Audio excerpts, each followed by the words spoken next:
on this side and 2 on this side. And there are a few markers on your tables, 2 each. What we would like you to do, it is a very simple exercise, okay? So we have 5 tables. Maybe these 2 tables can join and start from this poster.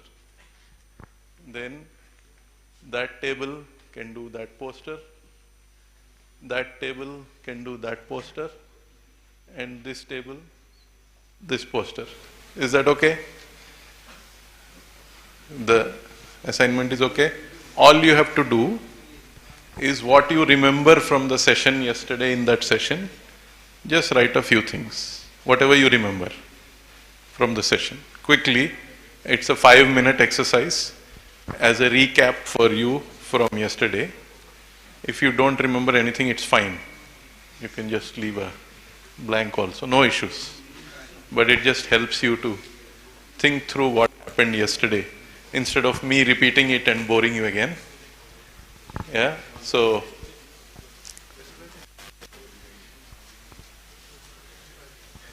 once you are done with your poster, then you move in this direction, and after all 4 posters are done, come back to your table. Okay? Is that okay? Or is it a little too much? Should be okay. Let's try it. Yeah? So start, you guys come here, start with this poster. Whatever you remember, just write couple of. So this is, the topic is there. That was covered by Rajesh yesterday. Approaches to used water management. You know, that is sewerage systems. Please come, please come.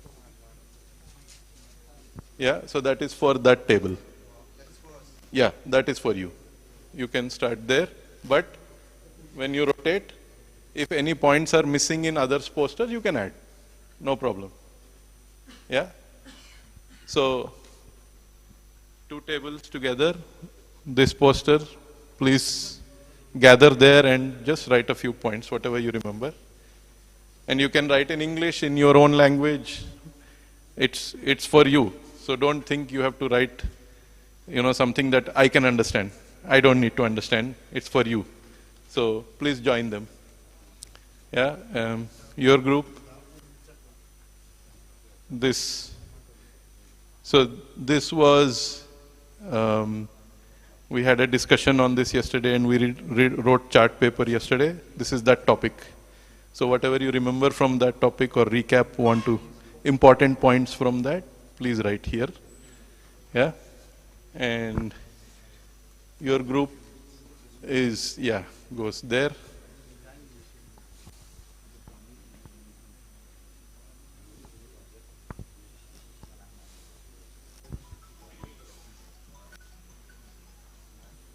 Come, please join.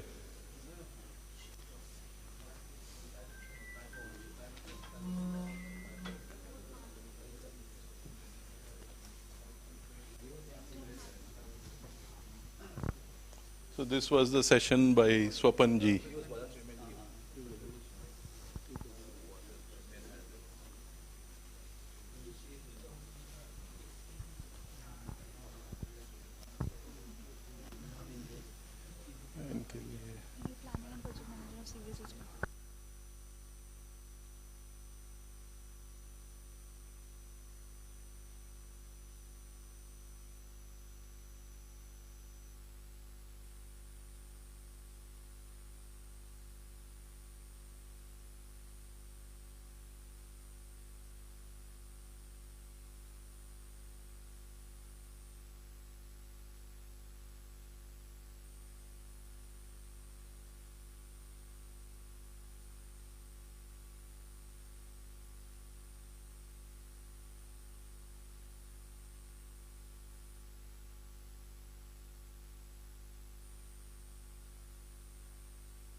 Okay, if you are writing your posters for the first time, you have 1 more minute and then we'll stop writing the posters, then you move to the next.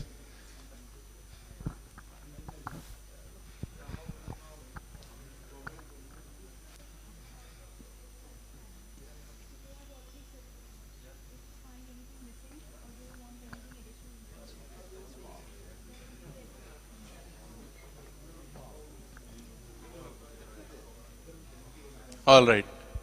Group 2, please move to the next. Yeah, group 1 can now go to second poster. Read through what's been written. Yeah, group 3, please come over there.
Okay. Group 2, can you please move to the next poster, please? Yeah. It's okay if you are still adding points, it's fine.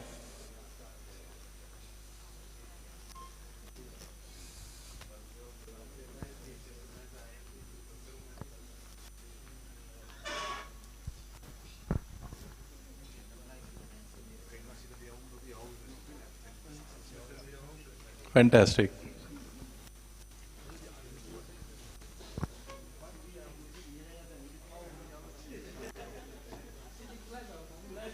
She's asking when you start for the next day, today's sessions, so she'll give a brief.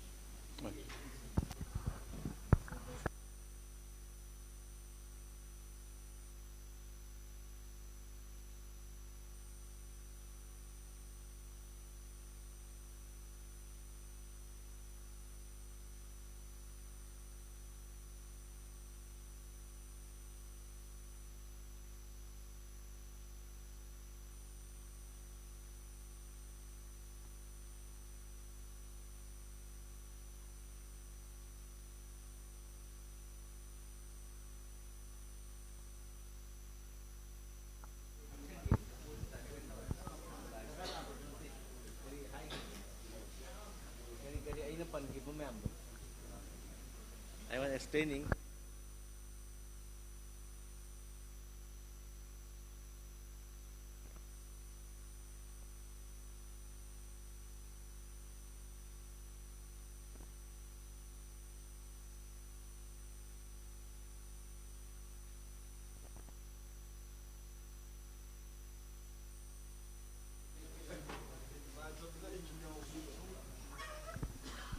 Okay, so we are out of time now. So let's come back to our seats. Oh, wow. Thank you. Thank you for adding so much.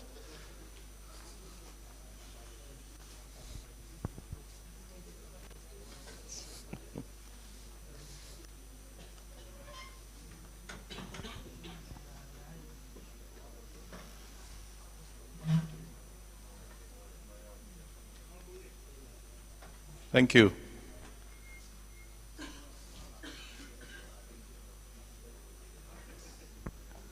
All right. While the last group is still adding their comments, may I request one of you to just say the three principles, three approaches. Yeah. Who wrote? Yeah. Please just say them out loud. That's the most, like the crux of the matter from yesterday. Three principles of use water management is centralized STP, decentralized STP, then IND and FSM option. Yes. So did everybody? Thank you, sir. Thank you so much. Did everybody hear that?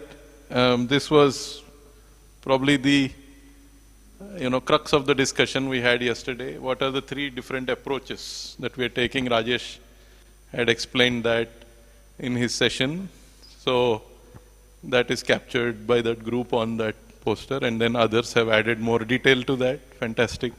One of the details that caught my eye was, you need to retrofit the existing STP to be able to accept Faecal sludge. The point that you raised has been added there. Fantastic stuff. I think this chart is getting a lot of attention. So challenges.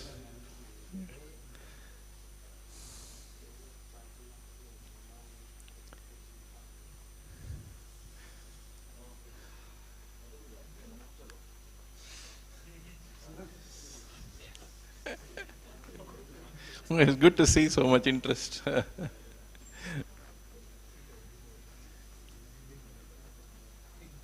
Okay.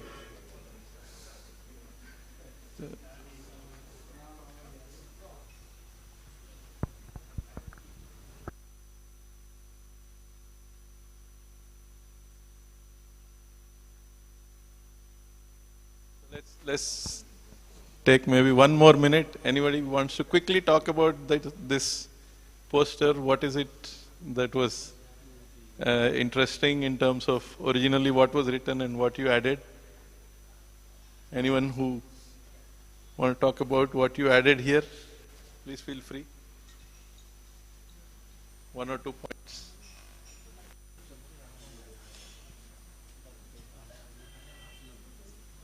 You can speak in Manipuri, your own language, no problem. It's for you.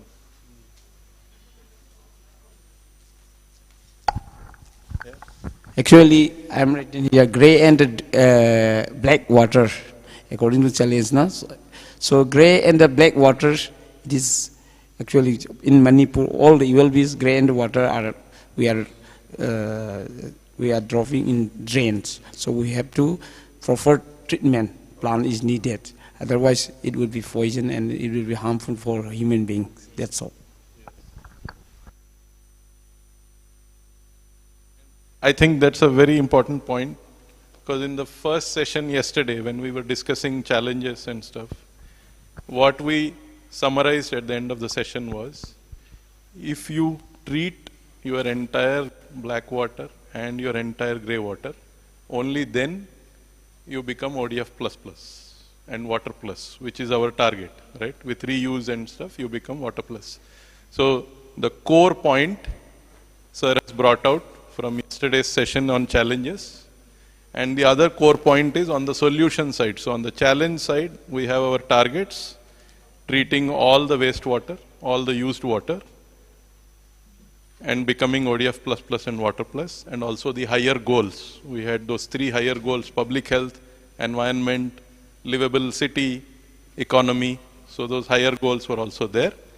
On the solution side, there are three approaches broadly, right? Centralized sewerage, decentralized, and FSM and IND together, 3A and 3B, right, together, and that's very nicely captured on this poster. Then we went into details of sewerage systems, and that's that poster, planning for sewerage systems, right? And then Swapanji helped us, gave us a few details of what work has already happened in the city sanitation action plan session that he did yesterday. So those are the 4 things. Thank you so much for participating with so much enthusiasm. Great to see you all back. Now I hand over to our host. Thank you.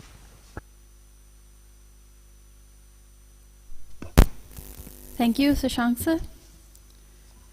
A very good morning, ladies and gentlemen, and once again, welcome to the second day of the 2-day state-level capacity building workshop on used water and fecal sludge management under Swachh Bharat Mission Urban 2.0, organized by MUDA in association with WASH Institute. We have had a series of sessions and presentations on day 1 that has highlighted challenges, possible solutions on various aspects of used water and fecal sludge management. Today will not be any different as we unlearn and relearn the various potentials of used water treatment and find viable solutions to our city's sanitation issues. We hope our officials will be able to take the most benefit out of today's session. To begin, we have had a recap and a preview of the day led by Shri Shashanka Velidanda, Advisor, WASH Institute, and we thank you, sir, for that wonderful recap. Following up, we have a presentation on the topic, Managing On-Site Sanitation Systems, Co-Treatment of Fecal Sludge in STP's Reuse, which will once again be led by Shri Shashanka Velidanda, Advisor, WASH Institute. So over to you, sir, for the session, Managing On-Site Sanitation System, Co-Treatment of Fecal Sludge in STP's Reuse. Thank you.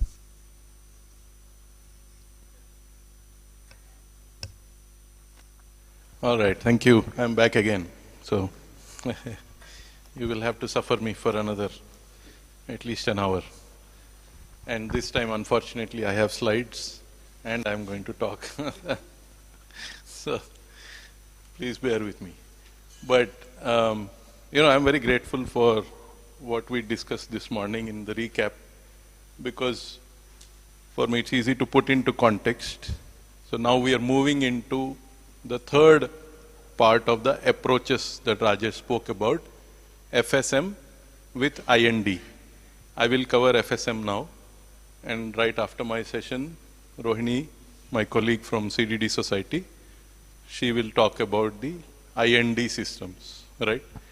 And in this session today, please stop me whenever you feel like, and we can discuss. But I will talk about what is FSM and also the technologies for treating fecal sludge. Yeah, some of them you are familiar with, and some of them we will see how we can discuss. Yeah. So what is FSM? My favorite way of talking about what is FSM is this picture, because in this picture it captures the problem of FSM in a very simple way, right? So like our sir said yesterday, something in his house, it got full septic tank. He called somebody, they came, they emptied, and then this happened. Right? There's no choice. I mean, we don't have a treatment system, so the people who are giving us this service, they are forced to dump outside, right? So, and that's unfortunate. Yeah. This is how we look at what we call the value chain of fecal sludge management. So this is a toilet. This is the on-site sanitation system, OSS, right? The septic tank or the single pit. And then the transportation system and treatment, and then hopefully we will get to reuse once treatment is in place, right? So it's a very simple sort of linear system. What are on-site sanitation systems? We know already. I don't want to go into the scientific definition of what is fecal sludge. You all understand what is fecal sludge.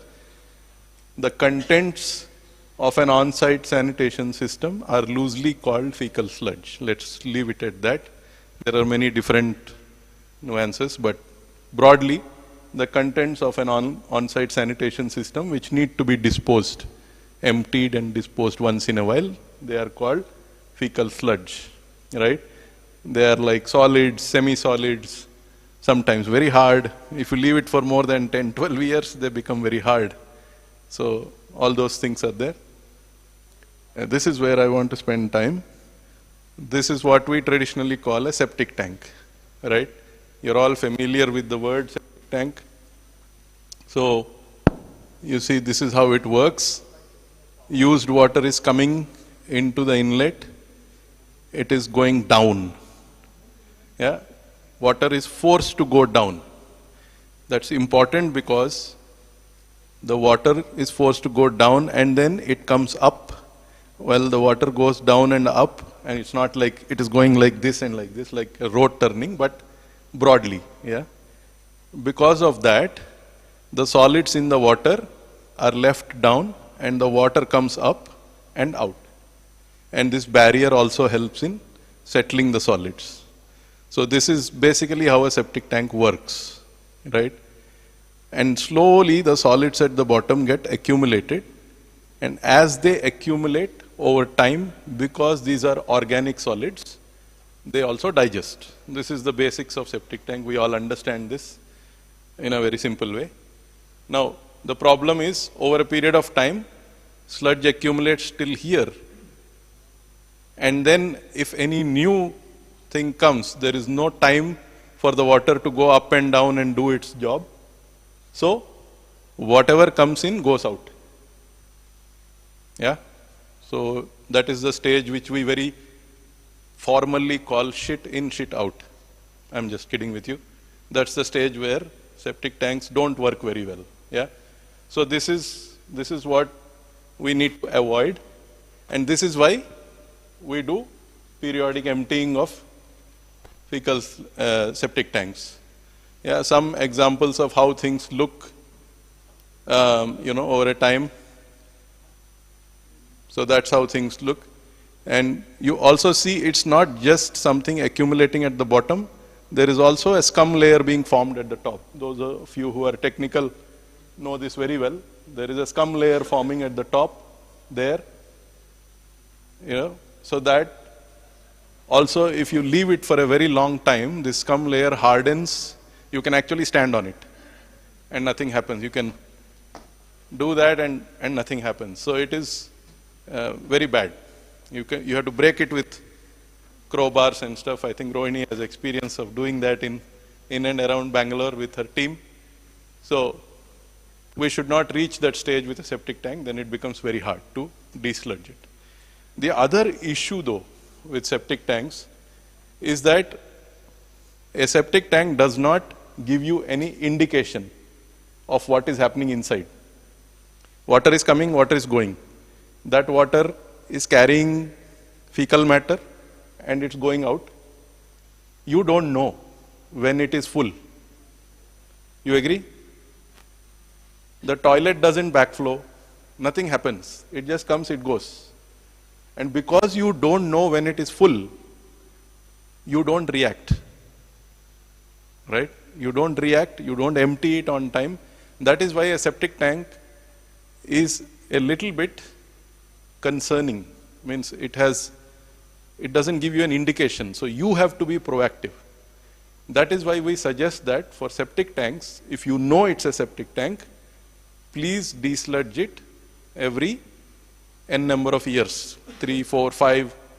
At some point, the household should take responsibility and desludge it depending on the size. Yeah. The next case is a very simple case of a single pit. What is a single pit latrine? It's a very simple thing. There is you bend and the water is going into the pit, and every day the excess water that is in the fecal matter, the flush water, excess flush water soaks away. In a 24-hour period, the excess water soaks away and only sludge is remaining, and very little sludge accumulates on a daily basis. Okay? Because of that, this single pit lasts for 3, 5, 8, 10, I don't know, very long time. If you ask in rural Manipur, where they have lot of single pits, they are not filling up for 10, 12, 15 years, because it's easy for water to soak away. Yeah, but when these things fill up, what happens? These solids obstruct this pipe and backflow happens in the toilet, right? You can't use the toilet anymore. If you put water, it will come out. So a single pit actually gives you a loud alarm. I am full. You can't use me anymore. Please empty me. And so then you can react and you can get it emptied. So that is the basic difference. If you have a septic tank, you have to be proactive. If you have a single pit, you can afford to wait till it gives you a signal and then you empty it. That's the basic difference, and that is how FSM works. Having said that, even for single pits, if you leave it for more than 8, 10, 12 years, at the bottom things become very hard. You have to actually put water in the single pit, move it like this, then suck it out, then again put water, so it becomes a little, solids are very thick, and so it's hard to empty it even with a vacuum suction device. Even with the vacuum truck, it becomes a little hard, and people actually do a lot of manual thing which can be avoided. So that's why we say 5 to 6 years, but this is just a recommendation, don't take it seriously. Ask your desludging operators. The people who have experience, they know what is happening. Ask them. They tell you after this many years it becomes hard. Based on that, you can take a decision in your own town. I will put a regulation, or I will do IEC communication to households. Please desludge at least once in 6 years or 7 years, whatever it is, right? So this is the basics of FSM. When to desludge, why desludging is important, right?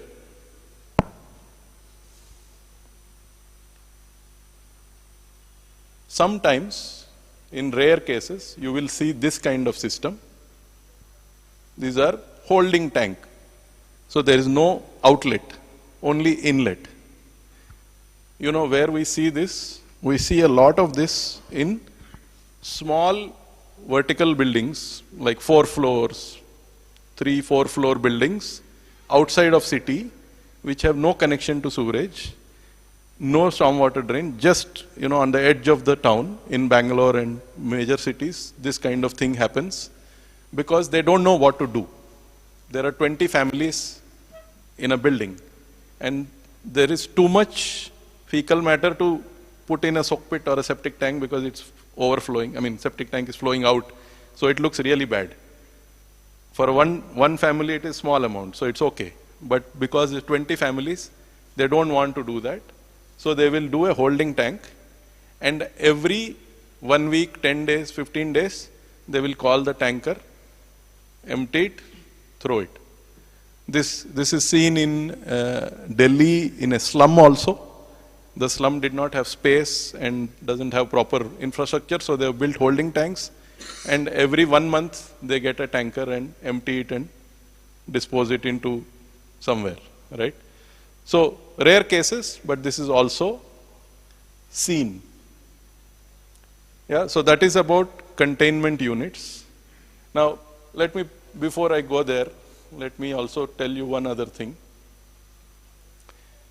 As per data available in India, the majority of on-site systems in India are supposed to be septic tanks. Yeah. How do you distinguish between a septic tank and a single pit? If you go to a household and you ask them, what is the system you have in your house? 90% of the houses will say, septic tank. We have a septic tank. Because that is a common name for any on-site system. Most households don't know the difference between septic tank and single pit. For them it's just a system. So they call it septic tank. But if you don't know the difference between septic tank and single pit and how to identify it, you will not be able to design for emptying properly, right? And also, septic tank, you have to do IEC every 4 years, 5 years, so on. So you need to understand the difference between a septic tank and single pit. How do you identify? Very simple, 2-3 questions you need to ask. First question is, do you have an outlet? Correct? Single pit doesn't have outlet, septic tank has outlet. So you ask the question, do you have outlet? Where is it going? Show me the outlet. See the outlet, right? If you see the outlet and if you feel that water is coming out, you will see it is wet and some moss and all are there, then most probably it is a septic tank. If you want to be double sure, ask them to pour a bucket of water into the toilet. It should come out immediately, right? Why should it come out immediately? Because the septic tank is usually full, you put something, it should come out. Is that clear? That is the difference between a septic tank and a single pit. The next question that you can ask, which will clarify 100%, is how long ago did you have to empty it? Okay? If you don't see an outlet, if there is no outlet in the septic tank, then you ask the question, how long ago did you empty this? If they say 3 year, 5 year, then it is definitely a single pit. There is no outlet, and for 5 years you have not emptied it, it means water is going somewhere. Correct? So if there is no outlet, it is most probably a single pit. To confirm that, ask the question, when was the last time it was desludged? If they tell a long time, then it's definitely a single pit. There are many on-site systems which look the shape of a cuboid, and we think it's a septic tank. The 4 walls are made of concrete or brick, and it looks like a septic tank, but there won't be a bottom. Right? And so bottom is going, and there is no outlet. That's a single pit. It's not a septic tank. So we need to classify the difference between a septic tank and single pit is, septic tank does not allow water to go underground, only outlet. Whereas a single pit, there is no outlet, only water leaches out. Correct? This difference we need to be able to identify. Yeah? All right. One other key difference between septic tank and single pit is, if you know it's a septic tank, you also know that what is flowing in your drain is a mixture of black water and grey water. You got that? Because septic tank is overflowing into the drain. If you have a septic tank, it means that what is flowing in the drain is mixed, grey water and black water.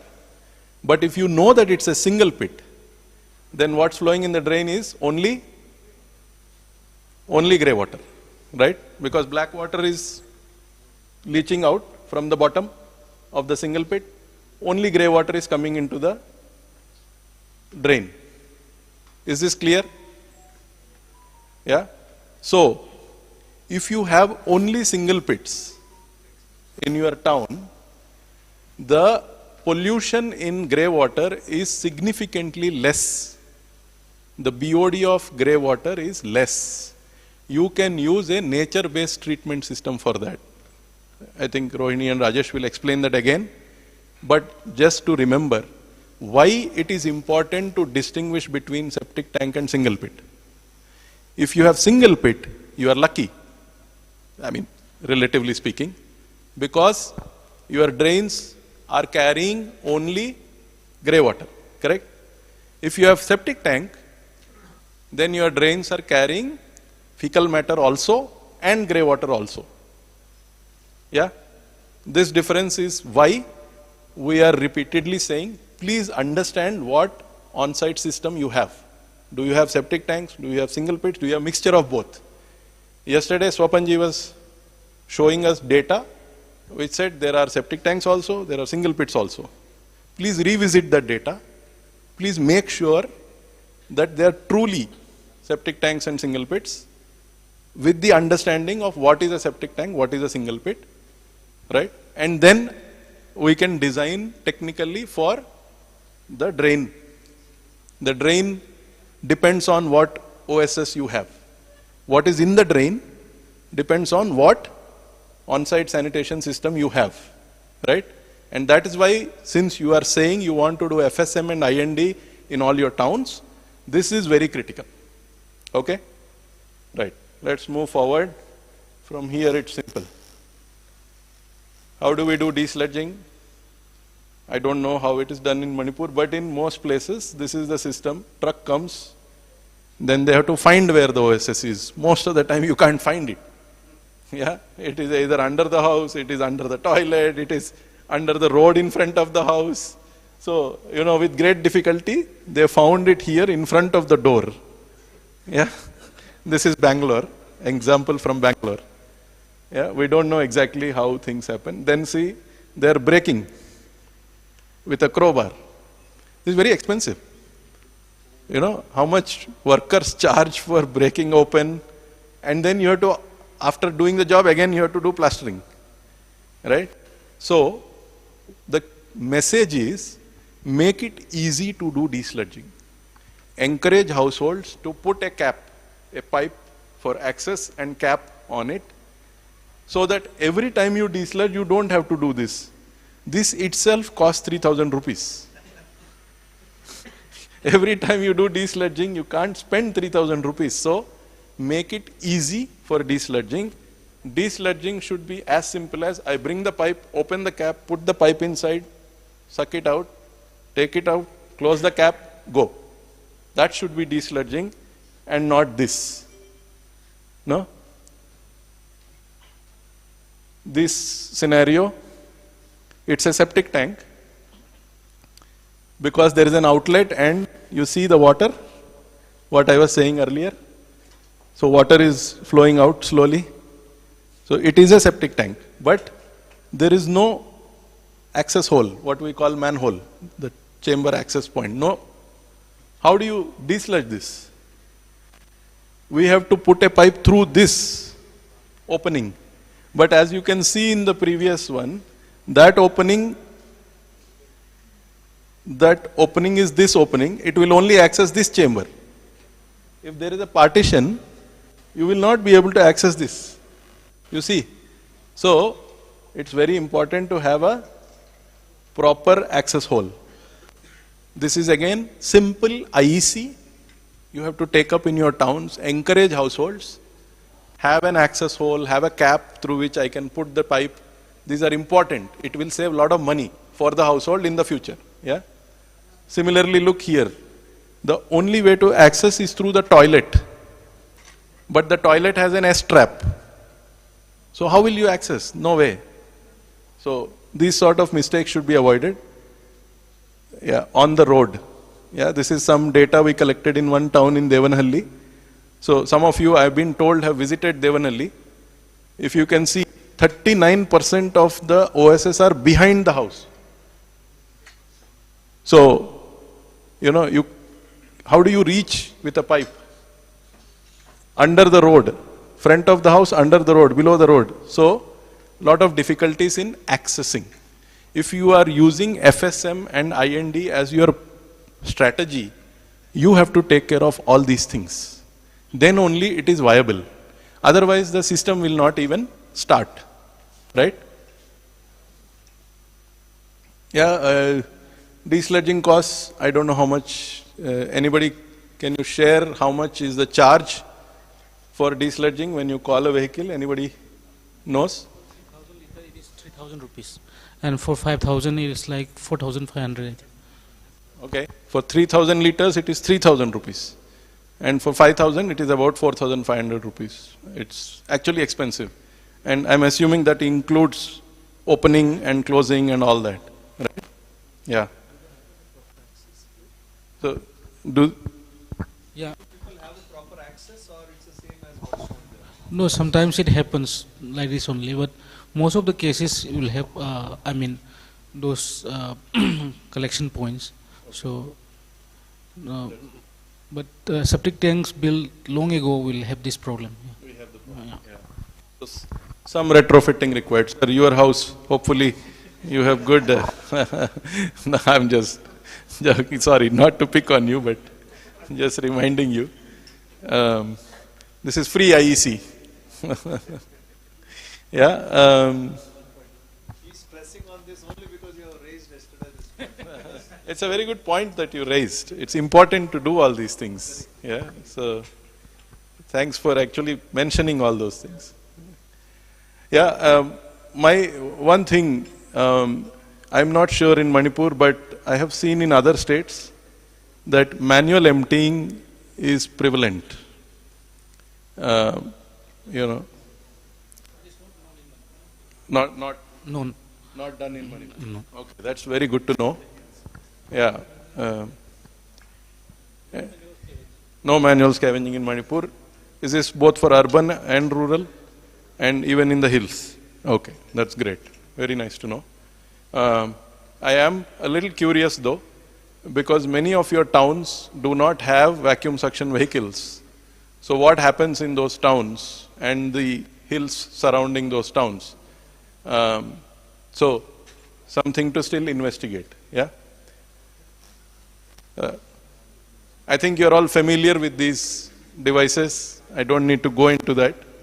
My only thing is that there are narrow streets, so you might need smaller vehicles also.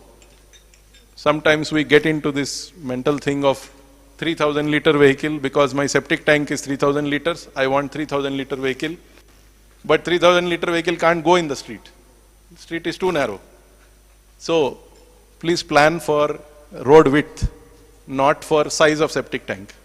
Size of septic tank you can go 2-3 times. Road is the key thing.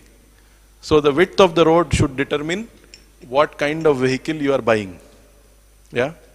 That means you need to know your town like the back of your hand.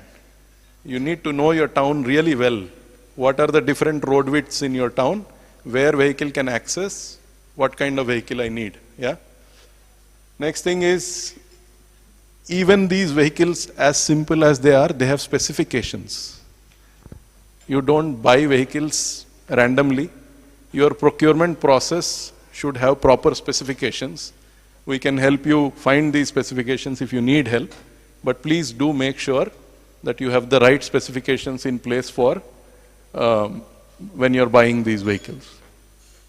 Yeah, there is a suction machine specifications, IS code also that is there, but there are general specifications as well. Which brings me to, how do you know how much fecal sludge is generated in a given town? Yeah. So this is DPR work, so I will not go into it in great detail, but there are 3 methods. None of the methods are very accurate. They are all estimates. Yeah. So it is best to try all 3 methods, understand what each method is telling, and then take a decision, an estimated good understanding of the thing, and then take a decision. So the 3 methods are, in very brief, the first method is, if you have a population of 1,000, you multiply that population with a thumb rule given by CPHEO, and you will get how much fecal sludge is generated in your town. That is the simplest formula method, first method. Second method is, you do a brief survey, you see what is the size of the septic tank and pit in your town. You multiply that, average size or whatever, multiply it with number of households. Yes. How can you determine the size of the septic tank? You ask the household. Depending upon the number of the household. Yes. So, sorry? Suppose if a person, if a household has the 5 members, then what should be the size of the septic tank? Is Ah, Any rule? Any rule? yes, there is a table we will share with you, Okay. which is if you are building a new house. Yeah. In that case, for a proper septic tank, there is a proper design. Okay. That is published. I can share that with you Okay. offline. What I am talking about now is, in your town, how much fecal sludge may be generated. Given that you have a lot of, like, suppose your town has 1,000 households, how much fecal sludge will be generated from 1,000 households? How to estimate that? Yeah, so for that, you can do a simple survey and check what is the size of the septic tank in each household. Sample, not like every household, but you can take a sample, and based on that, Does it really relate to the size of the septic tank or the number of the persons? it is better to go with size of septic tank, because when you empty the septic tank, Some houses build a small septic tank and some others build big septic tank. that is why you need to do a survey. You need to understand what is the size based on different households. Actually, I want to understand is that says for the solid waste generation, it is calculated on the basis of per capita.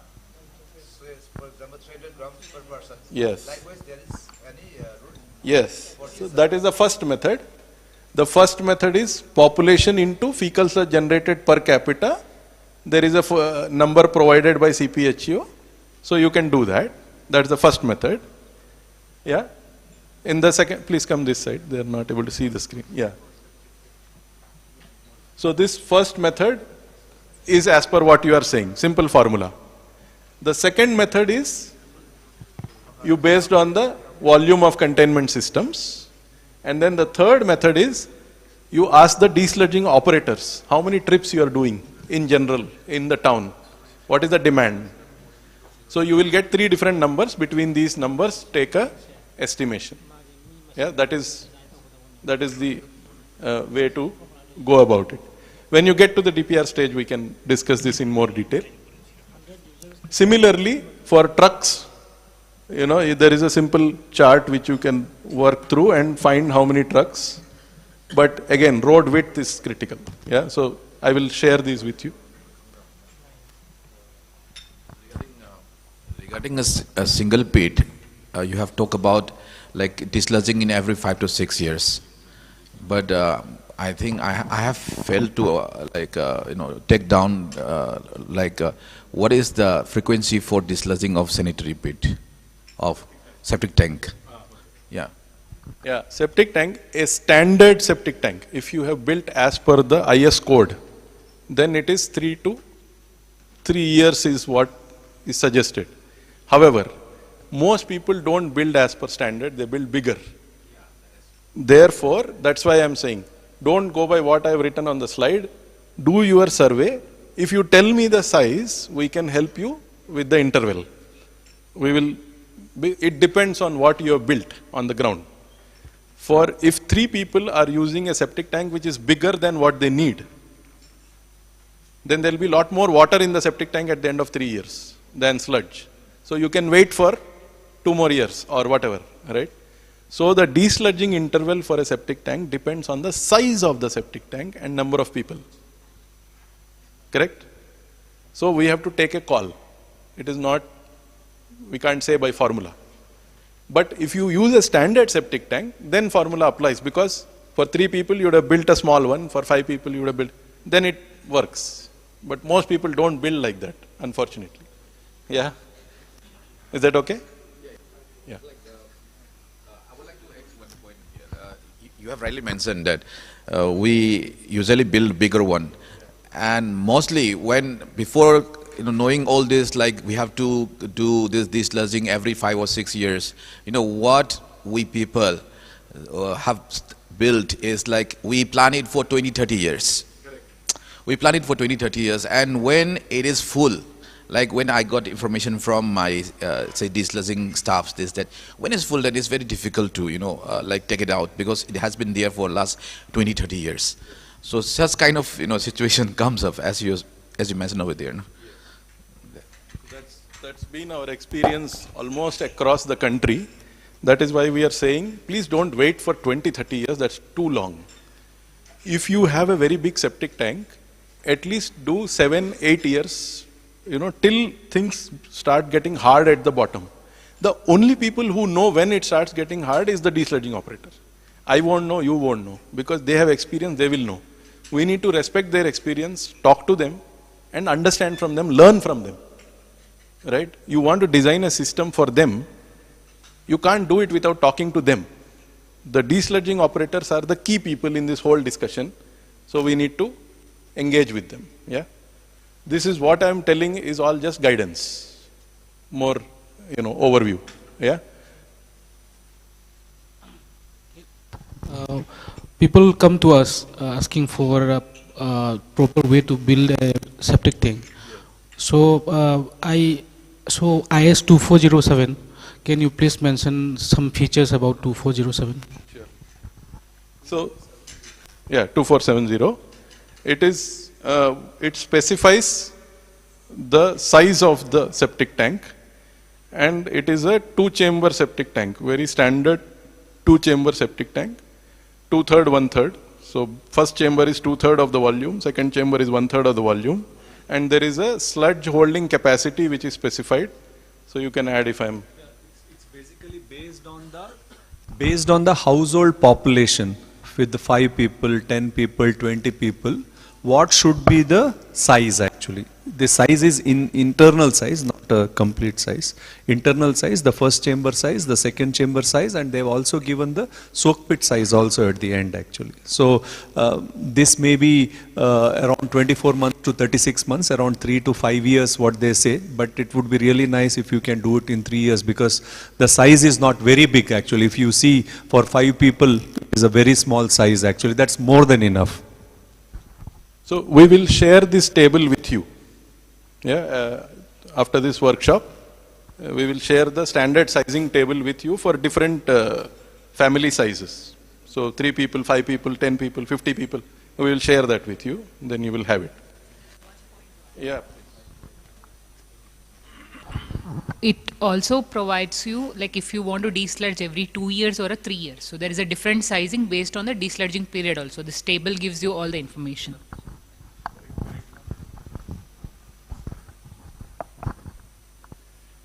All right.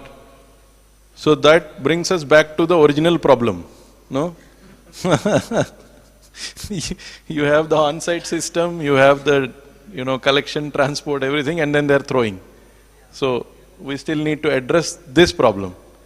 And this can only be addressed if you have a treatment system, right?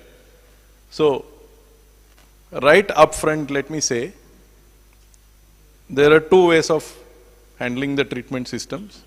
One way is if you have an existing STP, like what we have in Lalong, we go there and dispose in the existing STP.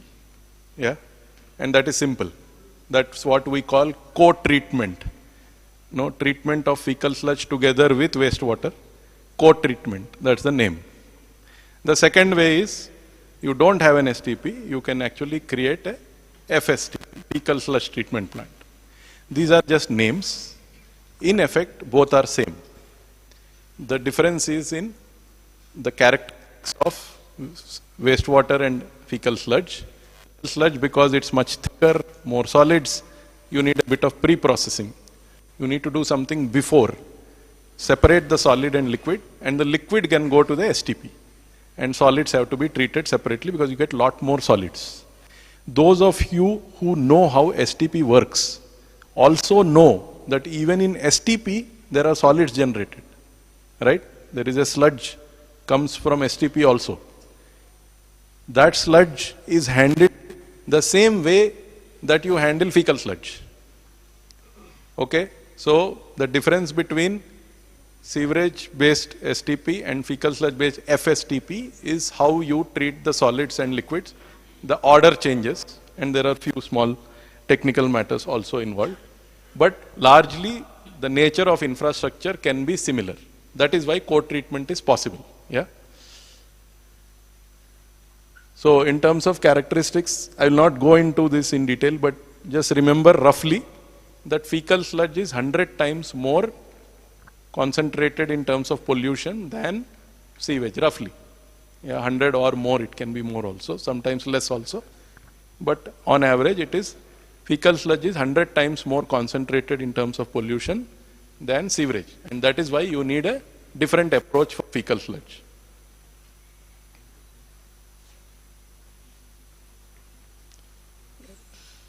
Also possible. Yeah. These are the stage. So in fecal sludge treatment, first thing that you do is what I said. You separate the solid and the liquid. Yeah. How to do that we will go through. And then you handle the solids through solid stabilization, dewatering, drying, and also in some cases we thermally treat the solids so that they are totally safe. We'll see that also.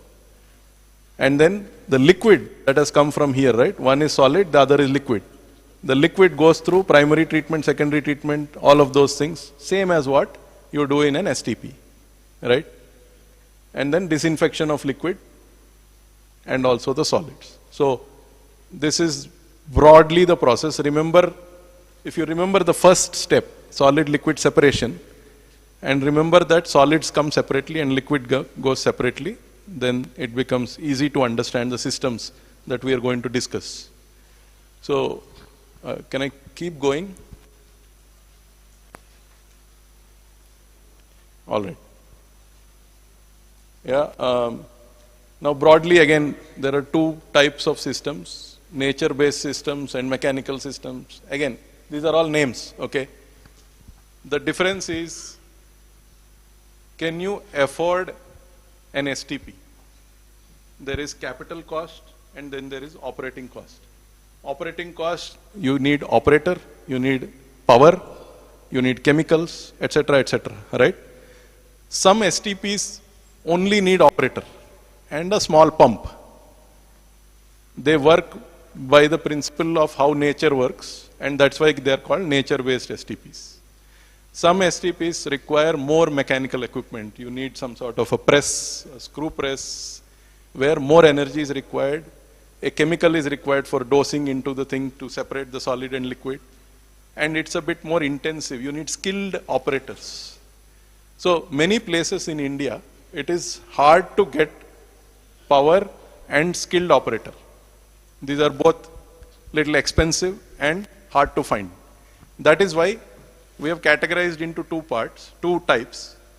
Nature-based systems, you need less power and you do not need a skilled operator. So it is more easy to operate. Yeah. Whereas mechanical systems, they require both higher power, little more extra operating cost, and more crucially, they need a trained operator. That's the difference. Of course, it's not that one has advantage and other has disadvantage. Both have advantages and disadvantages. Nature-based systems require more space, more land. And land is, a little bit difficult to find in many towns and cities. So that is the disadvantage of that. Whereas mechanical systems are actually very compact. You can put them in small areas, right? So both advantages and disadvantages, yeah. And having said that, I would also say every technology works if it is designed properly and operated properly. No one technology is better, or it's only the people which are, technology is fine. The people who are managing it, the people who are operating it, if they are trained properly and they are motivated, then the technology works. Yeah. So nature-based systems is the simplest form of. This has been done in many parts of the country. You just dig a trench and put it. It is not a recommended solution. It is a temporary system for you to get started. Suppose tomorrow you go into your towns and you do IEC, people start, desludging. Where will you put it? So this is an immediate solution. You take your solid waste area or some area, dig a small trench and you can dispose. It's a temporary solution. Please do not make this a permanent situation. Yeah, but it works quite well. In Malaysia also they have used this in formal ways. So these photos are from Malaysia, some of them. This is from Odisha. Deep row entrenchment in Odisha, they tried it as a temporary system to get started in a town. And then while they were building the FSTP, they were using this system. Once the FSTP got built, then they were using the FSTP. Yeah. So the second system that we say, it's not exactly nature-based, but it is very low, low cost. It is what we call a geobag. So geobag has small pores in it, small holes, micropores. You put a polymer chemical into the fecal sludge and pump it into the geobag. The geobag expands, and because of the pressure of the bag, the solid liquid separation happens and liquid oozes out of the bag, right? So it's like your household sieve filter. Liquid oozes out and the liquid is captured and treated in an STP. So I'm only showing you the solid liquid separation part. The liquid treatment is normal STP. You can go with SBR, MBBR, DWATS, any of those things. This is the solid liquid separation part. The water that comes from a geobag has about 100 BOD or less. It's a very easy to treat. Yeah, geobag works well. Only problem is, once a geobag is full and it dries, you have to cut it open and discard. So every time you have to buy geobags, and that adds to the cost. So that's why it's something that not very convincing system, but please look at it numbers wise. Yeah, it's been done in Warangal. It's working quite fine actually, and they are able to afford it. But it's a big city. Maybe they are able to afford it because of that. And the third one, what we call the planted drying bed. Now this is a constructed system. It's a formal system. You need a place and you need to construct. It takes time to do all that. So how it works, a planted drying bed, the truck stands here and lets out the fecal sludge through a pipe onto the planted drying bed. Yeah. On the planted drying bed, the fecal sludge settles. It stays there. Now in this planted drying bed, there is gravel, sand, all the media is there. So the water comes down. Water will percolate through the media. At the bottom there is a pipe with holes in it. The water will come out through the pipe. Yeah. So again, this is a simple way of separating solids and liquids. Solids will stay on the top. So the solids will stay on the top. Most of the solids will stay on the top. Some solids come with the water also. And they remain here. They remain here for 3 years. You design it for 2 to 3 years, the planted drying bed. As they accumulate here, once this planted drying bed gets filled, then you remove the plants, you remove the manure, the material, the fecal sludge that's accumulated there. You set it aside for 3 months, let it stabilize for 3 months and then dispose. And when you empty it, you fill it back again and put the plants again and start using it again. Yeah. So this is the simplest system that you can design for FSTP. You almost don't need an operator also. The truck comes, puts the fecal sludge here and leaves. If you train the truck operator properly, you don't need to really have operators running it in small towns. If it's a bigger system, you do need. Yeah. Why you need an operator is, there is a trash collection chamber, garbage collection chamber, because fecal sludge also gets a lot of solid waste in it. To clean that, for those things you need one operator, otherwise it chokes. Otherwise there are very little. Yeah, so this is how it looks. Truck puts it into this. From the bottom of that, it can go into a simple nature-based STP like a DWATS or a polishing pond and things like that. This has been done in, I will skip, yeah. This is Leh. Ladakh. So this system was first demonstrated in Leh, which sees temperatures of minus 35 degrees centigrade during peak winter. So every winter the plants go into hibernation, then in summer again they come back up. And so it's been operating successfully in Leh since 2017. So almost 5 years of operations completed. Yeah. The advantage in Leh though is it's a very dry place, so things dry up very fast. So that is a very good advantage of Leh. But these systems are actually very simple and they have been known for decades now.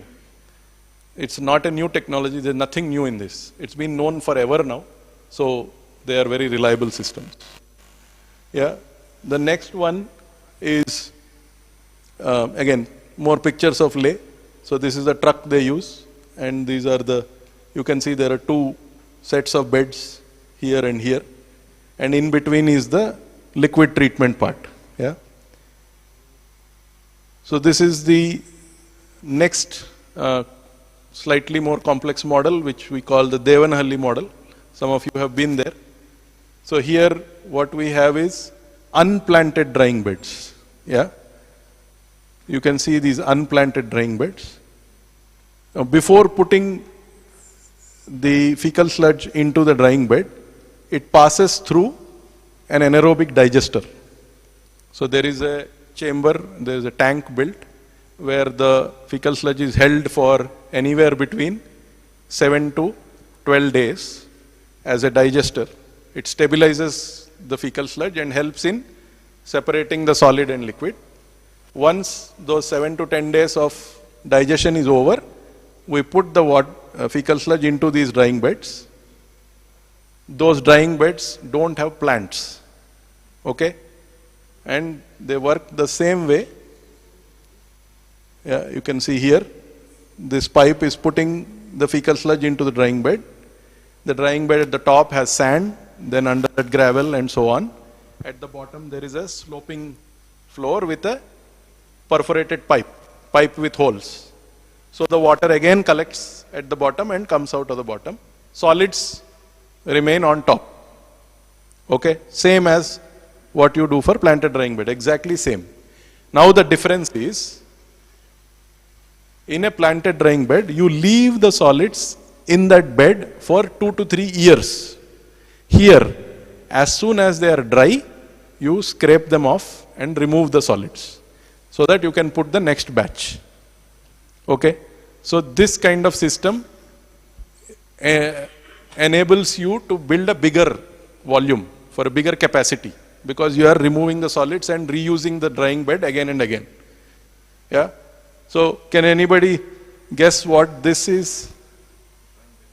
Yeah, it's like a greenhouse on top of the drying bed to and heat up. Yeah, so that drying happens faster. So this system, and there is a vent fan here. You can see a small fan so that humidity is removed.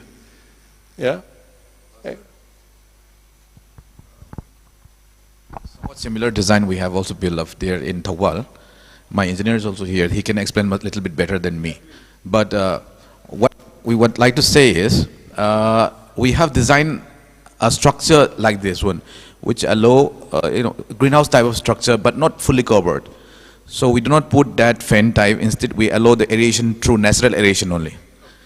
So Tamakula, akoi ki size to kya na? Akoi ki volume do? Kau gre dora. Actually, we have designed such a way that it is natural plus all these components are integrated, but not a little bit copy from Devanahalli model type and a natural type. So it's a combination of all those models. We have built it. It is about to be operational. Okay. Great. So the Devanahalli model, again, it's just an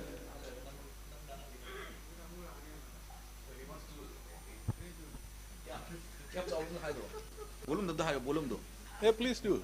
And please explain in local language. 28 metric ton. He's the engineer who designed it. Like he's the engineer who designed it, this is the first model in Manipur only. Okay.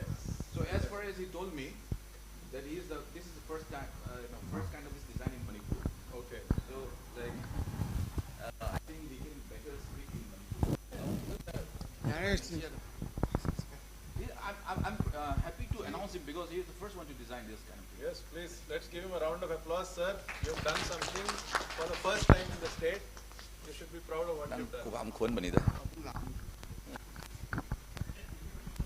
Thank you. Yeah. So, what I want to say is, these names, the Evanelli model and all, they just get stuck. There is nothing special about the Evanelli. It's a very old technology. Yeah. Yes, you can call Tobal model also, but whatever model that we design, let us make sure it is scientific. Yeah, there is some science behind it, and you understand why you are doing it, right?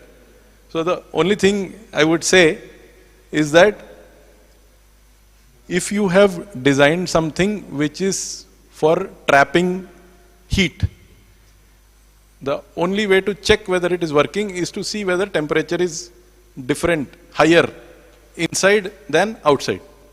And how much is the increase in temperature inside compared to outside. Simple. And then you will know whether it is working or not. Yeah? And then ventilation and all are about humidity.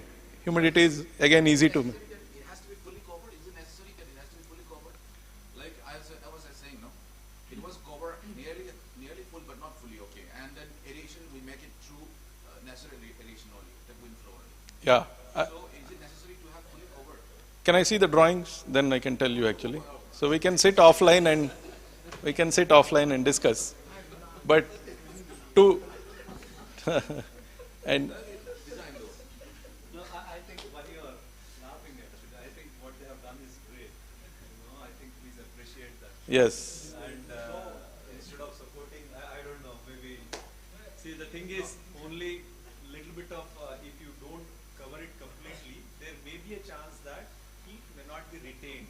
And when the wind blows, then actually, but if your place is dry, and if it is covered with properly so that the rain doesn't fall in, so then actually it works. Only thing is the drying period will be for a little longer period. That's all. So what this does is it tries to reduce the number of days of drying. In the normal situation, if your humidity is less and if your temperature is high and the wind direction, all those things if you consider, it may take actually around 12 to 15 days, whereas with this mechanism it may reduce to 8 to 10 days, something like that. That's all what happens with that. And as the heat is retained within this, there may be a possibility that some of the harmful microorganism, helminthes, eggs and all, that may get deactivated actually. Okay, I don't think so it will be killed, because only way to kill that is by burning. With this you send them to a dormant situation, because the temperature, certain degree of temperature, if you maintain for certain number of days or hours, then also you can make them dormant actually. Right. I'm actually running out of time, so let me move a little quickly. So this is how a properly functioning drying bed looks. You will see this, kind of scaly formation. That's important. So initially it looks like this when you put the sludge on the drying bed. Then, after 2-3 days, when the drying starts, the surface starts breaking up. Yeah, because of drying. So this is a good indication, visual indication. See, all these technologies are actually very simple, basic technologies. They are designed for that. So anyone can design them, and it's quite straightforward. If you need to, we can sit with you for a day or 2 days and do a simple technical training with your engineers. We might need somebody who speaks the local language, and then we will, it's very simple actually. So all of these designs you can do by yourself. Yeah? So this shows the full schematic. The truck comes, stops here, puts the fecal sludge into a receiving tank. Before that, there is a screen and grit chamber here. yeah, and then it goes into a receiving tank, then the digesters, and from the digesters onto the sludge drying bed, yeah, unplanted sludge drying bed. This is the model. Right. Yeah, this will work, no problem. Work, from here. Yeah, it's not not fully covered, but it's okay. As long as rain doesn't fall, it should be fine. But we'll look at it again through drawings and stuff, and we can give you more feedback if you want. Yeah. Yeah. So again, in this case, if you see, once the liquid is separated, you see that the bottom, this is the important part. Once liquid is separated, it goes to a separate system, which is the STP system, the normal sewage treatment plant. In this case, it's a DWATS. Yeah. Okay. There is one more system which was done in Odisha. I will just skip it in the interest of time and move to co-treatment.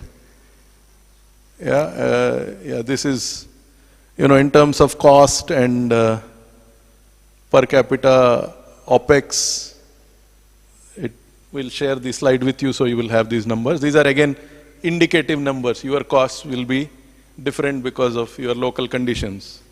So, yeah, mechanical systems, again, the main thing is how do you separate the solid and liquid. In a mechanical system, separating solid and liquid requires you to put a polymer, a chemical. Once you put the polymer, after about 15 minutes or 3-4 minutes, the solids and liquid separate. The liquid comes out, actually it comes very clean. The solid is then the solid and the liquid are sent into a device like this. This is what we call a volute press. Yeah, it gets squeezed. You might have seen belt press, filter press. There are, I think yesterday in the STP they showed that there was a belt press. Yesterday, if you see the lady's slide, yeah, it had a belt press. Any of those will work to separate the solid and the liquid. It squeezes the fecal sludge so that the liquid comes out and solid gets retained. Sir, I have a question. Yeah, please. So please go back to the previous slide. This device, the mechanical machine is basically going, they are going to use it for separating the fecal matter and the liquid part. Yes. I have met across with people who have been working in this domain for quite some time. So they have told me that when they removed the fecal matter from the septic tank, they came across with many solid particles, like sanitary napkins, clothes, teddy bear, so many things. So how do we separate? Is there do we have to do it manually? Are there any machine designed to do those? No, you do not. I mean, so let's not use the word manual, okay? But let me show you somewhere if I can find a screen. So the screen and grit chamber that they do in sewage treatment plants? Similar one you have to do here also. The truck will dispose into, like for example here you can see, I'm sorry I don't have a good picture, but I will show you a good picture later. There is a screening system, you can see screening. First step is screening. Yeah. So at that point you have bar screen and all the trash, the solid waste part gets trapped there. From there, how you remove, that is, you wear gloves, mask and do it. Yeah, that is something for small systems you cannot mechanize. For very big STPs, they have these mechanical systems which they use, but small systems, there is no other way. You have to do it by yourself. Yeah. So that's important to do right up front. Otherwise, all that will come onto your drying bed will choke. So that is design details. We'll go into that in another workshop, but it's important what you said. Yeah. Yeah, so again, before this, there is a screening chamber. You remove the trash. Then you put the fecal sludge through this system after adding a polymer. So you separate the liquid and the solid. The liquid is treated in an STP and the solids are again dried, composted, etc. Yeah. So that's how it happens. This is the first plant in Unnao. Again, screen chamber, there is a thickening tank, digester, then screw press, and then you have a drying bed, and then it's going. So after the screw press also, you can, screw press is for separating solid and liquid. You have to deal with solid separately, liquid separately. Yeah. So there are also systems like this, thermal systems, which are called pyrolysis, where you take the solids after separation and you burn them.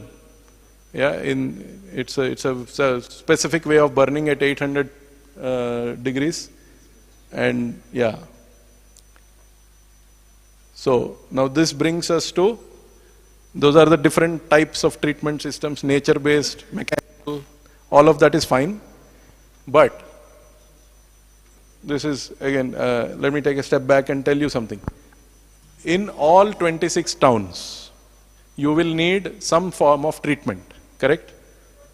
Today we don't have in many towns. So this treatment has to take care of what is flowing in the drain also, and it has to take care of the fecal sludge coming from the on-site systems also, septic tank and single pit also, right? So in those cases, the best system is, since you are anyway going to deal with the water in the drain, build an STP, okay, and also have a system in the STP which can handle the fecal sludge, which is co-treatment. Yeah, you design it from now itself, from the beginning itself, you design it in that way, and so both the waste will be taken care of in the same treatment plant. That is the preferred solution, because you will build one plant and everything gets taken care of. The only reason you will build a separate FSTP is if the STP is far away and it costs a lot, diesel and etc., to go all the way there and dispose. The truck cost, the cost of moving through truck, if it is too much to go that far away, then only you build a separate FSTP for treating the fecal sludge, and STP can be where the drain is ending, correct? Typically you will put the STP where your open drain is ending, whereas FSTP can be anywhere because you are moving on truck. So the only reason you will build a separate FSTP is if you can't reach the STP for some reason. Otherwise, it is very simple, build STP with co-treatment and solve the problem. Yeah. So now I very quickly want to, in about 5 minutes, go through how you would build an STP with co-treatment. Yeah, it's a very simple schematic. Please just follow. Today, this is what people do under co-treatment. What they do, they will bring the fecal sludge and put it directly into the STP. Yeah, they will mix it directly into the STP. This works only when you have a lot of capacity, yeah, lot of excess capacity, like in Lalong. Yesterday that we were talking about, that STP has almost 10 MLD excess capacity. In 10 MLD of excess capacity, you can put about 1%, means 100 KLD of fecal sludge. Okay? In 10 MLD of STP capacity, roughly, I am just giving thumb rule, you can put 100 KLD of fecal sludge and it will still work, no problem.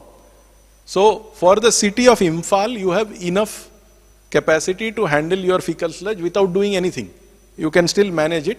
There are few checks which we need to do, which we have a manual. We will share the manual with you, and also we will go into detail at a later date. At this point, main thing to understand is, there are two ways of doing fecal sludge in an STP. One is you bring and dump directly. That is what we call direct disposal method. Yeah?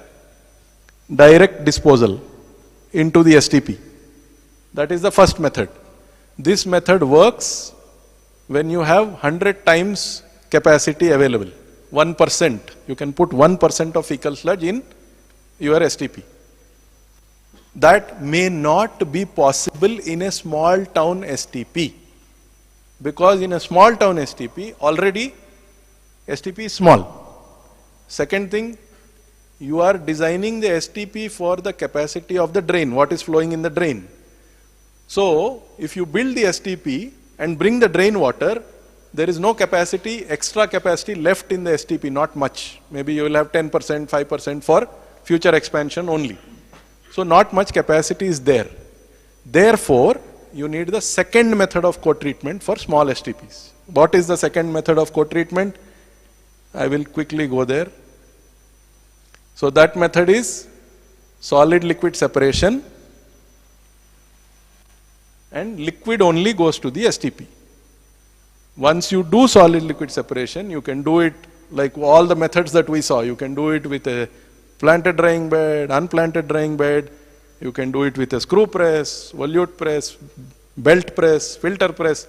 You do it any which way, doesn't matter. Separate the solid and the liquid and put only the liquid into the STP. Then you can put 1:1. If you have 1 kiloliter of liquid coming from the fecal sludge, you can put that much. Even if you have 1 kiloliter capacity in the STP, you can put. No problem. Right? Because liquid is separated. Now it doesn't have the solids. It is same as sewage, almost. So you can put that directly. These are the two methods of co-treatment. For a STP like what you have in Imphal, first method is okay. We have to check. We can help you to check. For small STPs which you are going to build in the future, in your small towns, please build a solid liquid separation unit upfront. Bring the fecal sludge, separate the solid liquid, put liquid only in the STP, solids can be handled separately. Okay? Is this clear?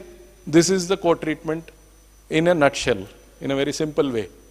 And the extra cost of building solid liquid separation unit in an STP will be hardly anything. It will not, matter much in the bigger cost of the STP. It might add 1-2% max to max.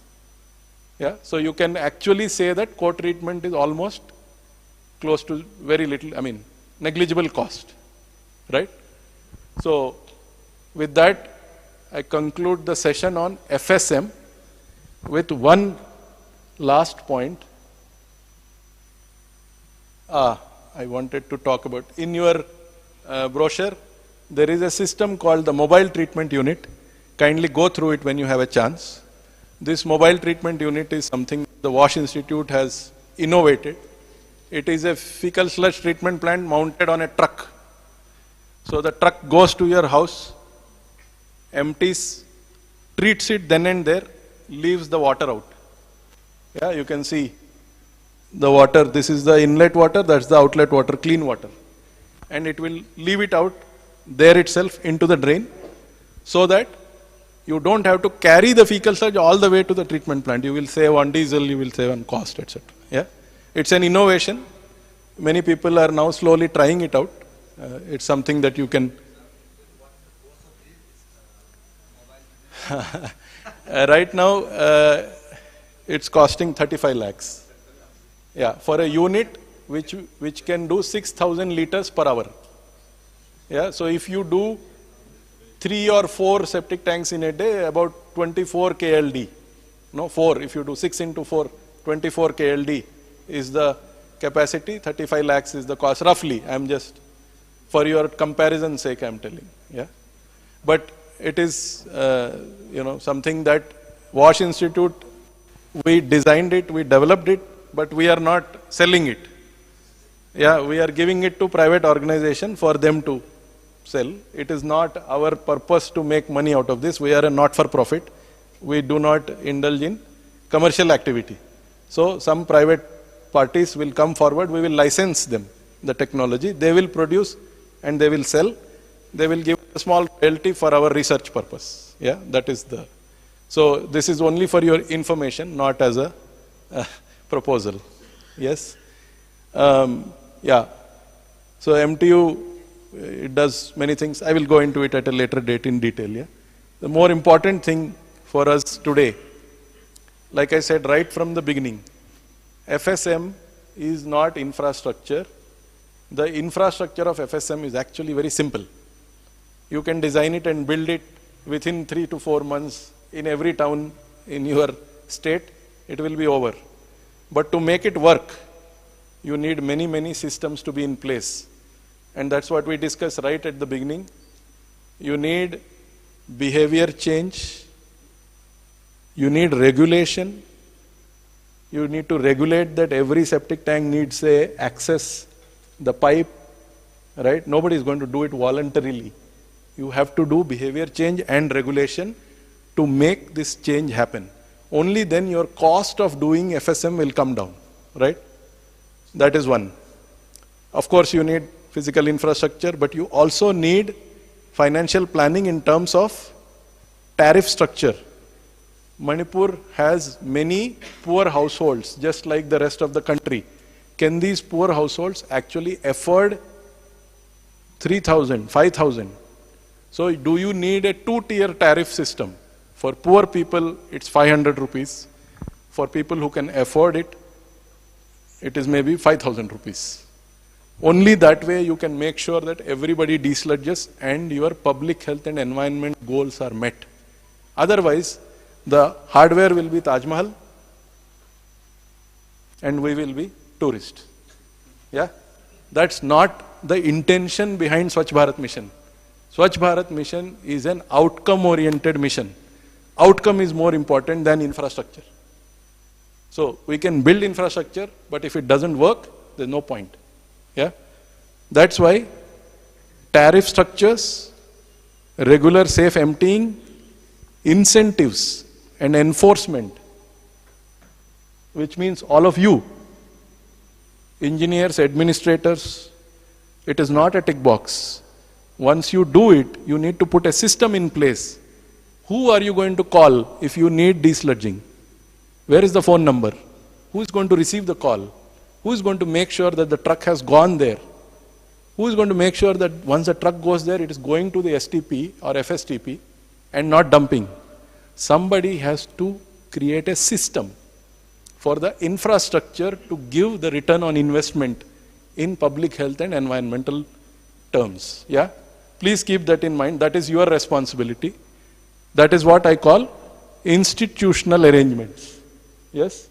And capacity building of desludging operators, of households, all of us, right? So to do FSM successfully, all of these things are required so that uncontrolled disposal doesn't happen. Yeah? So I'll stop here. I've taken more time than I was given, but thank you so much for all the engaging discussion. Yeah?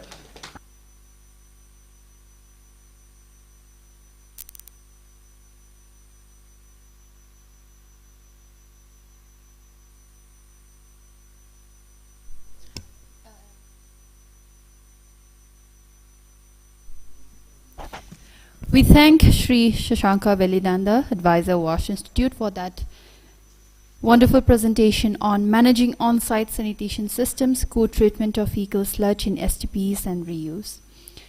Ladies and gentlemen, we will take a very short break. We will resume the session with,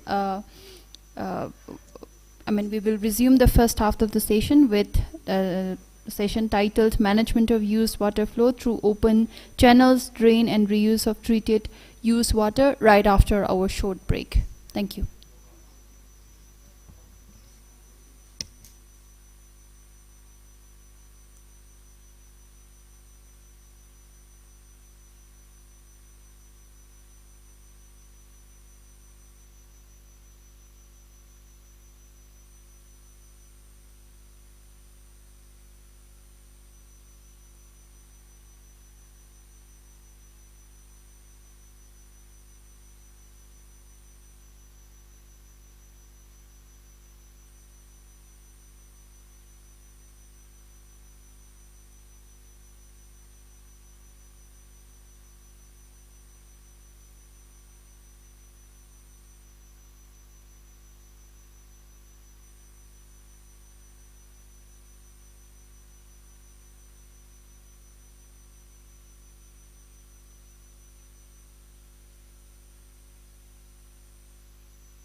Financial year 2020, 21, 21, 22, adugi breakup the taro. Settled cast, only settled drive.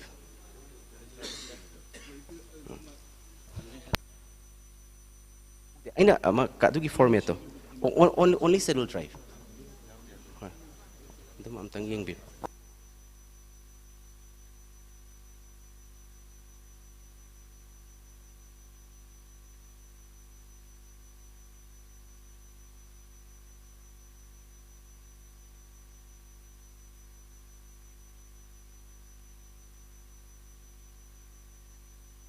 Just 1 second, please. Later, bagay do. Ado di nil for samuro ina ado mainter group ta dum ibiro amuk sithi ina badam mata mangna na ban. Later bagay ado dai arai bakara Bishnupur gidi lai hai. Arai bakara gidi do hapsan jagra ge ba. Later bagay di no for council maming tar ado ino ibiro samjala se adu. Thank you. Thank you, sir. Good morning, everyone. Can I have all your attention here, please? Or you need 5 minutes just for this work? If you need 2-3 minutes, maybe we can, if you want to send that information to your subordinates. Okay. So this session is about interception and diversion of what to do with the wastewater that is flowing on the drains, right? So one is, what is interesting and what you need to watch out for in this session is, number one, how do you quantify the waste? Like what are the methods? How do you estimate whether you need a 2 MLD capacity or a 1 MLD capacity for the drain, for the wastewater that is flowing in the drain? Whether you need, a full-fledged sewage treatment plant or any other technology, because the wastewater that is flowing is of different characteristics. So what is the characteristics of the wastewater that is flowing? So this is something that is very interesting for all of us to know. And for this, we have invited the experts in this field, CDD India. So CDD India is a technical NGO based out of Bangalore. So they work on water body projects across the country, right from Srinagar, the Dal Lake, to the so many lakes in Bangalore, to even Kerala. So they work throughout the country, and they are here to share their experience. Thank you, Rohini.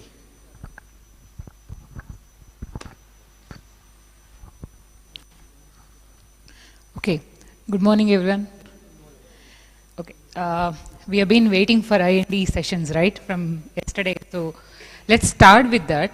So before I start with I&D designs everything, so I just want to go back to one of the simple or a basic information that we want to keep it in a mind before we start with any of the design. Let's start. See, we all know used water or a wastewater is going to end up in our drains. Is there anybody can say that, okay, never going to come in, the used water or wastewater going to come in the drain? It will going to continue, right? It's not that we will be able to divert everything to STP or UGD. There will be always going to be a used water will end up in a drain. The main objective, which is very basic, which I think I want to press here, because anything that we do, whether it's a used water or a toilet construction, anything, there are 3 things that we need to look into.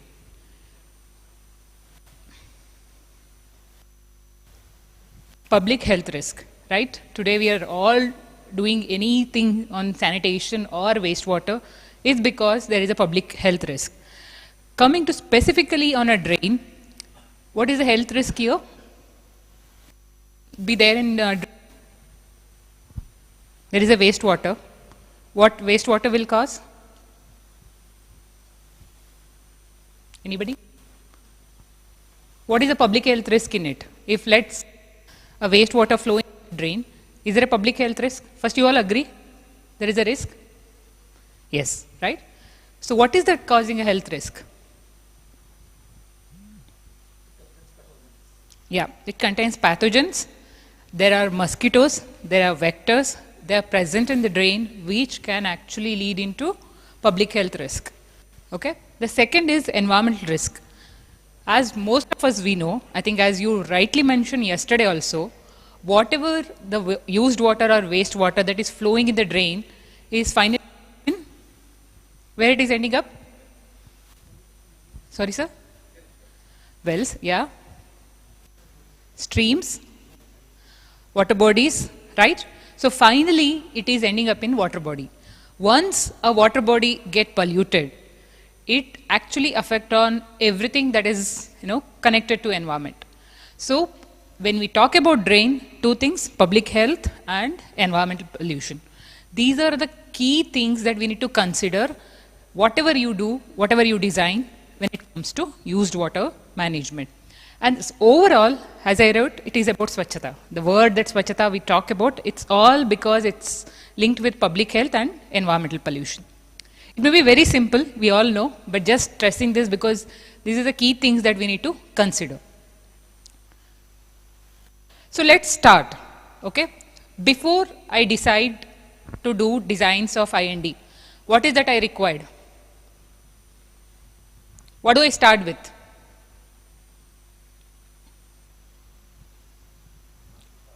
Quantify. That is what I have written here is Q and Q.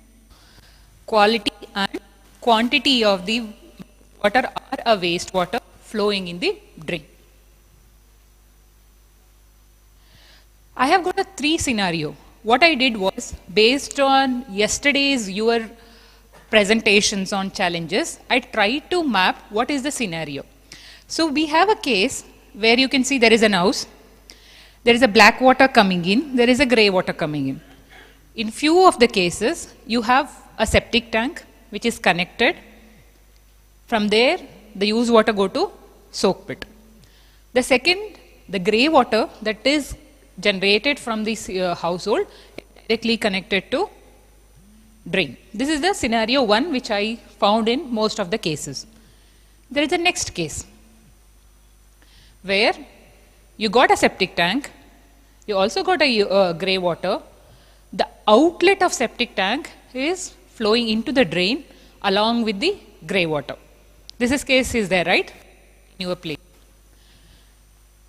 The next case where there is no septic tank, the fresh fecal matter plus the used water will end up in a drain.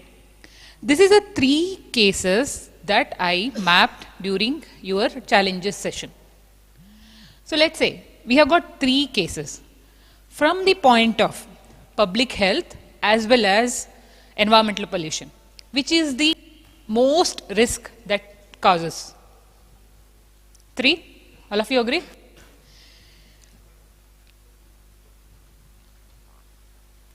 So, as I said, the case 1 is little low risk because there is no black water is entering. When there is no black water, the quantity of a pathogens or a disease causing bacteria will be low.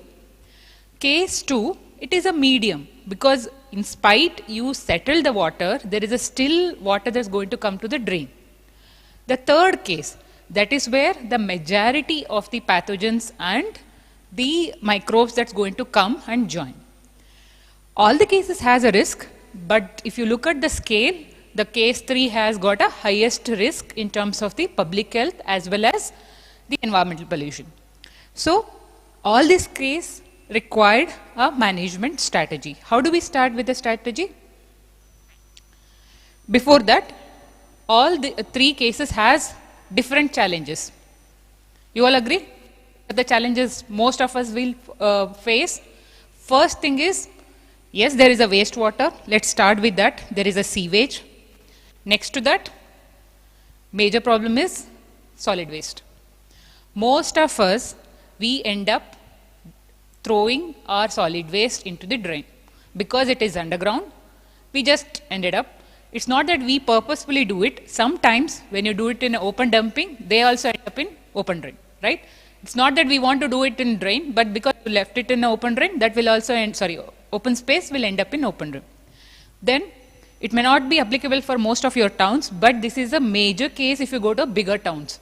So small industries, it could be household level industries or it could be bigger industries, they also end up discharging, in spite they supposed to have their own STP, they will end up in discharging the industrial effluent. Last, because there is so much sewage or wastewater that is flowing in, there is a lot of silt going to accumulate. These are the common. There is also some more thing that you will see in terms of challenge is the first thing, encroachment. Is that a problem here also? You all say encroachment is a problem here? Many times we keep these drains as open. Why? Why it is kept as open? Why can't we close this drain?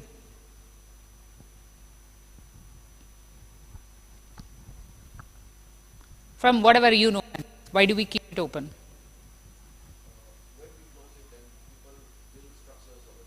Correct. That is main reason, the encroachment that we are talking. Second, why we have open drain? We have open drain to carry rainwater, right? So in order to carry rainwater, you need to have a collection system. So mostly we kept it open. In front of a house, we close it just because from a safety point. But as it goes out of the city, we keep it open so that there is a more storm water can enter and carry the rainwater from the city. So that most of the cases they get encroached because the drains were like, imagine, not with the concrete drain. If you have got an earthen drain, most of the case encroachment is majorly found. Not with the concrete, because concrete anyways you are concretized, they will not do encroachment. But if it is an earthen drain, they end up having most of the encroachment.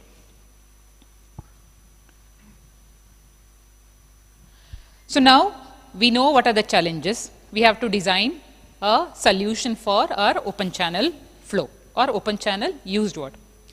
There are key things that we need to consider when we go with a design of any solution for open channel. Let's start with, as we already talked, it is a quality and quantity of the water that is flowing, where it is coming from, right? So the whole quality and quantity depends on what kind of a wastewater or what kind of a source is being connected to this drain. We'll get into the detail next stage, but I'm just giving you an overview in this slide. Next, nature of drain. So whether it's a concreted drain, whether it is earthen drain, or whether it's an open drain, whatever you call it as, that will have major impact on the wastewater or used water that is flowing in the drain. The next, nature of the wet season flow. Let's take your case. You have got highest rain, right? You have got almost 1400 to 1500 mm of rain on a yearly average. If that is the case, most of the sewage that flows or used water that flows in a drain are expected to be diluted. You agree? Because it gets mixed. In the same case, let's take a case Rajasthan, where your rain is mostly very minimal. You don't have frequent raining. Then what will be your quality of the water? Can get some answers? What will be the quality of water? Is it a diluted water? No, it will be much strong or a concentrated water. So when you are designing your system, whether it's IND or treatment, this will play a major role based on the climatic conditions or a rainfall in that area. Next, hydrogeological characteristics. This is for specifically a earthen drain. If you have got a soil which is more percolation, more sandy soil, then your percolation of water will be more. Compare a drain where it is in a clay soil. So the geology of the area also plays a major role in the water quality or a water flow that is happening in the drain. The last, not the least, the downstream characteristics. What I mean by downstream? Where these drains are collected, right? Finally, it has to go to somewhere. So in our case, it is connected to well, it is connected to water body, or it is connected to some river, whatever it is. That characteristics become very much important. Imagine you got a well where the levels are not matching. Your drain is actually going to the bottom of the well. Giving you an example, it may not be case, it going to the bottom. Whenever there is a well the water level in the well raise up, automatically your drain will also have backflow of water from the water body to the drain. So basically when we are designing, these factors become very important. Where it is being discharged, where it is connected. So with this, what I want to say is that any design that you do for used water management in an open channel, it has to be very much contextualization. What I mean that based on these conditions, you need to select what is your solution being. Why I'm saying, as I said, the flow, the quality, the design of the system, it varies very, very much different than an STP design. See, STP are mostly now, most of the cases are like it's easy tool. If you know the volume, you will design an STP, right? Very much easy. You know, let's take a sewerage line. You know, all you know is that, okay, if I'm getting this much of flow, I will do closed pipe and take it to a place and do STP. Most of the things are established. But when it comes to open drain, there is no such rule that we can just copy paste it. What I've done today for Impala may not be possible our next town which is present next to the Impala. You need to contextualize this design based on the drains or a channel or a flow that is existing. Is this clear? Why I'm pressing is that because this is sometimes many cases what happens, one city has got a DPR, we start copy pasting the same thing in other city, which may not work when it comes to used water management of a drain. So now we know there is a water that is flowing. There are two approaches typically we follow.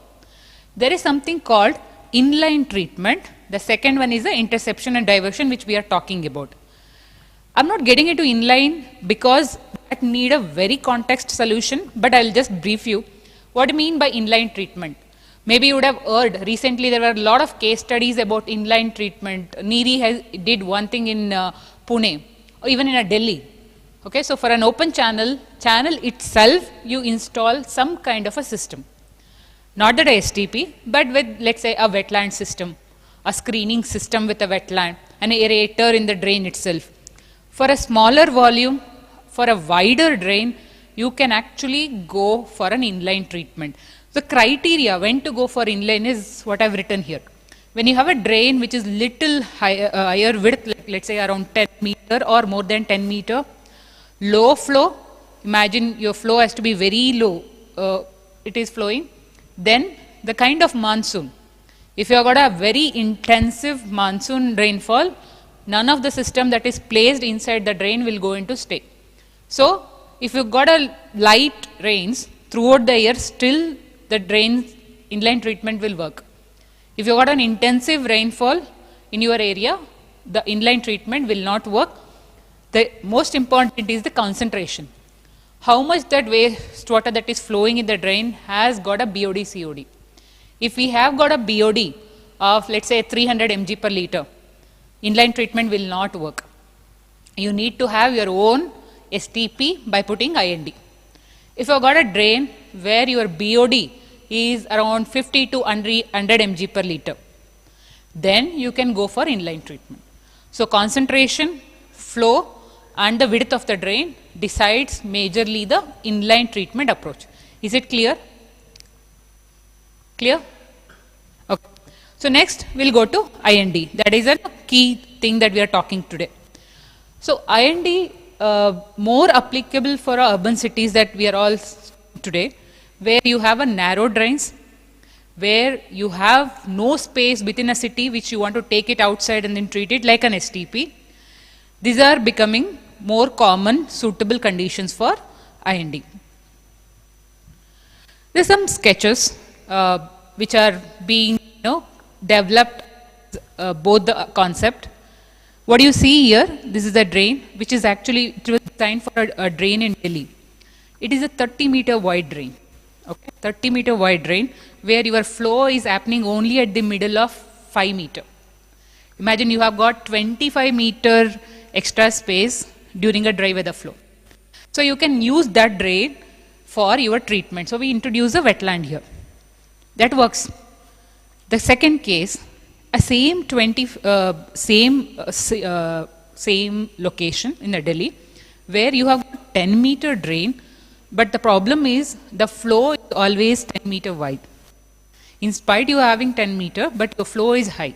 For that, we will not be able to do inline treatment. So what we did an IND here, what you are seeing here, diverted to an STP, which is a nature-based, and then let into the drain. Okay, in this case what happens? During heavy rains, everything gets submerged. It's been designed such a way that it can get submerged and flow can happen. During dry weather, it only takes the sewage from the outfall, treats it and put it into the drain. This is the two approach we can go for open channel used water. Let's start with, now we want to design IND. So yesterday we all remember, right? So sir presented about how he designed IND. First thing, as I already said, we will do Q and Q. I'll brief how to do Q and Q. We'll conduct a topography. Why we do topography? As sir said, we need to understand, because see, one way is to whether there is a gravity is there is a slope available, you can still do IND. In those cases, you have to go for a pumping station. If you're able to do completely with the gravity, you can actually avoid pumping station, the O&M cost.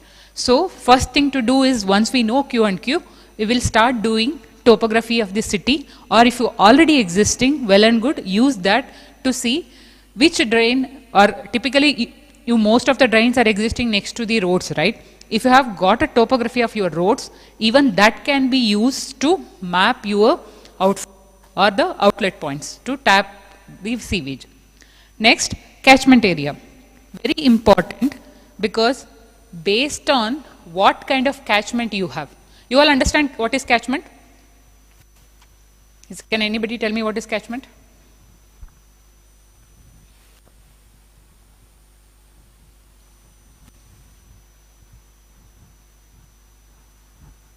Anyone? Let's say if I've got a water body here, where a water from the surrounding area coming from is the catchment. So if I got, let's say this is the table, or this is a water body, where is that going to come? Let's say if it is rains, the surrounding area, what is existing, through which the water enters to water body, the surrounding area is called catchment. For Impala, let's say the place we are here, if this is a water body, where it is going to come, the whole Impala city will be your catchment area.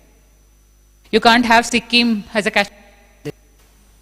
So based on your catchment area characteristics, you will design an IND. Why it important? Let's say in your catchment, you have got lot of industries or commercial establishment. Then you end up all industrial waste or a commercial wastewater coming into the drain. So catchment characteristics become very much important. Second type, that is about wastewater. Let's say the surrounding area is fully covered by buildings. Do you have water in the drain? How much water is going to come? Is it more or less? Imagine a water body surrounded by full buildings. What is the water that is going to come into the drain? Is it more or is it going to be less? Less? More? Which is the correct answer?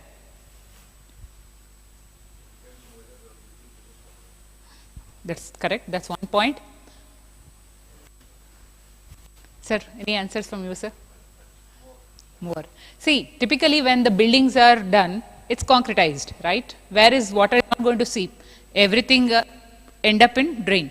As sir said, some people may capture that water and use it, right? So when we design any of the drains, typically that's what we see. What is the land use pattern around this water body?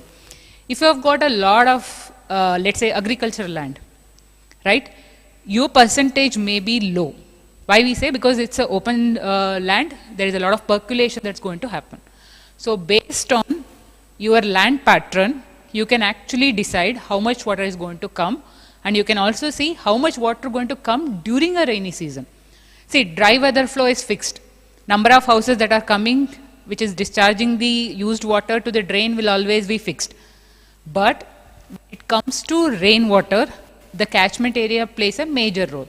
Whether am I getting more water or am I getting a less water? So that completely depends on the catchment characteristics. How do we do Q and Q? So we'll start with Sir. So Sir did a Q method. Sir, what did you use it, sir?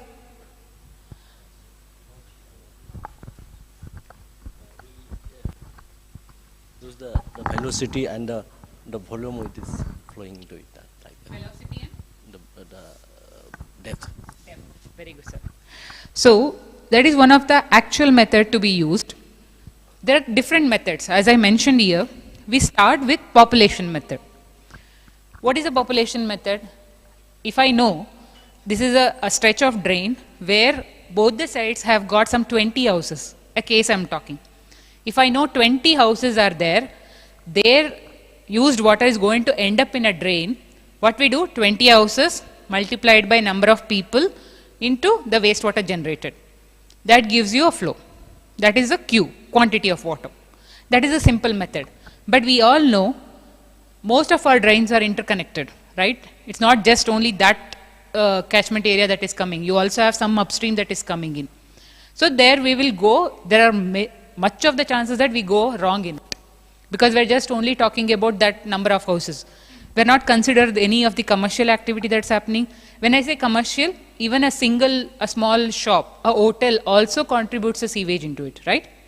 So that's the reason population method most of the time is mostly under-designed, if you go with a population method.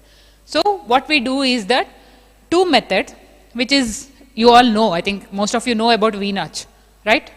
I think you would have studied in your colleges probably.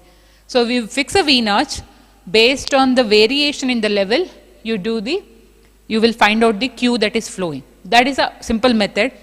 But the problem, what happens, most of us know, none of our drains are uniform sizes. Some at home you have, like in front of a house, you will have some 30 centimeter.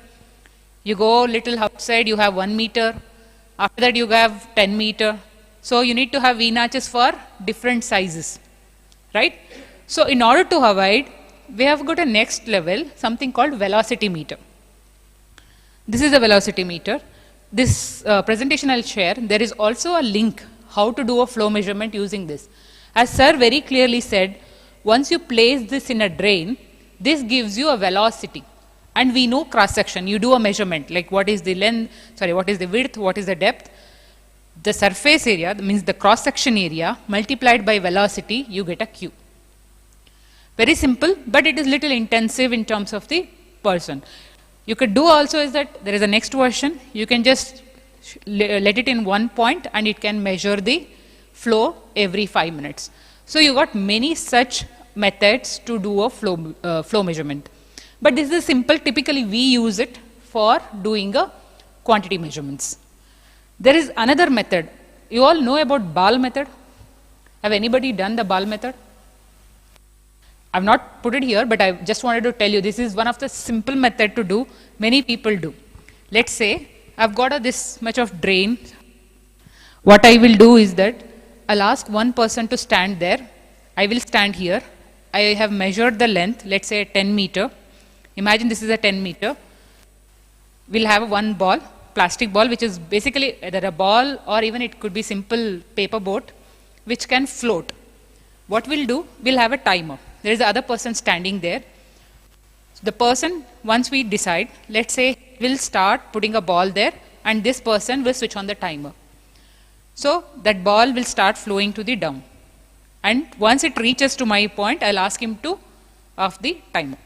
So you know the distance, you know the time, what it gives, liter per second or liter per hour. This is a very simple method. People do still. There is a lot of error, but we do repeat some 3-4 times, you will get the number. Very simple method, it can be done. So most of the time we go to site, right? We may not have tape, we may not have something to measure the instruments and all. Quick thing, get one ball or even a paper piece and do this. You will easily find out the flow. 90% accurate, I would really say, but do repeat it 2-3 times, then you will be able to find the values. I will also share the video of this. I've got a video, maybe in the group I'll share it, so probably you can look into it and then see. Why I'm stressing on Q and Q, because most of your design depends on how you do Q and Q. So now we know flow, let's look at the quality. So how do we collect the sample? Sample collection is also, it's very simple, just putting into the drain and taking the water, but when do you take, how do you take it, also matters. Here, you can see there's a small stream that is flowing. If you see, there is no depth at all in that. It's almost the surface. How do you collect it? When do you collect it? Let's start with when. So I did a flow measurement. This is a one graph I'm talking. I have got a values for 24 hours. From this, I know what is my peak hours. You all know peak hours? What is a peak hours? No? In a day, what duration you get more water? Same thing in an open channel also. Like imagine night, is there any going to be flow in a drain? Probably less, right? Or it may be zero. So what we will do, we go in the morning where people start using their water.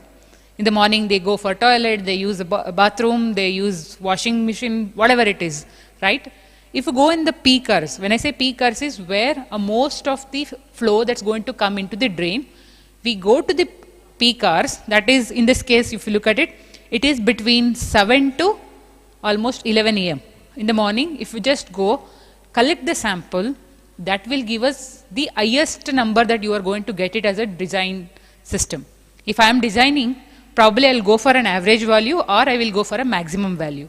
You can decide. So if you all feel, typically it's good to go for a maximum number because your system can manage the loading, or you can just go take a little average, means you collect the sample at different intervals, take average and design also. We go and collect the sample in the peak hours or even in the night peak. Evening also there will be some peak water will be coming. So we collect the sample, we know the values, then we take that for a design. So this is an important thing for Q&Q. Is there any question in that? Clear? Yes? Okay, let's move. So I've been very much stressing because sir, as sir said, sir did actually, but there are other methods that you can use and then quantify your used water. Now, so now we got the Q&Q. We know what is the flow, cubic meter or MLD water. We know what is the BOD, COD. Now we need to start designing the IND. First thing we'll start is with the screening of solid waste, because that's easy to do. It's a physical method. Just putting a barrier, you can remove. So we select the screen first. Again, what kind of screens that we are going to have? Has anybody did a screening design? Done screening design?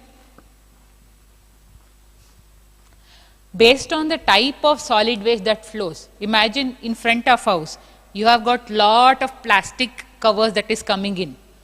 Probably you can go with little bigger size screening. If you have got lot of shampoo paper, pan, gudka covers, if that is ending up, you can go for a smaller size screens. So based on type of solid waste that is flowing, you pick your screen size. Clear? We start with the screening, then we will, before screening also, we can find where is the land nearby. This is the big questions everybody will have, whether I need to have one IND system for a city or should I have multiple IND for a city. How do you decide? If I ask you for your city, you decided you want to do IND, how you go about it? You want to go with one or you want to go with multiple?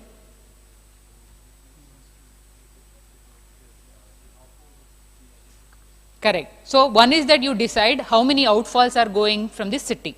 Let's say I have got a city where I have got a 3 outfalls in a 3 different direction, the wastewater is flowing. So you will go for a 3.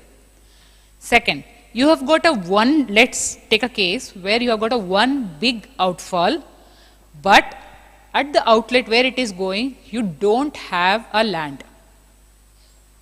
This is the case. What you will do? At the end, it is like I'm saying, in the city there are multiple. When it goes out of the city, there is only 1 outfall. But at the outfall, you don't have land. How do we go about it?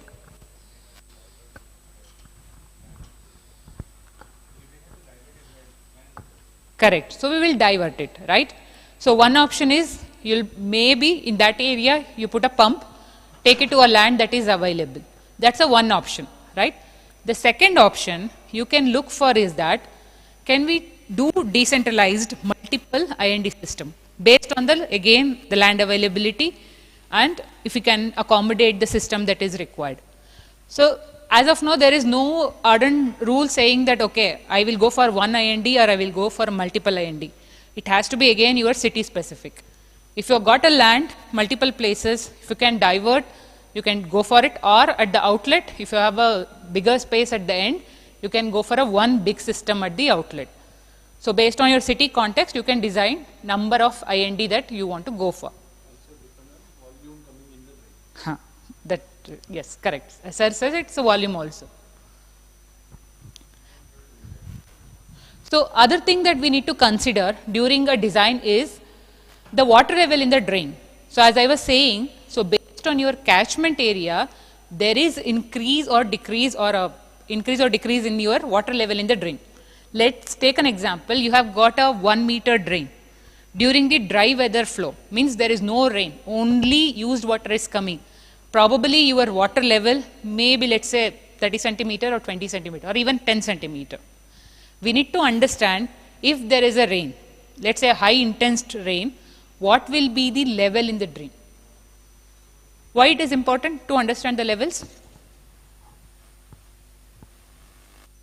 We know when there is a rain, there is an increase in the level, correct?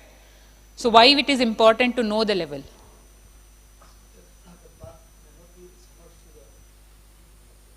Correct. One is, yes, we don't want our plant to get submerged.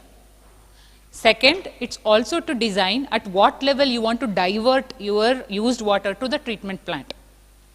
Let's say if I divert, let's say I have an inlet point to the STP at the highest point when there is a rainwater is coming. If I put it there at the drain top, will we have any water during the dry weather flow to the STP?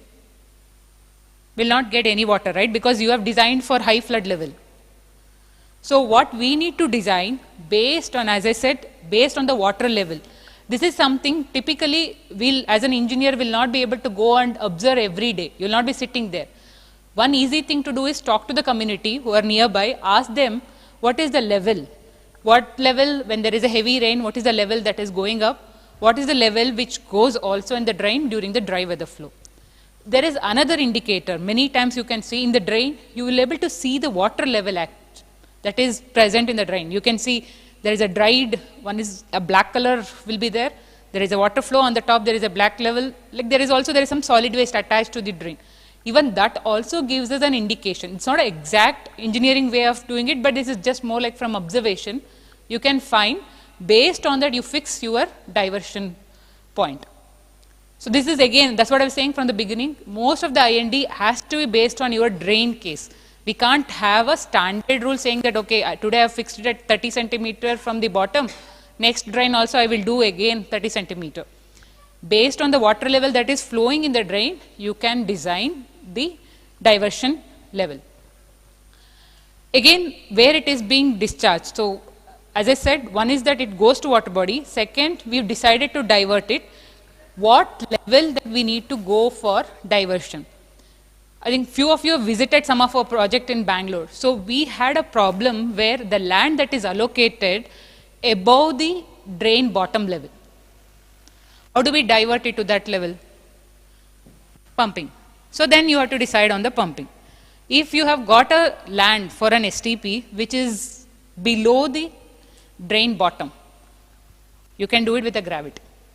So based on the place where you are diverting, you can choose whether you need a pumping or a gravity flow.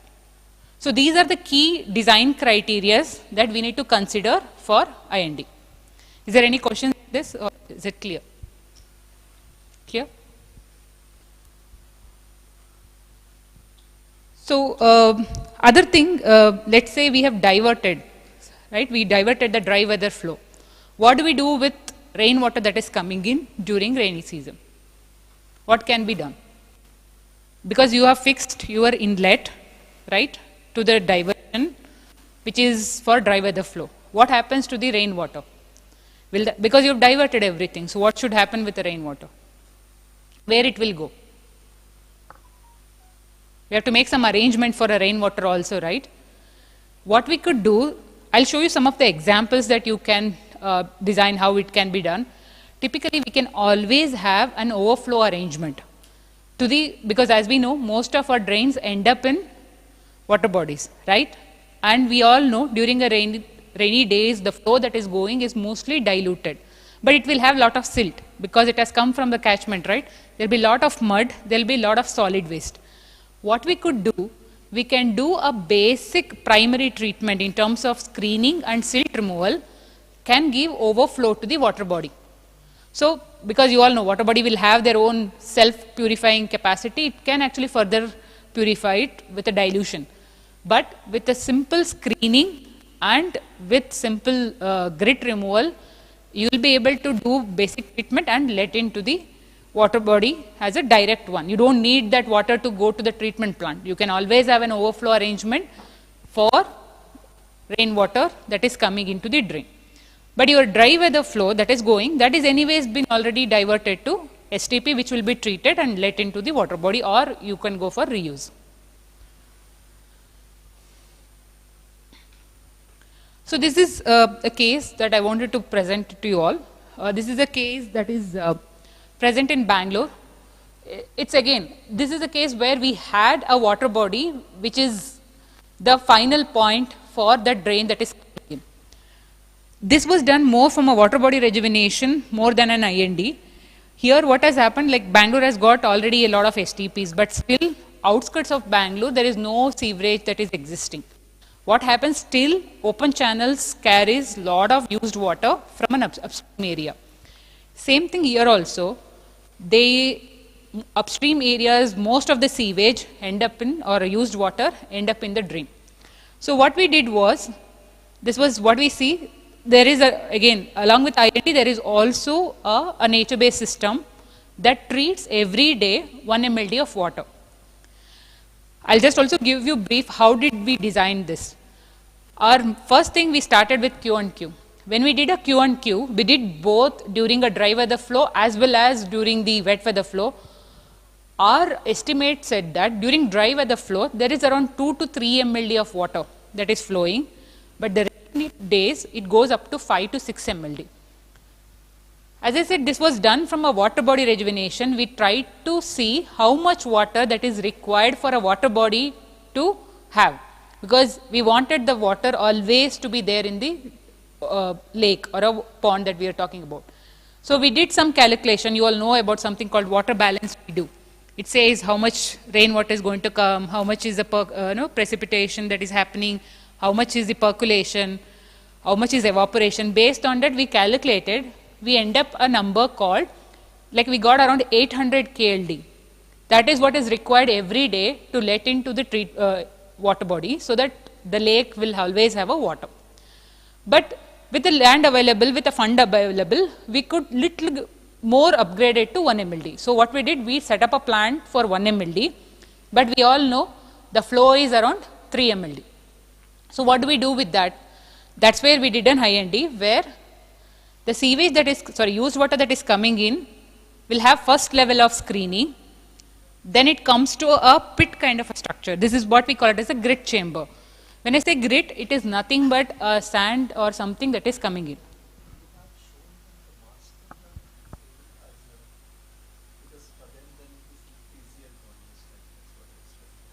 Okay. No, sir, I have not there, because I just focused on IND, but I'll see if at the end I can show.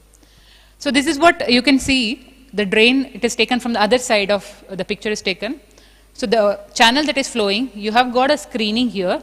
Then this is something like a pit, where this grit that is coming from, from the upstream is being collected in the grit chamber, and then there is a gate here which will be operated to see how much water that you want for a treatment plant. Then the remaining water that is there, that get overflow from this, is a outflow or overflow weir that we call it as, and then enters to the bypass drain, which is connected to the downstream STP. So the next picture maybe, this is what you can see. This, so much of solid waste that is there. Then from here, the water overflows.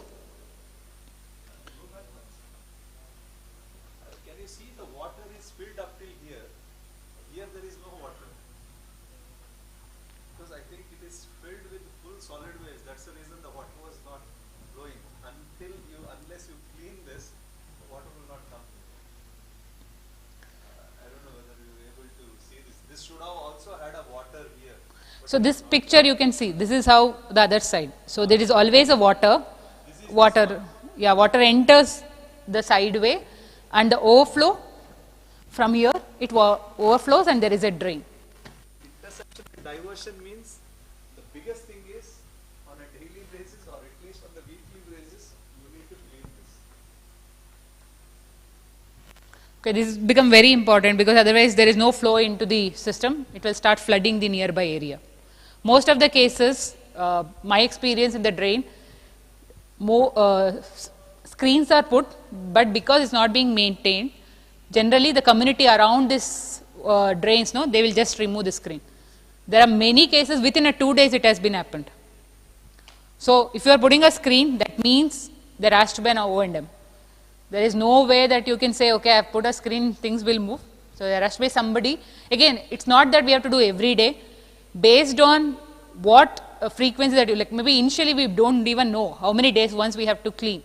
Just observe it. So probably for a smaller towns, like the case that you all have, you may not have so much of solid waste coming in.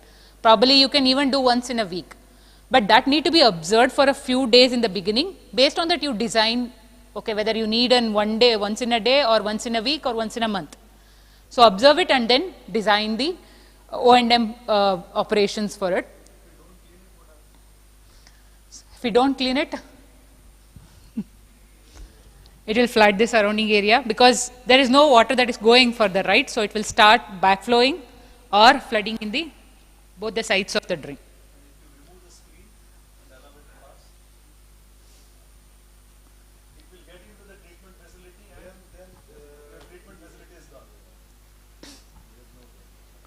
Yeah.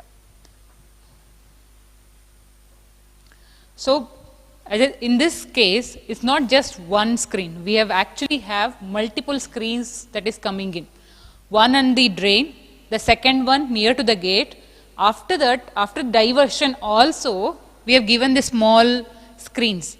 As I said in the beginning, the screen sizing again depends on type of solid waste that is coming in. If you have got a bigger solid waste, like in many cases we have also got beds that are coming in, shoes, slippers. Okay, so there are a lot of things that comes in. So that you can actually separate it in a bigger size, even up to 100 mm opening. But as it goes smaller, let's say a shampoo cover or plastic small pieces, if it comes, you need to go for a smaller size screen. As sir said, why we have to clean it? Because all these small things go and end up in blocking your treatment system, whether it's a pipe or it is a pump. So to avoid our failures of our system, so we need to remove the screen as early as possible. So this is the next level screening happens. Then we have got some kind of a sedimentation tank where further settlement happens. Then we have got a anaerobic system, which is again nature based. It's called DAY-2.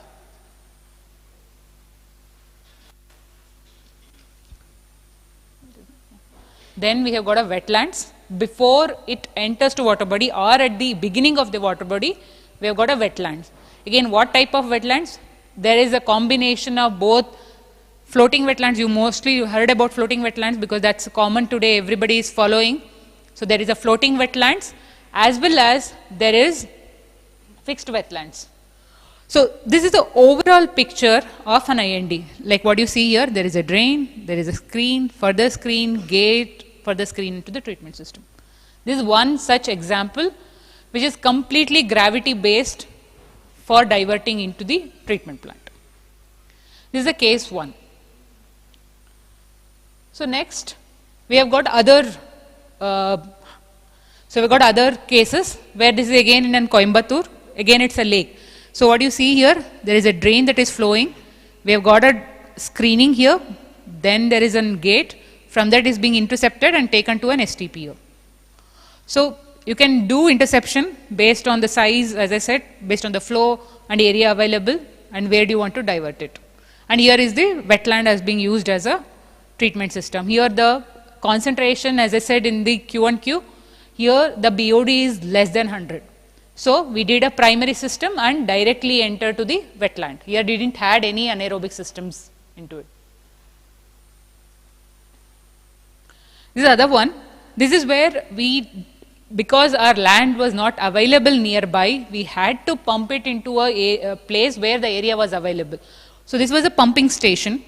So for this, there is a drain that is flowing in. So this also got like different level, you can see. This is directly going into pumping station here. Whenever there is an increase in the level, there is an overflow in the top, which takes to the water body. Water body is this side, and this side is for your treatment system. This is also another type of IND that we can do. This is other one which is currently under construction, you can see. This is a small slum area where the most of the grey water from this slum is end up in this drain. Again, there is no space here. So what we did was, we used a pathway that is available, which was mostly used for vehicle movement. We did an IND here. Just if you see, there is a pipe that is there here, based on the levels that is flowing in, taken into a channel or a chamber where you have got screening. Then we also had one manhole where there is also some sewage connected. Both the things have been taken, screened, and then put it into a system.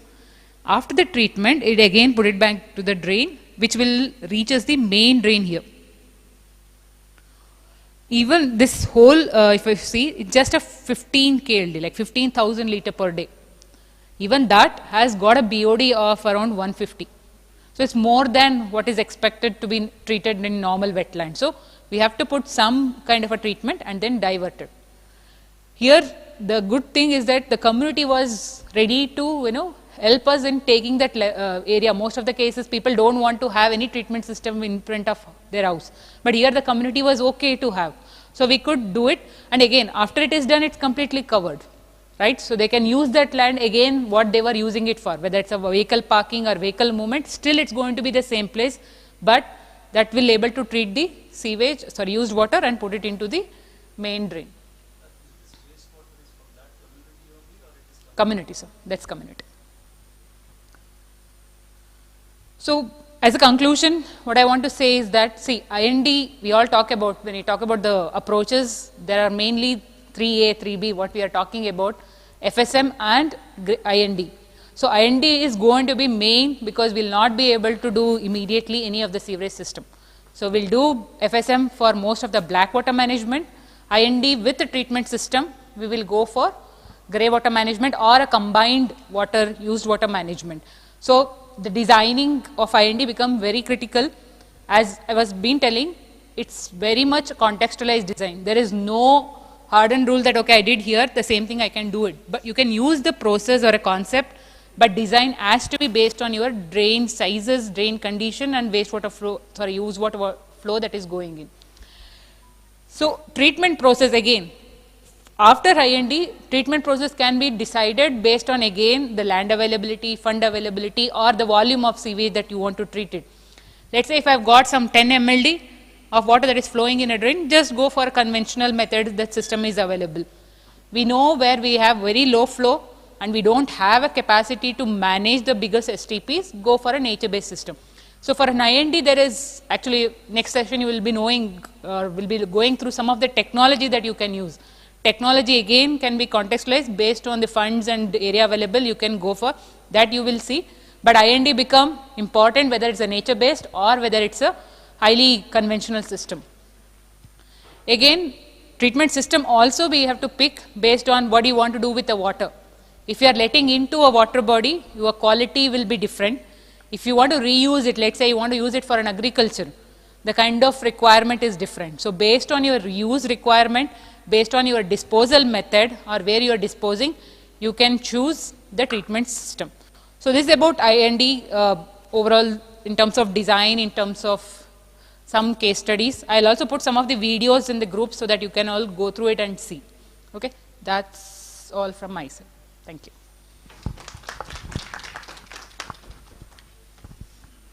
Is there any questions?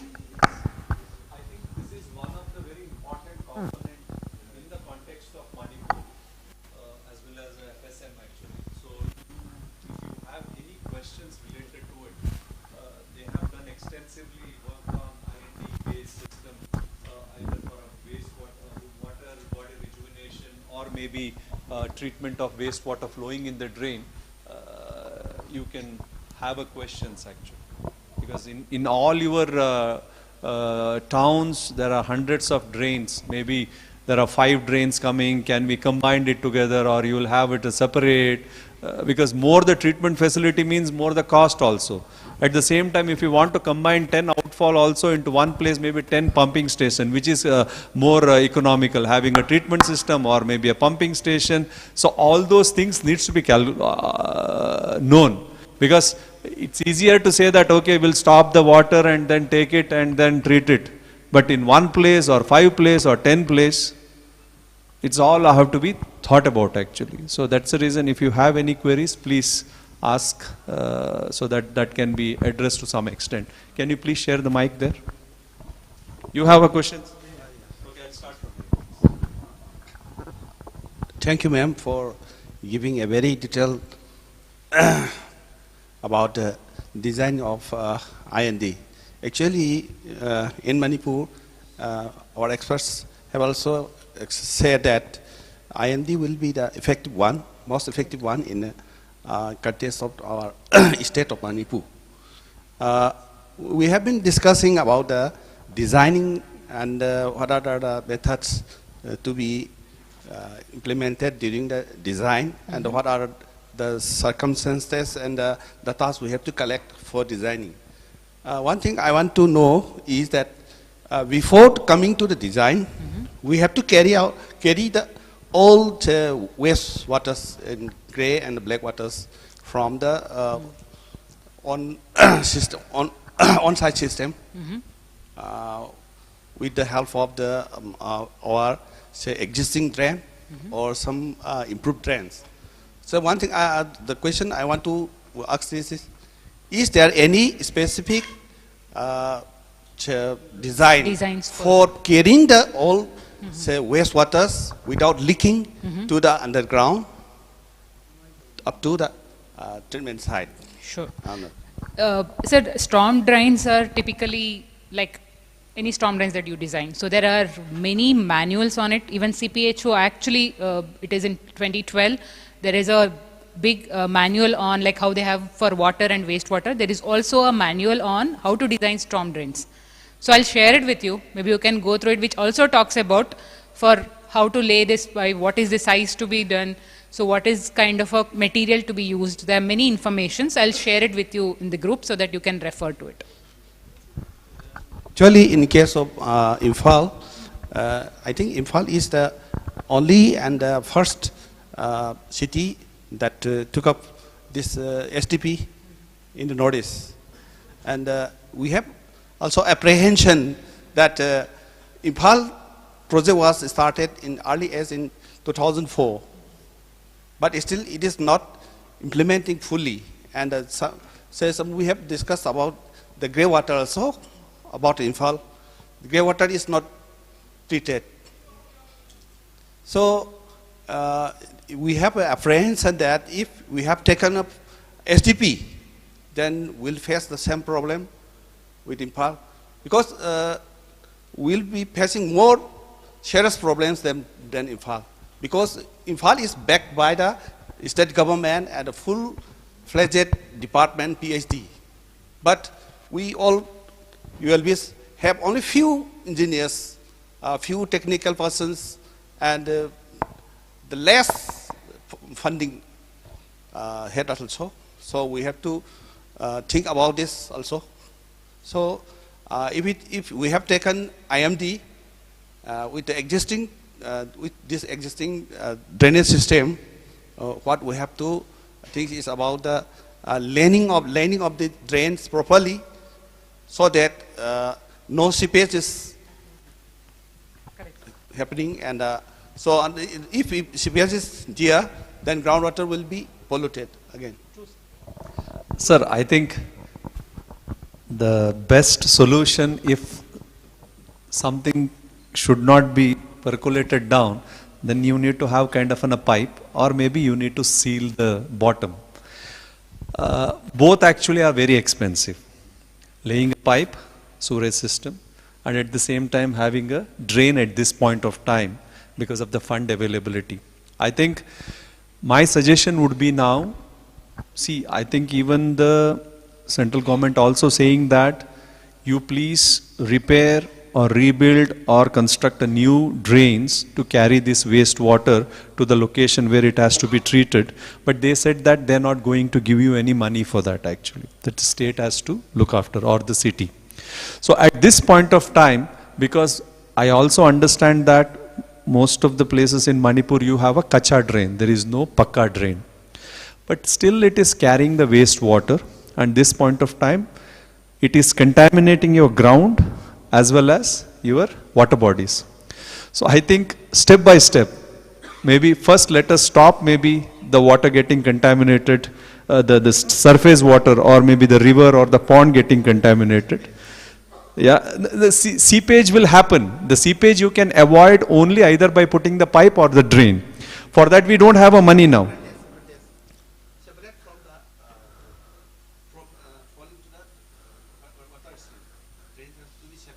So you are saying that 2 drains have to be constructed? Or maybe whatever comes in the drain, what are you trying to say? I didn't get actually. Okay.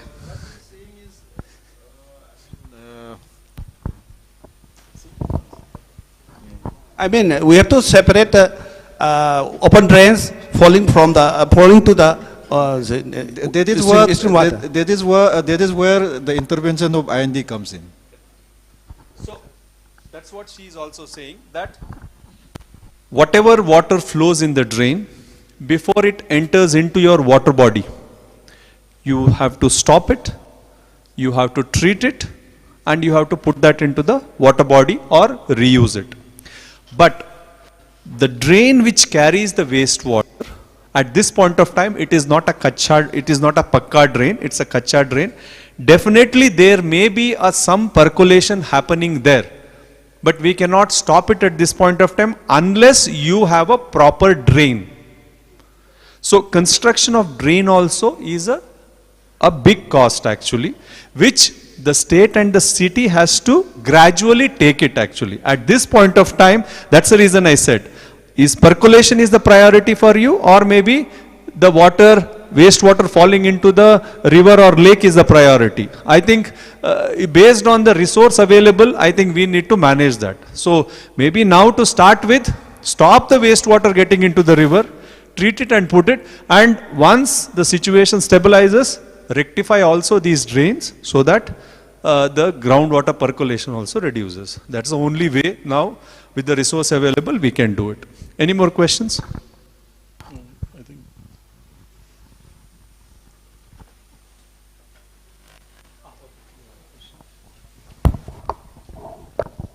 Well, the first question is probably being answered. I'm from Manipur Municipal Council. I've been posted there for over 3 years. During a rough survey using Google Earth, we tried to find out the network of the drainage. It's about 71 kilometers, out of which about 90%, 95% are natural drains. So I was just worried about all those percolation, because the drainage network, majorly it flows to larger drains, which flows beside the paddy fields. So there is always a risk of water percolating into the fields and contaminating the groundwater as well. So this is a hazard which I was thinking, but then it's already been answered. So step by step we need to consider our step ahead. However, for the one peculiar condition about Nambol, which I would like to highlight and just get a feedback from your side, is that there are 18 wards. Out of the 18 wards, 13 wards are flood prone, and every single year, for the last 3.5 years, about 4 years, I have been posted in Nambol. There are about 3 to 5 wards which is always flooded. So in that kind of a situation, would IND serve the purpose? That's one question that's been striking at my mind. And I was just considering the drainage system of my town. In fact, the entire valley, the slope is towards south. So Nambol Municipal Council, the entire municipality area is drained by Nambol River. Maybe by the width of the size, you might consider it as a drain, but it's a river which again flows to Loktak Lake. So there are about for outfall, I would say. But then this outfall would always get into the Nambu River. There are three wetlands, Uttarapat, Mandapat, and another wetland which I forgot the name. But then these are the where there is during the flood time, the water gets flooded, the entire water would be flooded, and then gets stored in that wetland for a while, and then again slowly drains into the Nambu River. So in that kind of situation where 13 wards are flood prone, every single year at least 5 wards are always flooded, would IND serve a purpose? That's what I want to consider. Get a feedback from your side. So, IND is mostly for diverting your dry weather flow. So that is based on, let's say, what is your drain pattern. If I looking at the condition, I think it's nothing to do with more than a IND, it is about your drain existing. So the current drain that you are existing itself has a problem with the flooding. So probably before you do IND here, first thing to do is a drain corrections. In terms of, I know you will have maybe levels issues and all, but if you can correct the drain and then do IND will be much better here. What is the cause of the flood? Yeah, that's what I was What about is to the come. primary cause of the The primary flood? cause of flooding is actually the breaching of the embankment of the Nambu River. It's a very low-lying area. In fact, before the settlement that's been happening in our town, I think it's a wetland itself, because major tract of my municipality area are wetland only. One of the largest wetland is also there in Nambu, which is known as Uttarapat.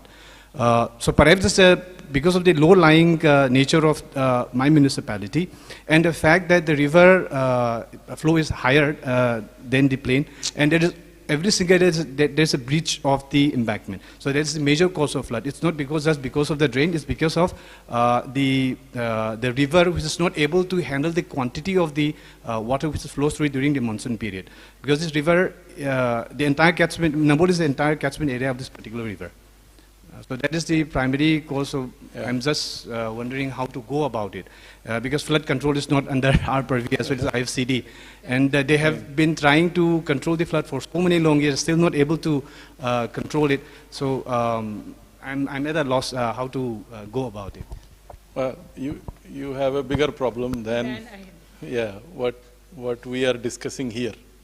It's a much larger problem. So if you go to the root cause of it, it is a planning issue. I mean, why would people settle in a low-lying area? That is a fundamental issue there. Can you solve that? I doubt it. So then the next thing is, can you strengthen the bank of the thing? That's also not in your control, I would imagine. But I think that is the most accessible solution at this point. Either bring the community together or work with the other departments and strengthen it. You know this better than I do. But I don't see how to address the problem. This situation is for how long during the year? During the monsoon period, would be June, July. The flood backflow is for how long? Sometimes it's around 10 days. Okay. So I think, he said it's a systemic issue actually. We have encroached the place of the lake rather than they are coming back, because these are all low-lying area meant for that. Unfortunately, because of the urbanization, we are there. So just to solve the problem at the moment, IND can be a solution. Only thing is, during that particular period, I think this will not work. The system will not work. We have to construct an IND system in a way that it is not flushed out because of the flood and all coming in. And once this flood once it recedes, I think we need to, whatever silt and all has gone inside that, we need to clean that and restart it. That's the only way. During that period, whatever wastewater comes, because there's too much of water, it gets diluted. And it's not a problem, you're talking only for a 10 days period. Those 10 days, even while constructing an IND, also construct in a way that there is a minimum water getting flooding inside that, or maybe the treatment plant also, you need to consider that the outlet inlet level should be above the flood level. These are the factors what you need to consider. So for these 10 days, it will not work. Maybe afterwards, again, you can resume that back. You also said, right, during flooding days, what you could do is that create some kind of a diversion arrangement for a flood water. Like you said, one is that 10 days.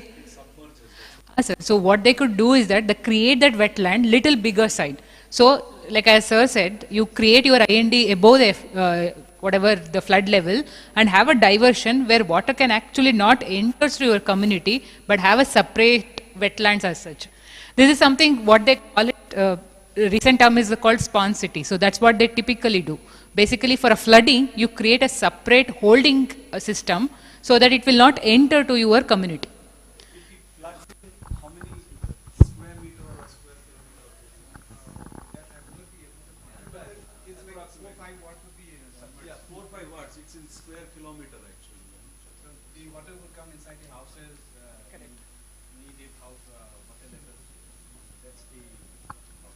Yeah, one of the ways is you divert the excess water and hold it in a further away in a low-lying place, create a channel so that it goes there. That is one solution, but it requires its own technical, study and design. But it's possible to do that. Yeah. But one important thing, what it tells me is that in the interest of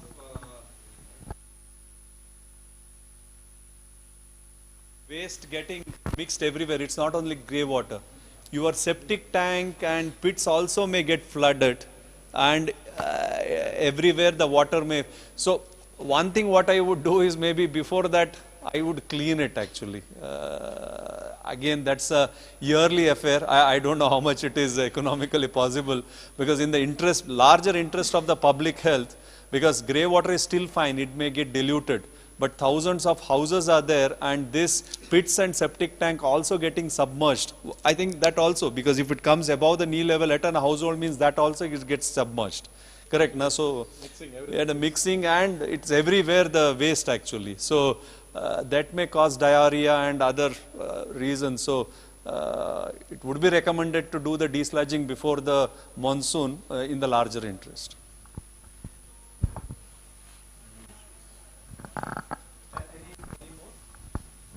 Last question? Yeah. Okay, maybe we can do that during the lunchtime also. Yeah, very nice discussion. Thank you for the questions. Let's go for lunch. And then come back. Sorry. Thank you.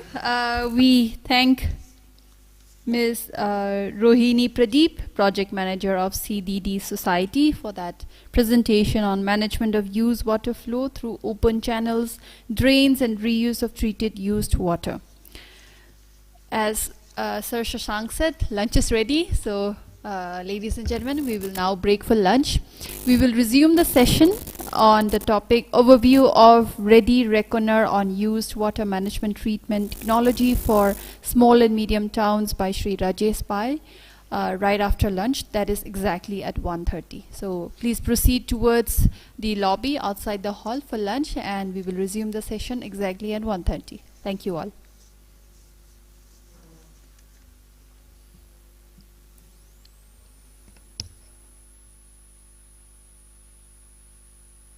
Not signed will miss out on getting a certificate for attending this workshop. So kindly notify Ms. Chetna if you have not signed the attendance sheet. Continuing with our session, may we request Shri Rajesh Pai, Technical Advisor, Wash Institute, to kindly lead the session overview of Ready Reckoner on used water management treatment technologies for small and medium towns. Over to you, sir.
you still remaining is the pathogens and kind of a chemicals or something like that. So pathogen, how you remove it?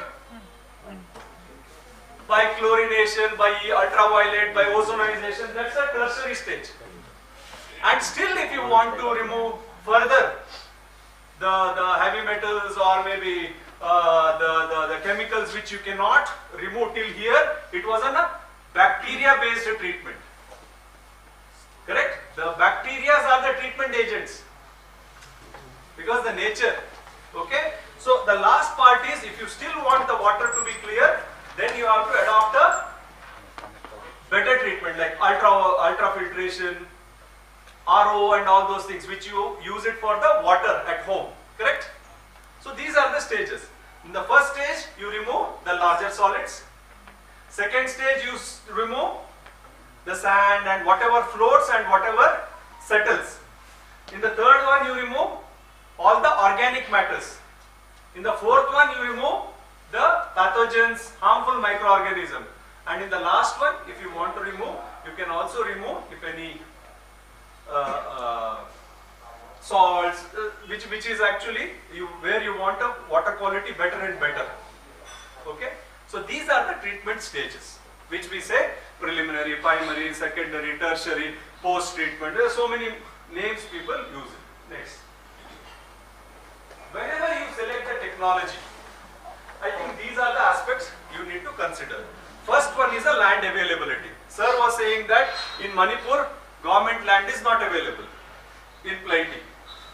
So, if you want to select any of the technology which needs a huge land, which means you cannot afford to have that kind of a treatment facility.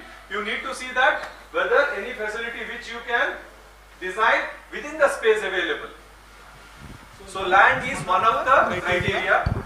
Land is one of the criteria which you need to consider while designing.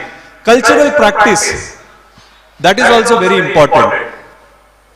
Okay. Cultural practice. So sometimes people are also throwing different things into the wastewater, or maybe kind of, for example, if the food habits of different people is very different actually. So sometimes it is an area with quite a lot of eating community is there, and the wastewater quality also can be different. So cultural practice also a little bit has to be taken into consideration in terms of quality of wastewater, but at the same time also kind of selection of the location for the treatment facility where you want all such things. Treatment efficiency, that's also very important at the end. What is the quality of water at the end what you wanted? For example, the wastewater, if treated, for what all purposes it can be used? Can somebody tell me? Wastewater after treatment, can it be reused? Yes or no? So for what all purposes it can be used? Agricultural, gardening, cleaning, construction, firefighting, so many things. For example, if it is an agricultural purposes, then you don't have to treat it to the tertiary level. Because, see, at a tertiary level, there is also possibility you remove nitrogen, phosphorus and all those things, which normally it is not necessary to remove, because in the agricultural practice, with the water, you also put urea, which is what? The nitrogen. Correct, na? So instead of putting that, you can also use it, which actually is a substitute for that. So that's the reason reuse, when you do it for an agricultural purpose, you can treat it to up to a certain extent. For example, he said construction. While doing the construction, the water has to be good. Correct. Now, if not, what should not be there in a construction water actually? When you use a water for construction purpose, what should not be there? Correct. Anything which may corrode your steel. Sulfate, chloride, salts should not be there. So, in a tertiary level of treatment or maybe a post-treatment, you have to give a treatment which will help you to remove that. So, remove that also means it's not necessary that you need to 100% remove. There may be some again a standard which is given till this level it is acceptable. So you always have to see that your wastewater influent quality, what it comes, based on that you have designed the treatment facility, and at the end when it comes out whether it meets that or not, then only you can use it for that. Okay? So very important is based on the reuse types. And again, if you want to put the wastewater into the water body, what should not be there? So nowadays if you see a water body, what you see in a water body, in a lake, is it clean, clear? What you observe normally? Algal growths, weeds and all, water hyacinth, for what? Why it is there? One is an organic matter, other one is mostly a nutrient, which is nitrogen, phosphorus. Phosphorus is a main culprit actually, which the moment you see the water body with lots of algae or maybe the weeds or maybe a water hyacinth, that means that quite a lot of a nutrient entering into that particular water body. What can be the source for that? One is a wastewater, other one is also can be a storm runoff. Storm runoff means from the farms where you use the fertilizer for agricultural, that water also when it comes, both the possibilities are there.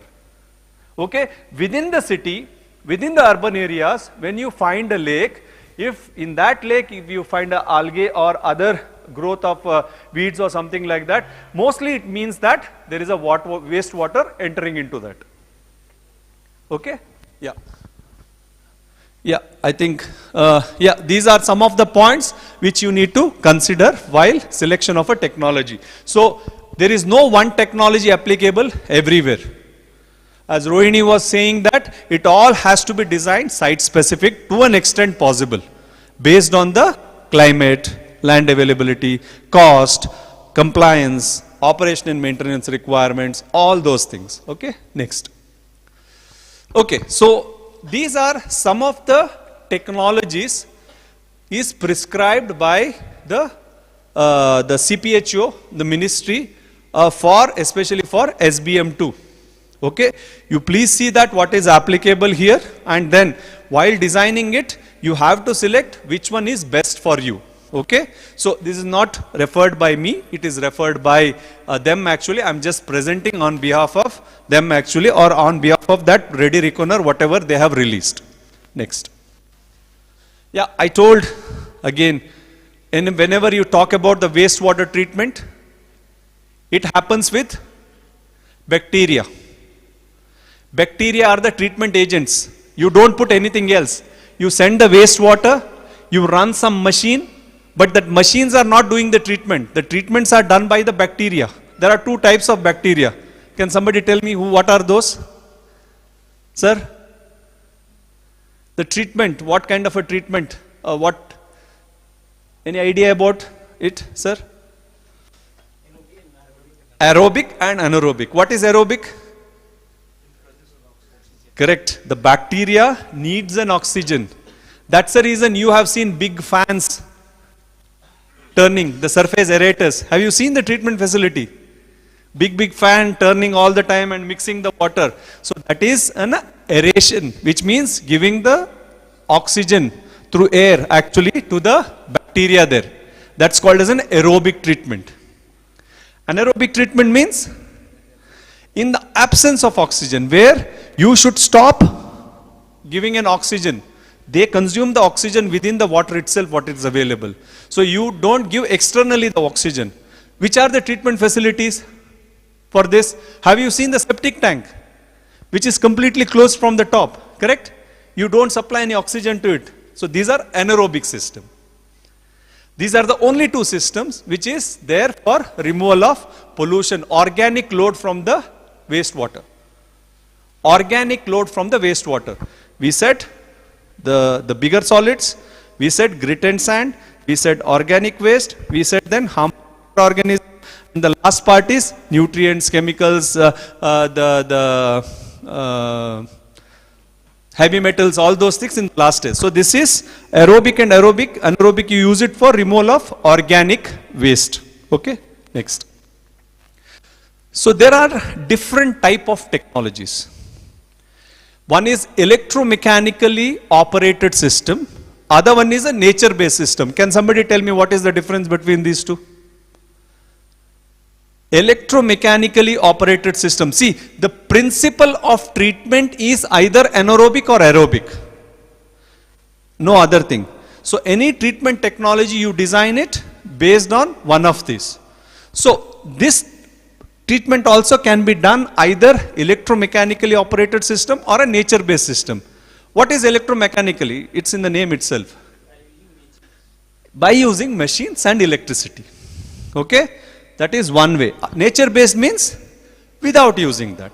Okay? Let us see that which are the technologies which uses the electromechanical process or maybe to treatment. Next. Yeah, this I told already. Next. Activated sludge process. Have you heard about ASP? This is one of the old technology, mother of all this technology nowadays, whatever we using it. It is called as an activated sludge process. In Manipur, what technology they have? Anybody? You have some 27 MLD system, na? What is the technology? Sir, you know? Which one? ASP only. The same thing what you have in your backyard, which looks like this. Maybe not exactly. Yesterday madam was showing big clarifier. Okay? So same as this here. I don't want to explain the working principle of this.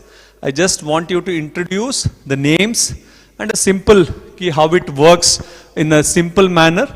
The wastewater comes into a tank where oxygen or air is given. Through that air, the oxygen is being supplied to the bacteria. See here, the oxygen is given from the bottom, and this is a wastewater.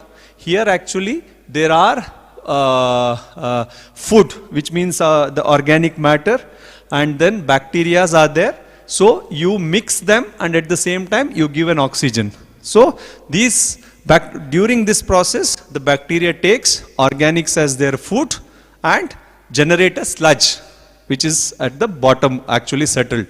The next, water gets into the clarifier. Clarifier is a place where the solid liquid separation happens, because here in this tank you mix it, correct na? The solid and the water is mixed. That means water is very turbid. It's not clear. Before you release it, you have to make that solid and liquid separate and water to be clear. That happens in this process here. Can you see here? Here actually this happens. In this happens. That's the reason it is called as clarifier. So before here, this is a screen. There is a grid chamber. This is a primary and the secondary treatment here. This is a secondary, this is a primary. And tertiary treatment system somewhere outside actually, where they pass that through either a chlorination or maybe through the ultraviolet. Okay? Any doubt here? Okay, after lunch asking a doubt is also maybe. Yeah, just for your information, it cost around 80 lakhs to 1.7 crore rupees per MLD. What is MLD? Million liters per day, which is 10 lakh liters. Okay? So in order to treat 10 lakh liters per day, if you want to put a system, it costs you around 80 to 170 lakh. It doesn't mean that, for example, if it is 1 MLD treatment, it costs so much. This is, if it is a 10 or 30 MLD plant, while doing that, the MLD cost is that. The smaller the volume, the cost per MLD increases.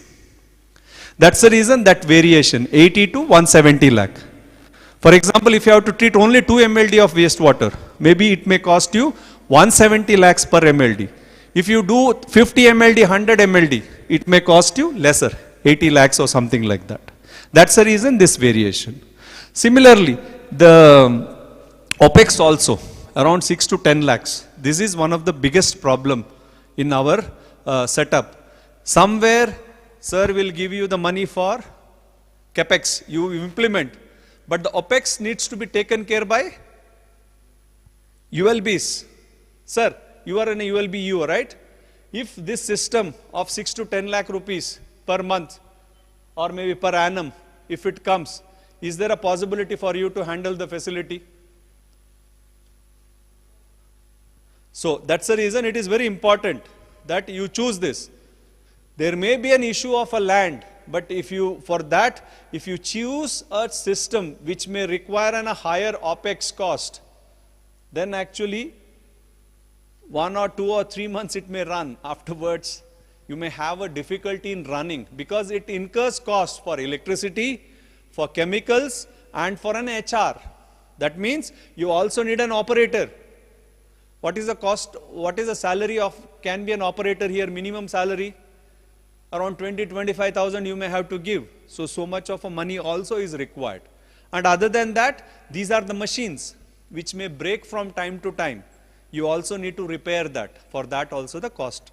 So that's the reason, please be careful and mindful while selecting the technologies. But all these technologies works very well. It is a proven technology, but only thing, while applying it, please take into consideration that what is needed to implement as also what is needed to its operate and maintenance. Next one.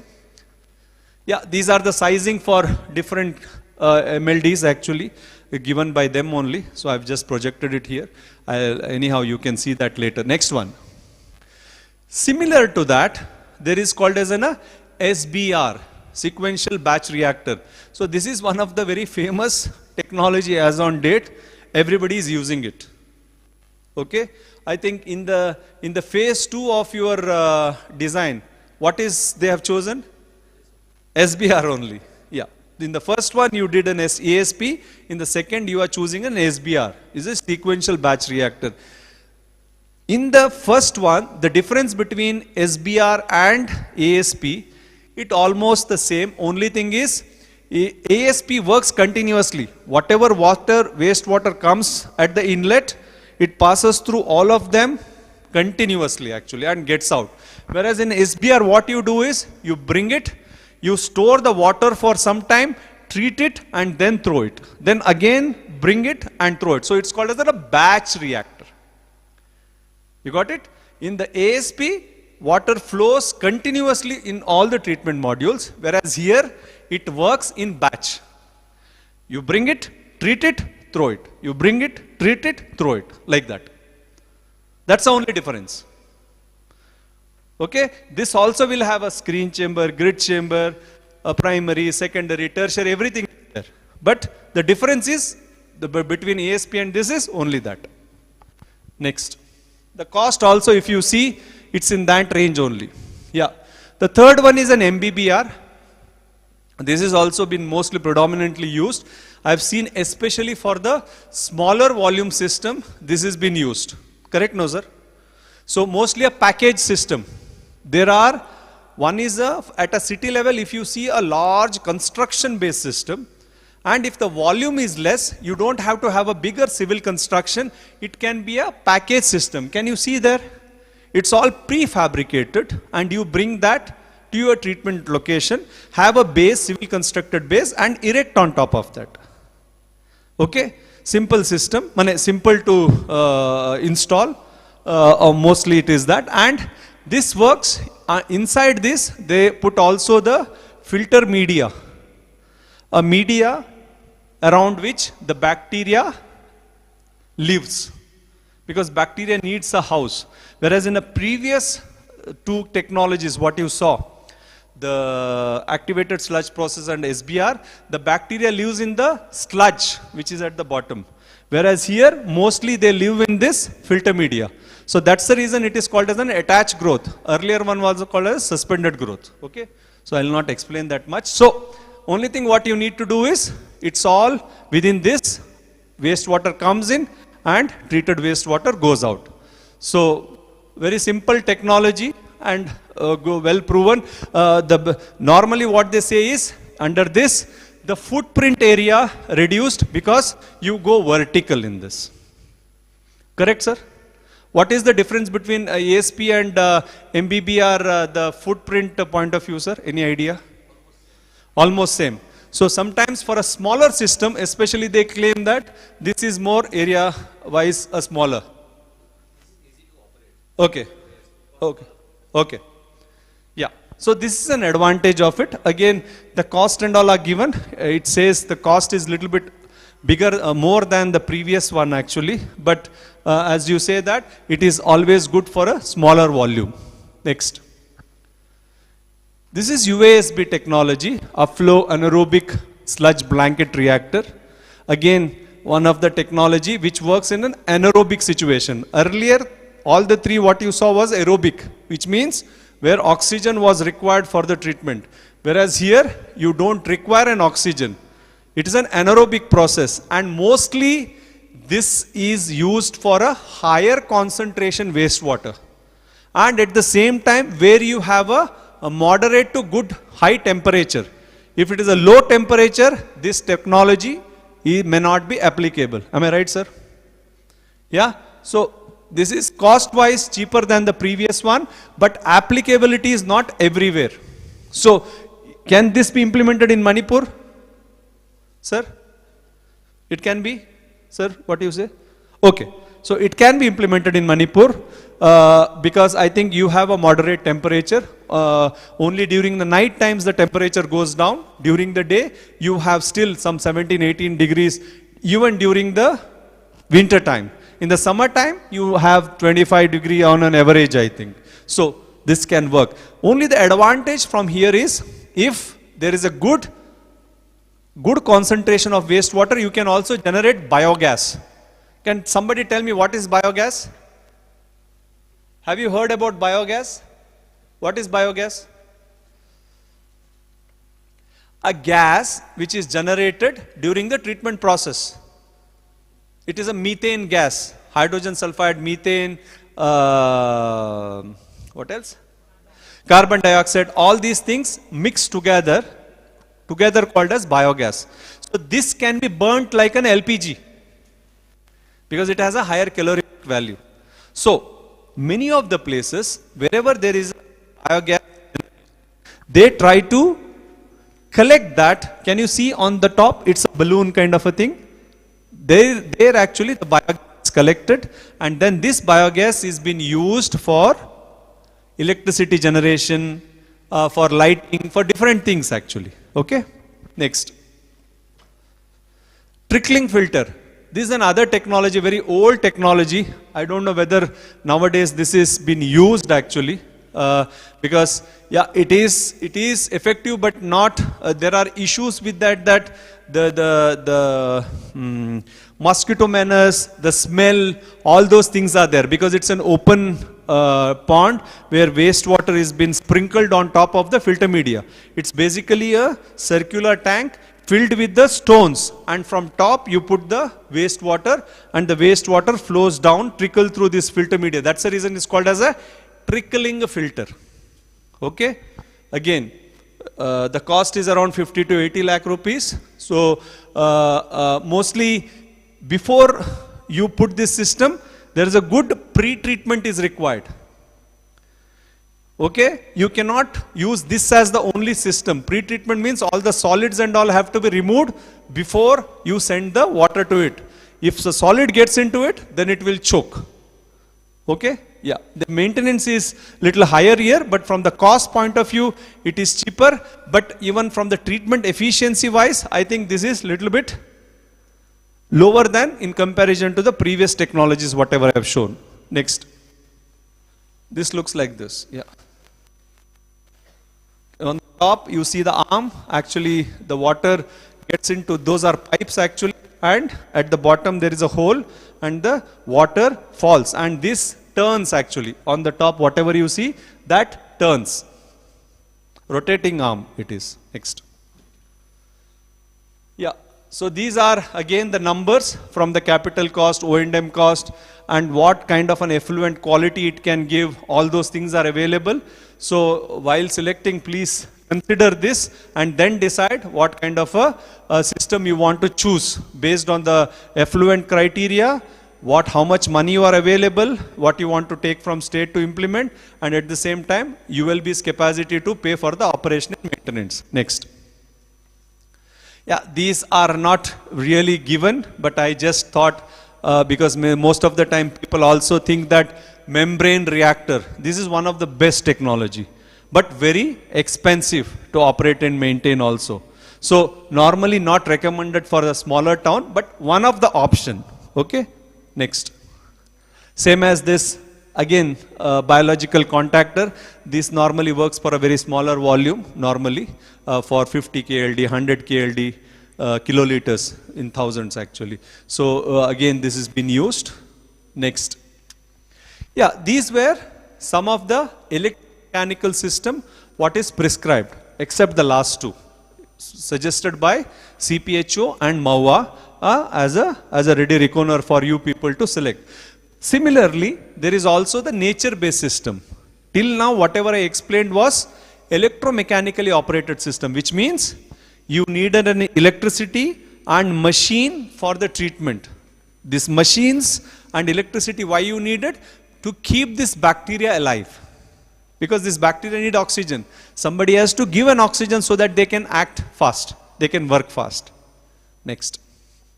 Yeah, within the nature-based system, again, there are two types. One is a pond-based system, other one is a root zone system. Pond system, I think it's very simple.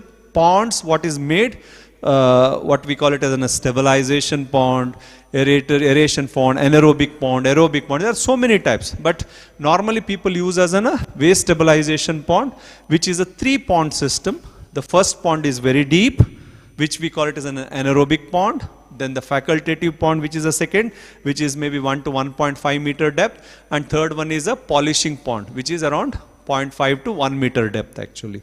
So 3 pond. Water flows from one pond to another pond to a third pond. All the solids, whatever it is there, those get settled in the first pond and the treatment happens there, and organic matter mostly removed there. And similarly in the second one, a third one is mostly for the polishing, which means the water, the depth is lesser, water is exposed to the sun with the ultraviolet rays, some of the harmful microorganism is killed, and at the same time water is also been aerated. Next. Yeah, this is one system, what they have referred is Jakasu. This is a Japanese technology, again coming to India now. These are mostly applied at the household level or maybe at the small community level. This is a box what you need to buy and fix the wastewater inlet, and then the treated water comes out. Okay, so not very cheap. The cost I don't remember. Rohini, you know the cost for KLD? This one?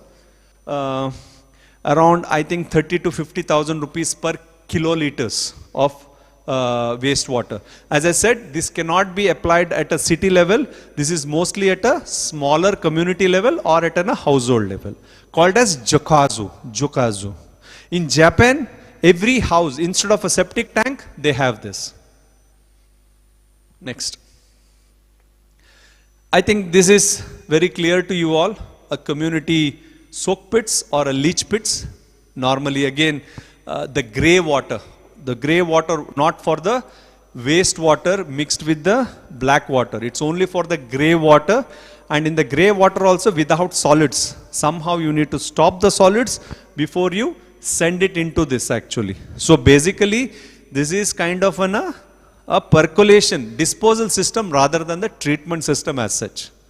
Okay, if it is a smaller volume and if you see that the organic content is very less in that, the solids are not there, if you can collect that nicely and if you can ensure that, then this can also be applied.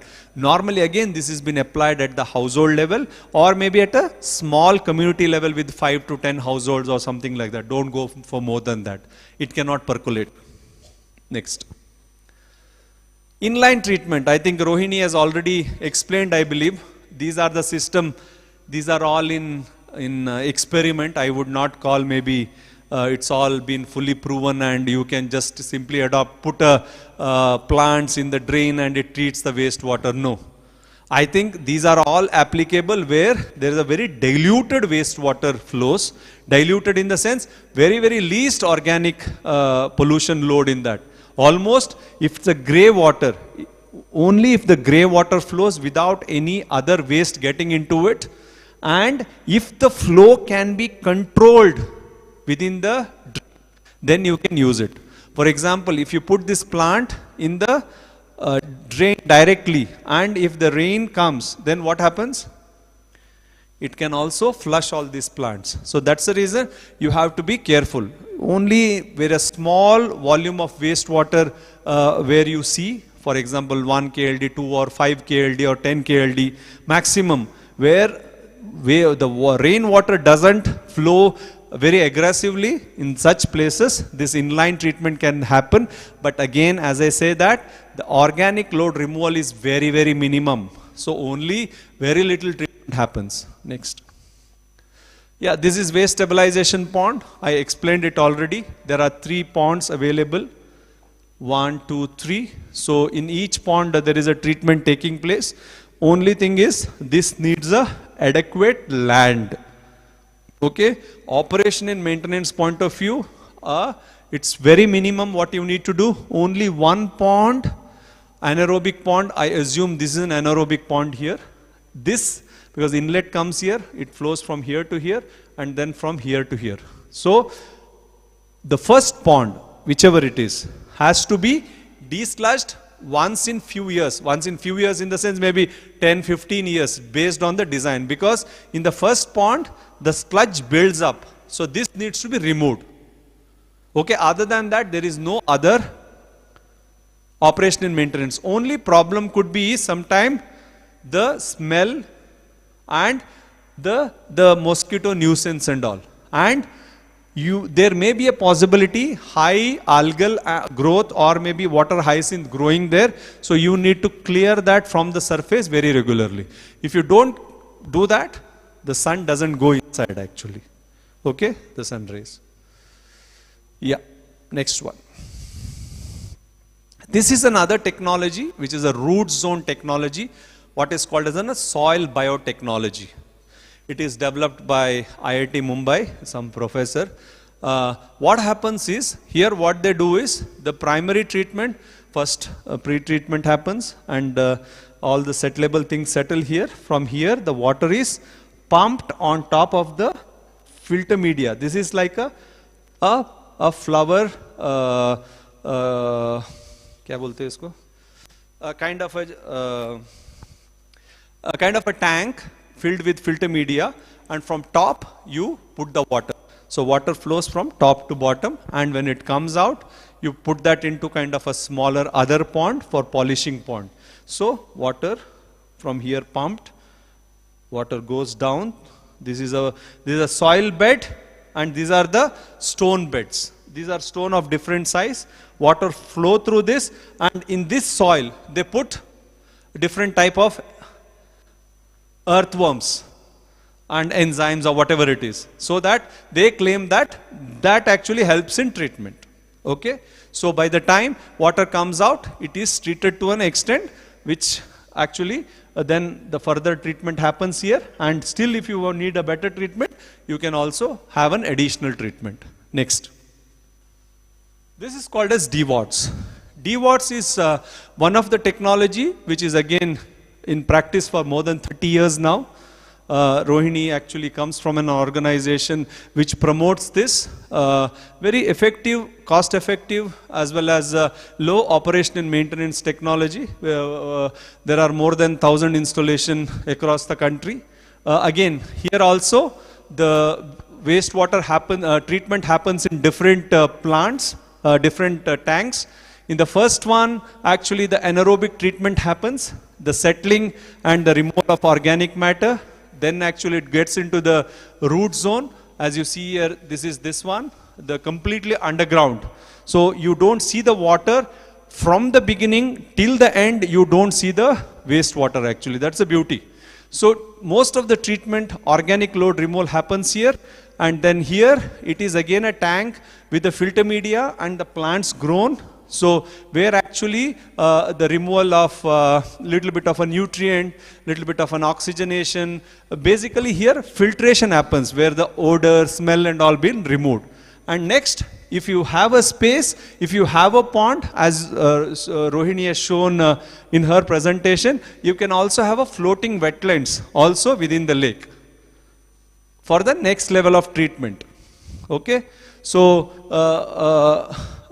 yeah, so these are the 3 modules called as DWATS technology. Next, next, next, keep on pressing. Go, go, go, go, go, go, go, go, go, go, go. Yeah, these are some of the treatment modules of DWATS. What I showed you is this plus this actually together, what you showed in the previous picture. Next, next, next. The polishing pond. So here it looks different, but these all can be combined. This and this is in one box. This is the second one. This is the third one. Next. Yeah, EM solution. Nowadays also people claim that putting some water and putting some powder also helps in treatment. So again, this has not been prescribed by the CPHO. I just have put because most of the time people were asking what is this EM. This is some kind of an enzyme, bacteria, what they try to put it into the water to increase the degradation, treatment performance. Okay, so either it can be they inoculate sometimes the bacteria or they inoculate the catalyst which helps to which helps the bacteria which is present in the treatments to act faster. Okay, there are 2 things. Effective microorganism means the powder or the liquid what they give you, either it can be a catalyst or it can be a bacteria. But this like you put it once and it works, no, never. You have to put that very regularly in a treatment system to increase the treatment efficiency. I really don't know whether this can do a treatment by on its own. Is it possible, Rohini? So it can enhance the existing treatment system, but it cannot work as a treatment system that you make a small pond, bring the wastewater and put this. No. Okay? Yeah, next. Yeah, so I think these are the some of the technologies what the CPHO has recommended, electromechanically operated system and the nature-based system. You've seen the difference. Electromechanically operated system needs kind of an electricity, machines, skilled manpower for its operation and maintenance or for its working. Whereas a nature-based system, you need a very less operation and maintenance. There is no need for an electricity, but it needs a little bit of a larger land in comparison to the electromechanically operated system. That's the only difference. Here the if you give the land, if you construct it well, then you need not worry much. Whereas here you have to worry on a daily basis, hourly basis, because if the electricity goes, the treatment will not happen. If the chemical you don't put it, treatment will not happen. If the machine is broken, the treatment will not happen. Whereas in this case, it is not. Because if it works in gravity, bacteria is automatically grown and it does its job. Only thing is, you need a little space in comparison to this. But if you plan it well, she has very well shown, it can be put under the road. It can be put below the garden. For example, here in the front there is a garden. Below the garden it can be completely treatment plant. All those things can be planned. It can be very well integrated with the greeneries actually. For you it looks like a garden, but it is a treatment system. So if you plan it well, there is no dedicated land is required. You can make this treatment system within the land itself available there. Okay? Yeah, I think treatment byproduct, whenever you do the treatment, you have a treated wastewater is one of the product. You have a sludge, which we call it as a biosolid. Third one, you get a biogas. These are the treatment byproducts. Main product is treated wastewater itself. This can be reused for different purposes. Next. Yeah, I think this I will not talk. Sasanka has already told. So only difference I would like to say here with the sewage and septage. Sewage is very diluted in comparison to the septage. You see here, the solids are very less, mostly it is liquid, whereas in the septage or maybe in a fecal sludge, solids are high and solids are very high in this. Okay, that's all. Any doubts or question, please ask.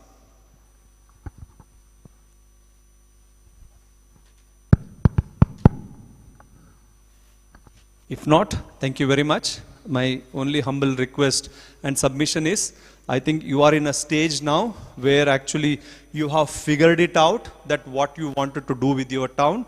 As Sir was saying and yesterday as Sopan was saying that you are going with the interception and diversion mostly with the fecal sludge management. So please, whatever technology you choose, please select it in a way that first of all it does its work, and second one is you will be able to handle it easily.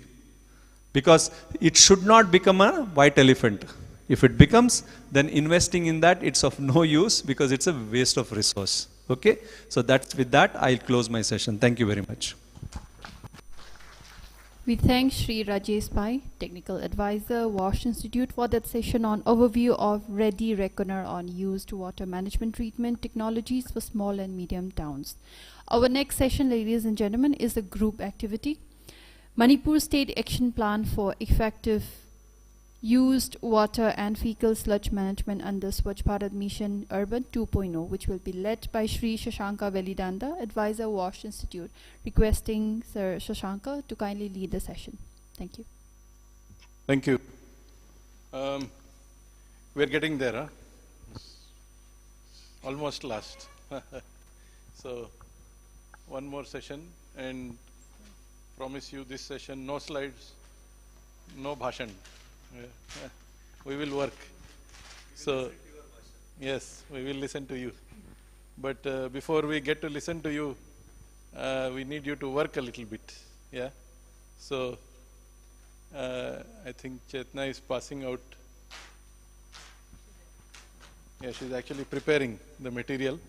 While she prepares, let us discuss what we would like to do in the session. So, basically, I mentioned this yesterday evening as well.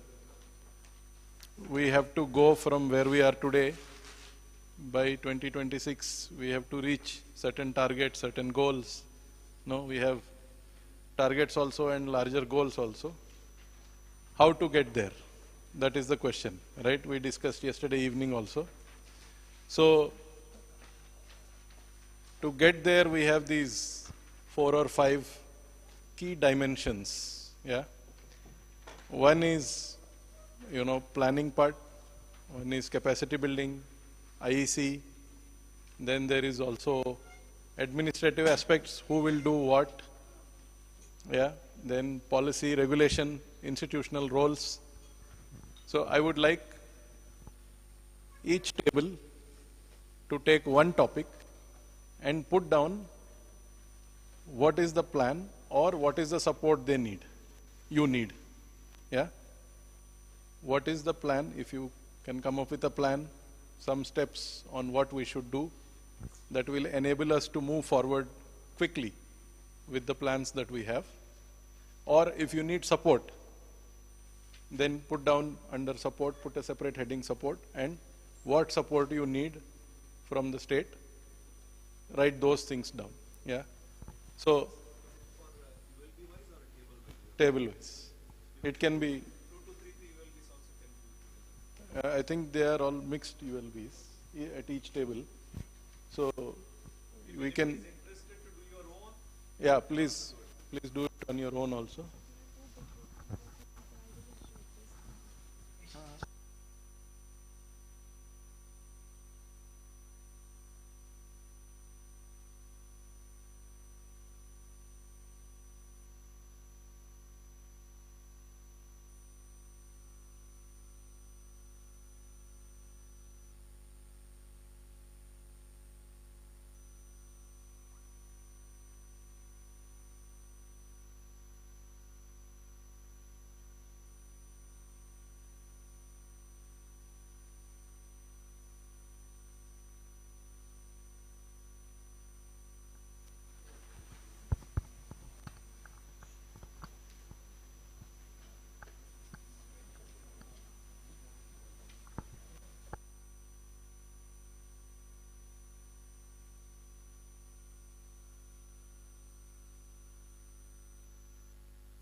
Okay, so all of us have the material to get started. Now let's see what we need to do. I have 4 topics and 5 tables.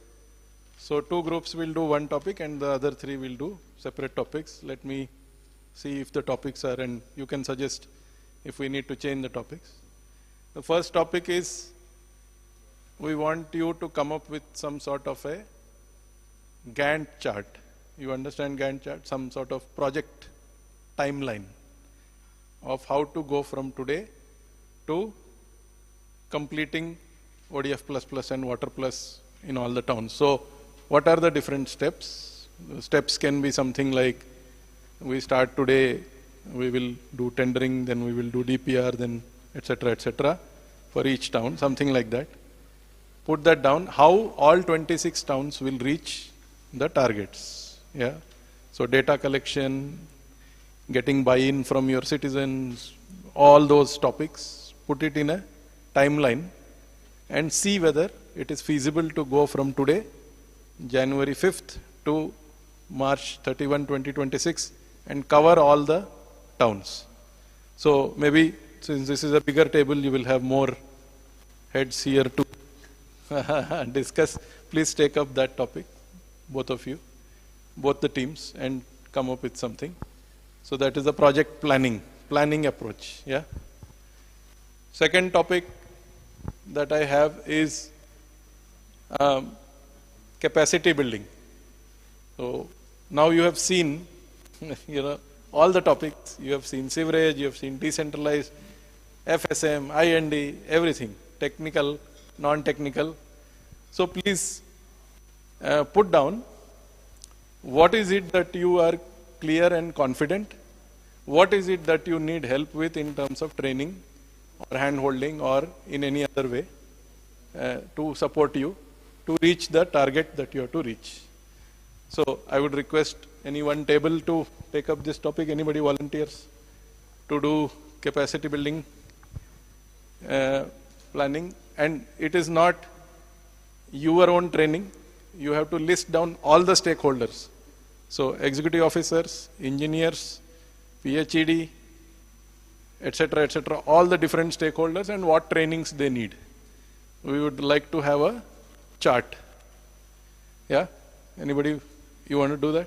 Please. So this table has bid for capacity building and have won the award. Okay. The third topic that I have is obviously behavior change. Yes, many things we discussed. People have to change their behavior on how they approach desludging. They have to make some chambers, pipes for access, all of those things. Who are all the stakeholders who need to do, you want to do behavior change? Okay. So who are all the stakeholders who need to change their behavior? What is the change in behavior that you want to see? So I don't want IEC plan and TV commercial, not that. Who is the stakeholder? What is the message you want to give for FSM, for grey water? Please make it detail. Yeah. So please, I think this table has bid for IEC and won, won the award. So that's great. What other topic do we have?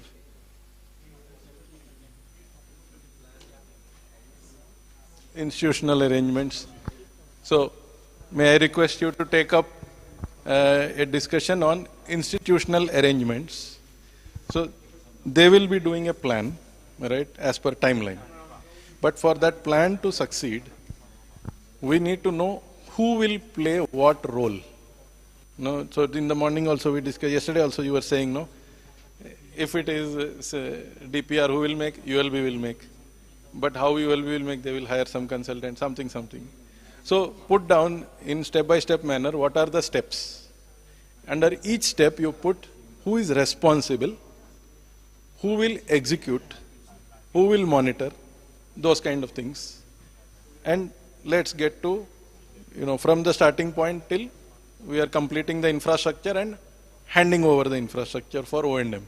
So first point can be baseline assessment, next gap assessment, next design, DPR preparation, next tendering, procurement, then implementation, then handover for O&M. Like these 5 steps, you can break into even smaller ones if you want. Who will do what? Yeah? So please, thank you so much. Sir, your table is... Huh?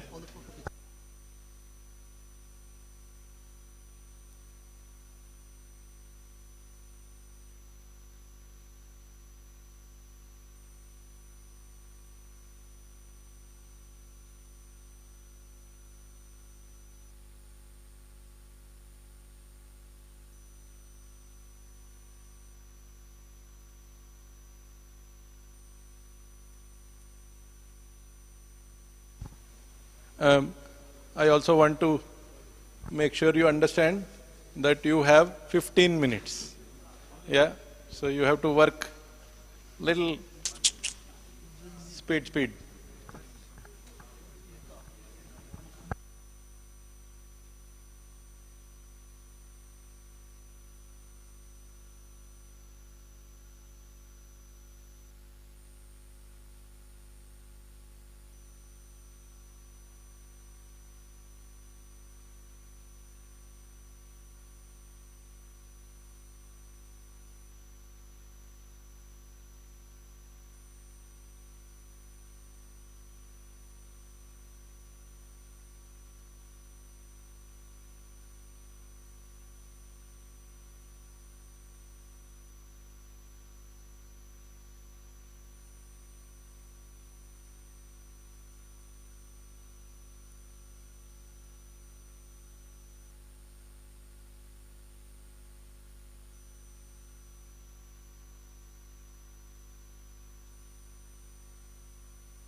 5 more minutes, please.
Okay, can we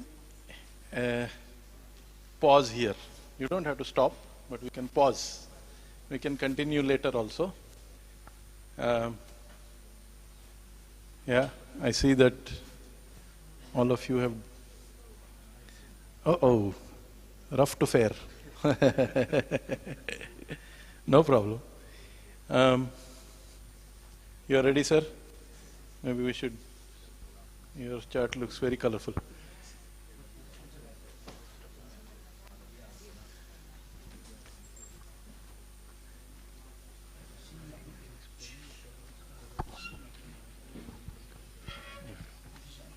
So, I'm going to invite each of the tables to just talk about the main points. Don't need to go into all the detail, but what are the 3 main points that they feel are important? In your case, you can tell about timeline. But 3 main points. Each table gets only 2 minutes. Yeah, because we also have to close. So, yeah, we will be keeping time. And so let's get started. Shall we wait for your friends, or would you like to start? Eh? Yes. And we have our esteemed panel of experts and Robert sir sitting here. Very keen to listen to what you have. This is, please don't take it as a panel which is judging you. It is not that. They want to listen to what you have to say as feedback so that they can act on it. Yeah, you have gone through 2 days of thinking, reflection. So this is your feedback. Kindly, present it to sir and he will take it on board. Yeah, shall we start? Is it okay? 2 minutes, and please feel free to speak in local language. No pressure. You can say whatever you feel like. Who wants to go?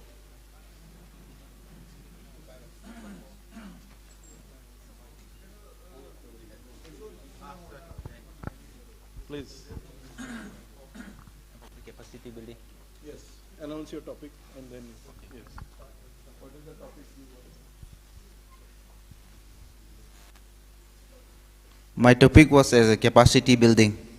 Actually, we have just not done a little. In capacity building, actually, we have to identify who are going to actually work or run the project. Firstly, providing a training to the worker, and beside that, for management of wastewater, public also need to be aware. That's why we have to provide public awareness program. Yes, sir. Thank you.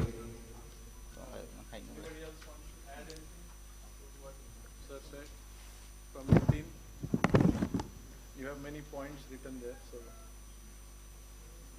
please add.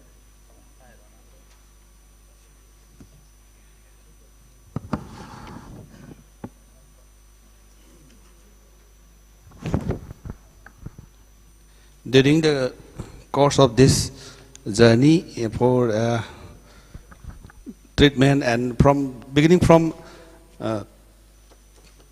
designing, we have to understand all parameters, and so rounds of trainings and rounds of discussions, awareness program will be required. For this, we provided here the capacity building or understanding of all stakeholders, including public,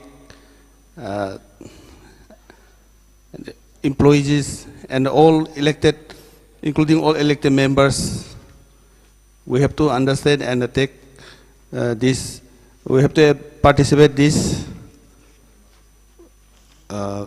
trainings and give awareness programs also. Can you give us one example example of one training that will help you? Any example that comes to your mind? What kind of Actually, now we are under training, under the workshop, which is the most important and only the first type of this training is going on. So you need more of such things? Yes, it will be. There will be some issues after handling this tasks, after starting the survey or some works will be come up with some problems also. At that time, such trainings will be necessary. Fantastic. Thank you. Thank you so much. Capacity building. I think you also had the same topic, so maybe we will. IEC and behavior change. Namaste, sir. Namaste, all. Sir, our topic is IEC and behavior change. First of all, we have choose out the stakeholders like NGOs, CSOs, senior citizens, then community leaders, women vendors, shopkeepers, hotel owners, elected representatives, school, college, institutions, going children and students. And then conducting the IEC like public meetings at ward levels involving all the NGOs, CSOs, senior citizens and elected representatives at ward level first of all. Then secondly, conducting the IEC through street corner meetings at the roadside and the markets, at the public places and then commercial areas. The next, conducting the poster campaigns. The next, conducting wall painting competition of school-going children's. And then conducting public awareness at market level, shopkeeper, it is already mentioned. So these are the main, not only that we need some instructions which a citizen may have information system, like please don't throw garbage to waters and drainage, something like it need to be installed at some prominent places so that the public may see it properly. Thank you so much. Thank you so much. This table also had the same topic. Yeah, please. Good afternoon, everyone. For us, the topic was IEC or behavior change for used water management. In this topic, first we have to know what all stakeholders are needed. First, we have to identify the stakeholders. Some of the stakeholders are all the household, clubs, NGOs, government agencies like ULBS, PSCD, market community, institution, both public and private. Then coming to the nature of IEC message, first we have to make the stakeholders understand the definition of wastewater and what are the types. Then after that, we have to make them understand why we need to treat the wastewater and what are the utility of or byproducts of use water treatment. Then after that, we have to make them understand what are the utility like in agriculture, then construction works, biogas, then cleaning works. Then we also need to make them understand the harmful effects of used water passing directly to the nature, like environmental pollution, health problems, etc., ultimately leading to economic problems. That's all. Thank you. Thank you. Who wants to go next? Yes, please. I think for the capacity building team as well as for IEC, for the IEC one, what are the two immediate message you wanted to give it to people based on the last 2 days of your understanding, just for my understanding? Two messages what you wanted to give immediately. And from the capacity building team, or maybe others also can support them, what are 1 or 2 trainings which you may need it immediately? Anybody can answer. What are the 2 IEC messages you wanted to give it to community? See, why we are doing this is to see that how can we accelerate this SBM2 planning and implementation. For that, all the things, whatever you discussed, are very crucial. In that, I am asking 2 messages from the IEC point of view, 2 messages, 2 types of trainings. Anybody can answer.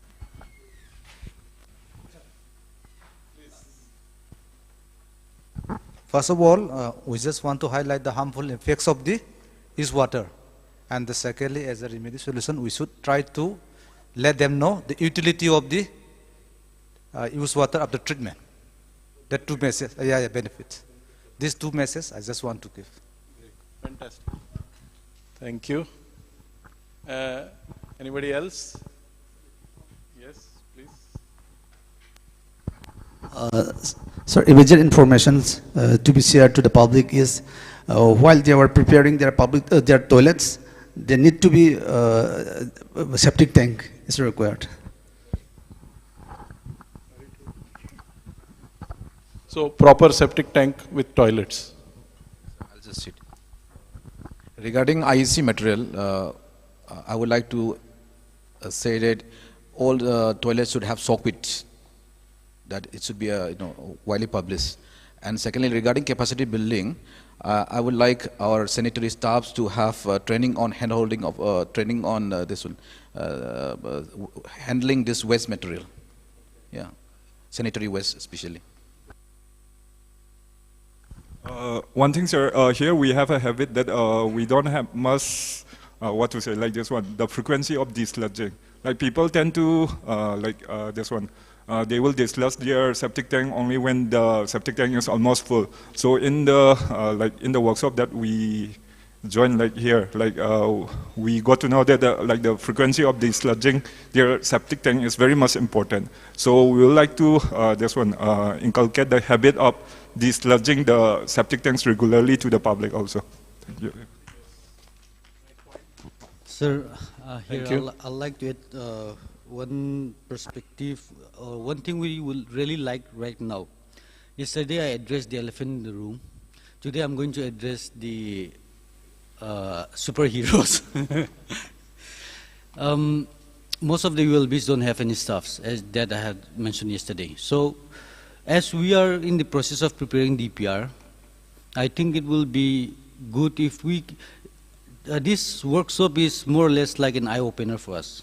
So in order to select the proper and in order to move ahead, I think all the EOs need to be given intensive technical training on the type of sewage treatment process that is available and the components and all the prospects and defects of each method. I think that would be important to the executive officers, because most of the ULBs don't have staffs that I've already mentioned, so they are going to be the decision making. So I think it would be good for them to have that technical knowledge.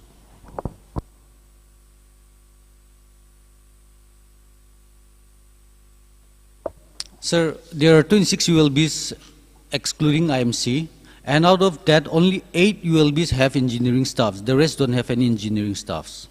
So whether those engineers will support you or you have to manage as an EO yourself? They might support, but being in one town and helping others is something else.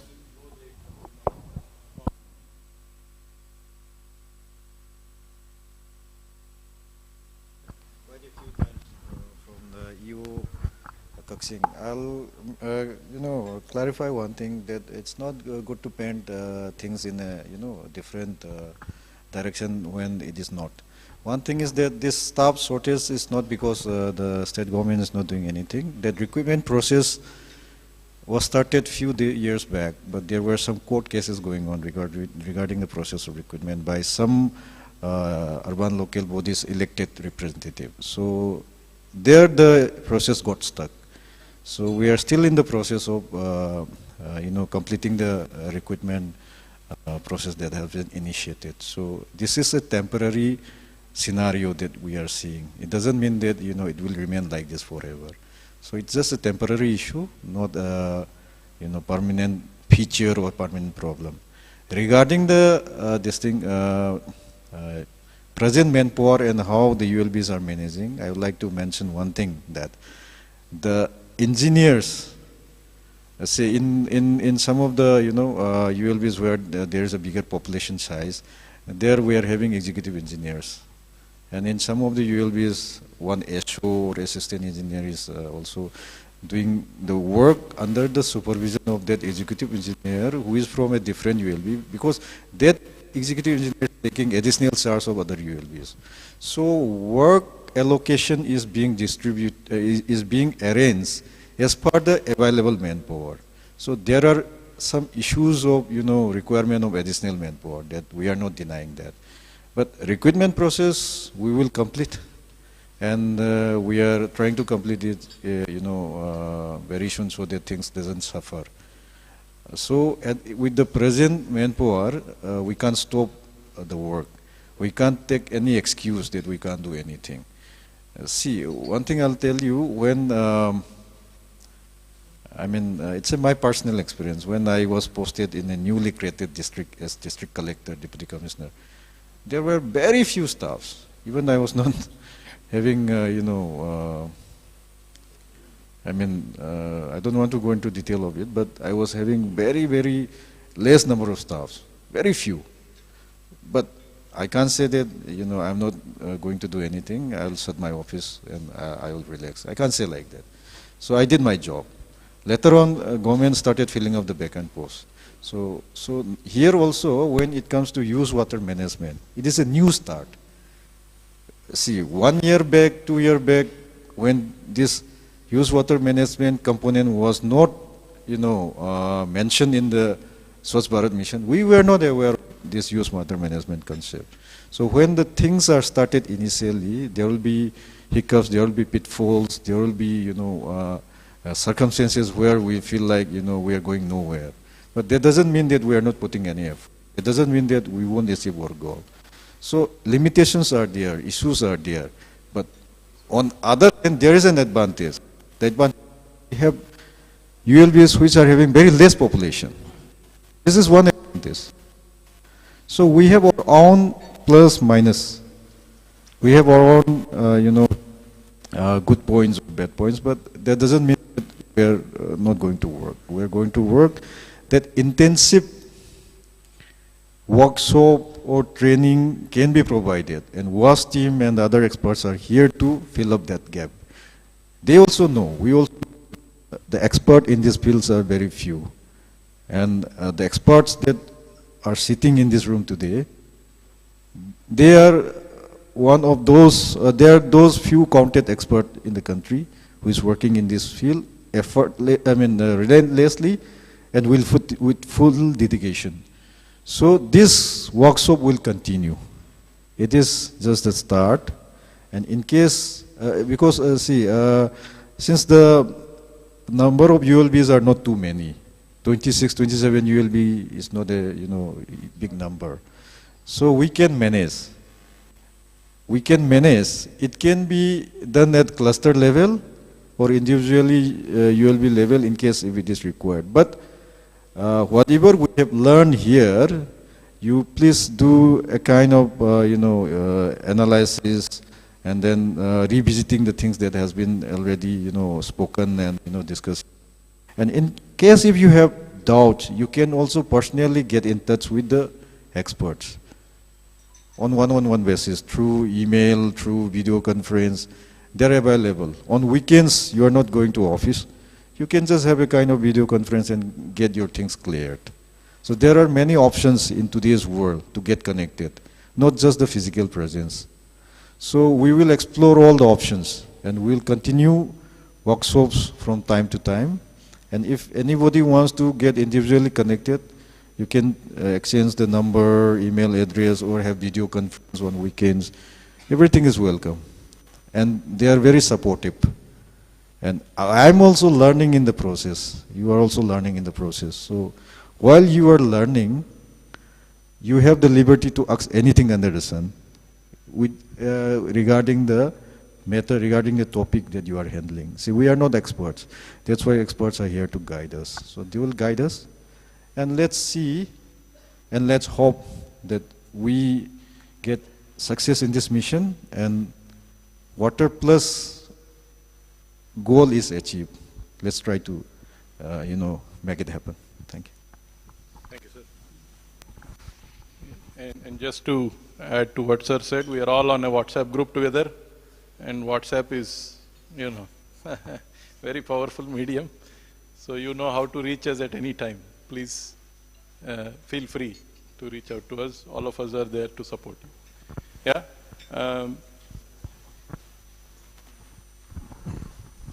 So regarding capacity building, I want to add up one point that we have seen in the last session slides also, that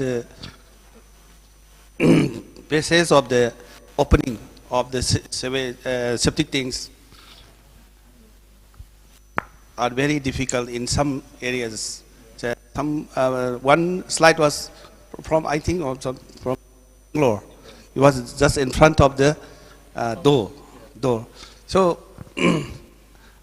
what my point is, I want to take some opportunities for giving trainings to the construction workers. Actually here, what is going on, instead of listening to engineers, the clients, the building owners are more focusing to their mysteries, the workers, contractors or mysteries, so that they obey their instructions. So if we have given such instructions and the trainings to the workers, so that if you do these things under, actually most of our septic tanks are provided under foundation. Such things will, if this continues, we'll face more and more problems while sucking out the sludges from the septic tanks. So from the beginning of construction, if we have instructed or if we have given trainings to the construction worker, such problems will not be faced in the latter. Thank you. Very good point. Thank you.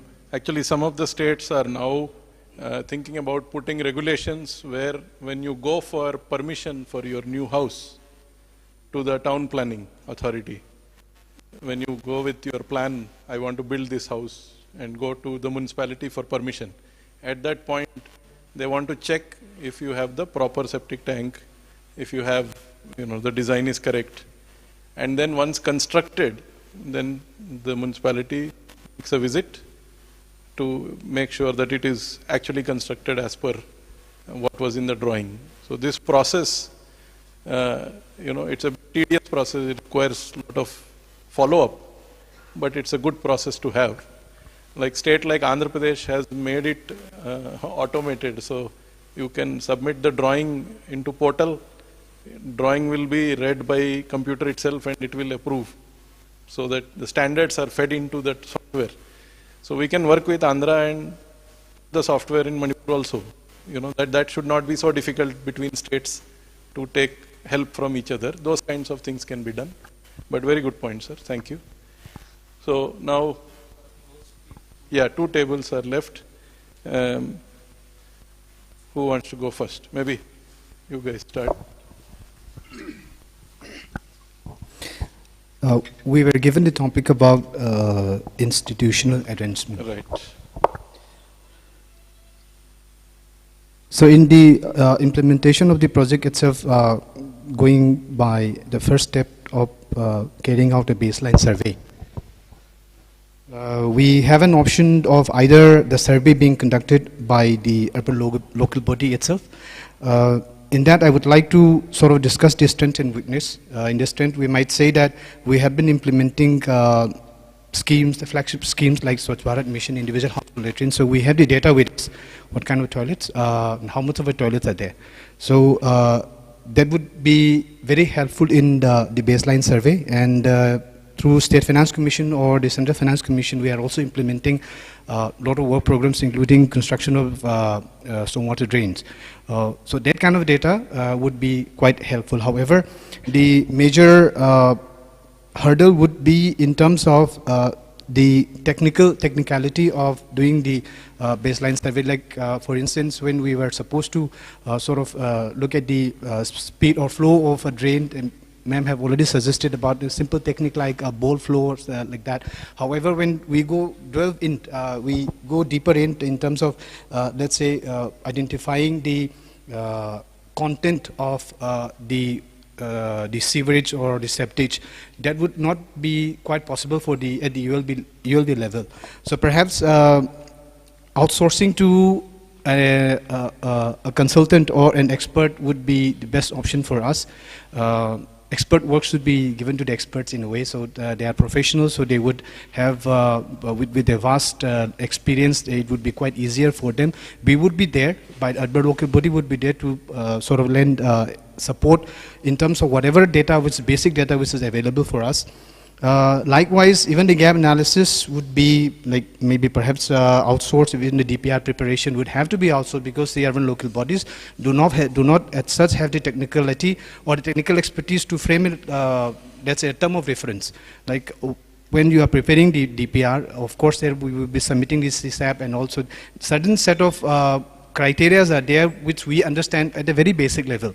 But then since it's something very technical, so we need a technical expert on it. In fact, so I would rather say that in terms of the baseline survey or the gap analysis or the DPR preparation, we would like to go for outsourcing model with an expert. In fact, I think we have DAY-2 with us, so which is quite in a way encouraging for us. We have, I think, 8 ULB's CSAP has already been clear, so we are working towards it. We have DAY-2, they have done a commendable job. So this 3 has been already taken care in a way. Then when it comes to tendering, actual tendering for the work implementation, this is again would be a major hurdle, because in a way, the urban local bodies are managed or are run by the elected representatives. At times, there is a little bit of a conflict with the executives and the elected representatives. So here again, in terms of the tendering and preparation of, let's say, the request for proposal with all the terms of reference, tendering will be done by the ULB, but then while actually framing the RFP or the request for proposal for the tendering purpose of the construction or the implementation of the project, we might need a, let's say, a model RFP. If available, that would be very helpful for us. We can tailor make it for our own need, and then we can do it. And then in terms of implementation, of course, the contract would be given to the contractor through the RFP, which would be floated for the actual implementation of the used water management plant.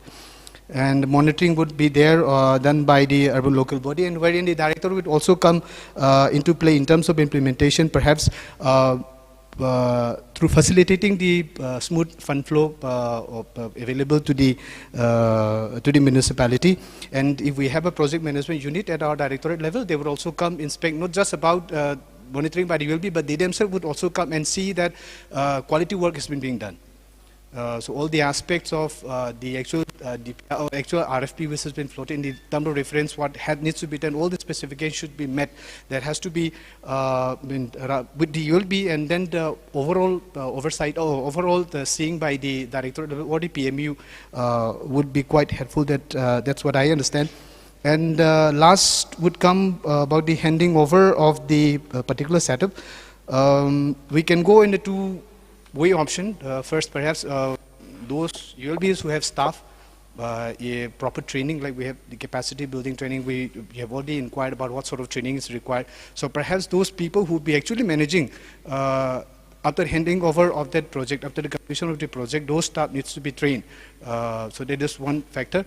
And those urban local bodies who does not have a staff, for instance, if we talk about SECMI, there might be one staff. Of course, our director has already mentioned it's under the process, so hopefully the recruitment process gets over soon, then this issue would be almost solved. So in a way, the handing over should be done. After that, the staff which would be operating that particular plant needs to be properly trained. So this is sort of the institution setup which I feel.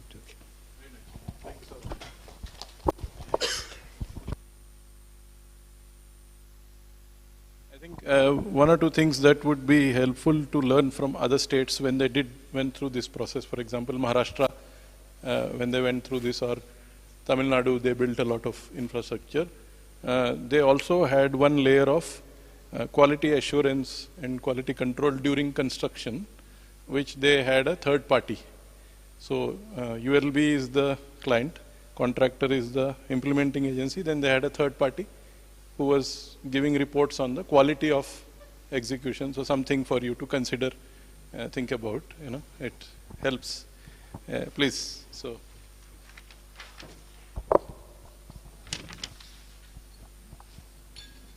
Our team has been given the topic on planning a process for Water Plus. So our goal is to get ODA Plus while achieving a Water Plus also, ODA Plus Plus. For this, since it's a planning approach, we'll go with first with data collection, and then second one with design and implementation, third one with the DPR submission, fourth one with approve. If it is approved, then we'll go for tender, then implementation parts. So regarding data collection, what we have designed, what we have come across is, like we have chalked down, like first we'll go for democratic pattern of the town. Then secondly, we'll find out that what are the type of drains available over there, what is the length of a kacha drain or paka drain over there. Then identifying various outfall, like outfall points, that emptying points, I should say emptying points. Then identifying the land patterns, topographies, and then if based on that, what are the requirements, like if it is required for pumping or IND and all those things. Then finally, we'll go for types of toilets and OSS, that on-site sanitation system, and then catchment area. We'll talk out all those things in this. Then we'll, after knowing all these things and household structure and everything, we'll come down to the design and implementation, which will go with FSMIND as we have discussed. So, and among these also we'll go with nature-based system, because it is more or less cost effective, and we have started implementing it also. So, and FSM, say we'll go for, say, all the activities, all those components like planted, drying bed, polishing pond, and then screening chamber and all those things will be included over there. And IND will go with those areas where it is not able to link directly over to the FSM this one structure. So by this, I think we'll have we can complete it by around 6 months. From starting from data collection and everything, we have allotted 3 months over there. Then by 6 months we'll be able to submit a DPR. Yeah. So when we submit a DPR, we hope our DPR is going to be approved.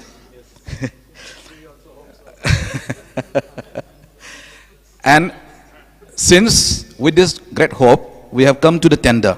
By 8 months we will tender it. Yeah, by 8 months we will tender. So then some lucky contractor will get it. So by that time, the structure will be in place. So it'll be by 2 years, within 2 year period, we have allotted 2 years because there may be requirement for construction of some drains, say the joining of a drain and all those things, interlocking, then IND in all those areas. And then, so it is 2026, right? So starting from 2024, since around 1 year has been allocated in design and approval of DPR, so 1 year has been gone over there. 2 years in making the structures. So by 2026, we are ready now. Yeah.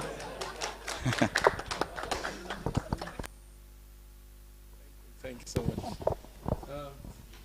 Any group has any questions on the feasibility of the timeline? Is it too slow, too fast? On time. Yeah, please. Good morning, everybody. First of all, we have all have knowledges and DPRs and everything is there. I think that most of the local bodies, I think that have no proper work site. How we'll get it? First of all, we need that place by surveying with the technical expert or anything. I think the land is the first one. So, are you saying that because of land acquisition, that timeline is?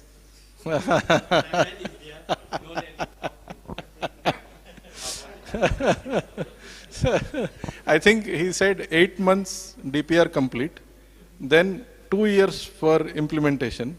So out of that 1.5 year for land acquisition, half year we can construct. Something like that we have to. I think it's a.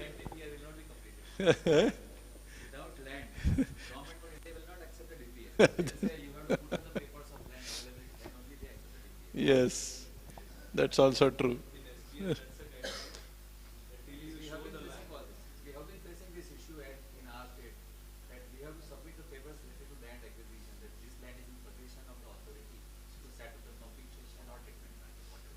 Only then DPR and then approval, then funding.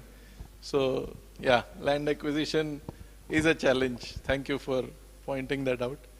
But, that is the beauty of this thing. It's not, it's something that we all know the benefit of, but we also know that we have to work hard to get there. So, hopefully we'll have fun getting there. Yeah.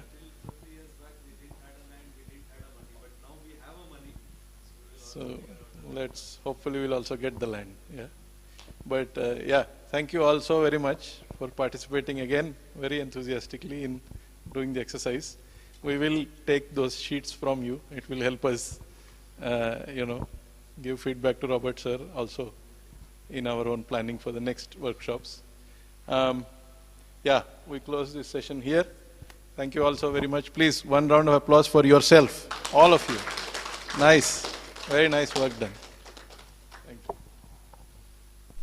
Thank you, Sashanka sir, for that group activity on Manipur State Action Plan for Effective Use, Water and Fecal Sludge Management under Swachh Bharat Mission Urban 2.0. Ladies and gentlemen, as we come towards the end of the 2-day workshop, we will now take a few moments to reflect upon the learnings. This will be followed by the distribution of certificates and the closing remark. For this, may we once again invite our dignitaries to be seated on the dais.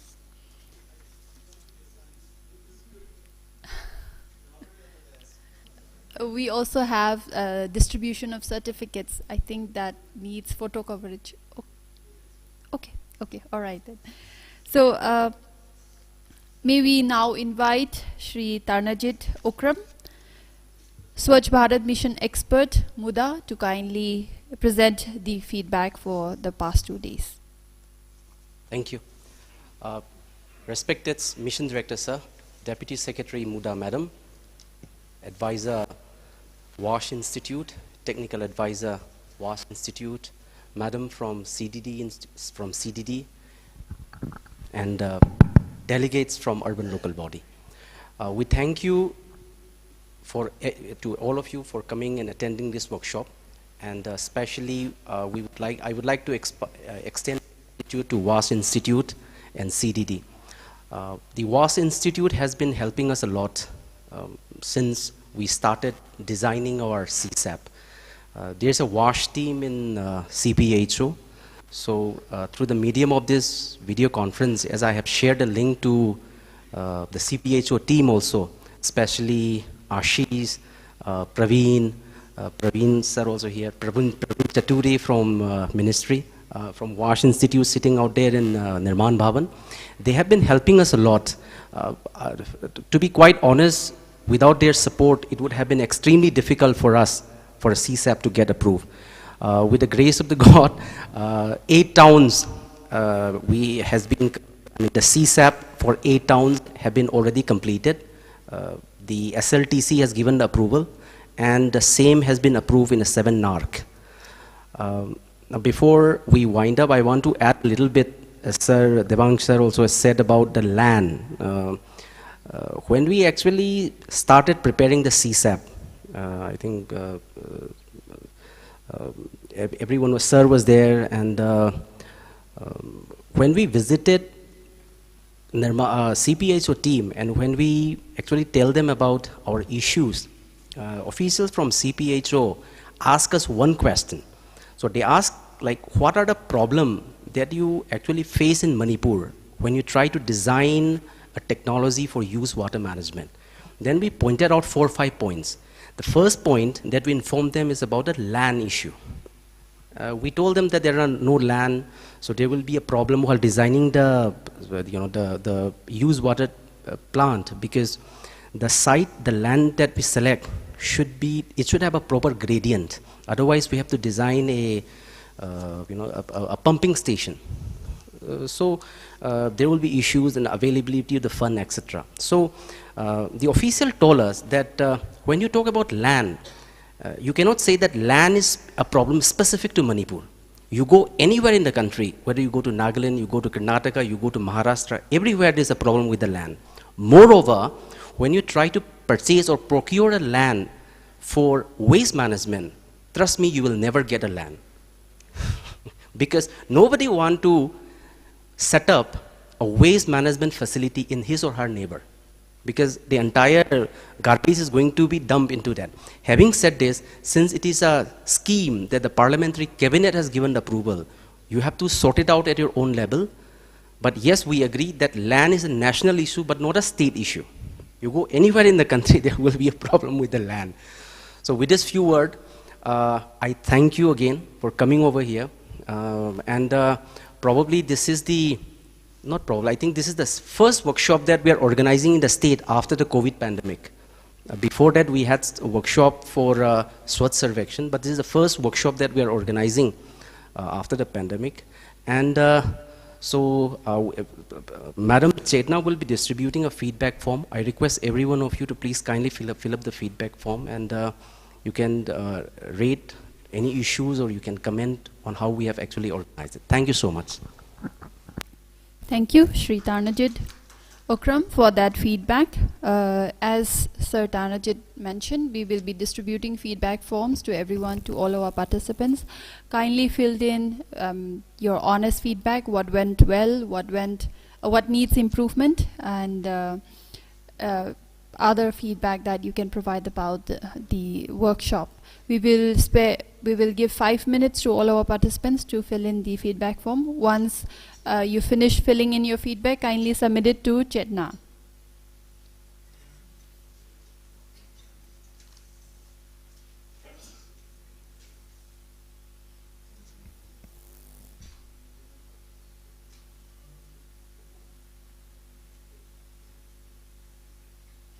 After the collection of the filled-in feedback form, we will continue with the distribution of certificates to all our participants.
Ladies and gentlemen, for the distribution of certificates, I will be calling out the names of our participants one by one, requesting you to kindly come forward as I call out your names.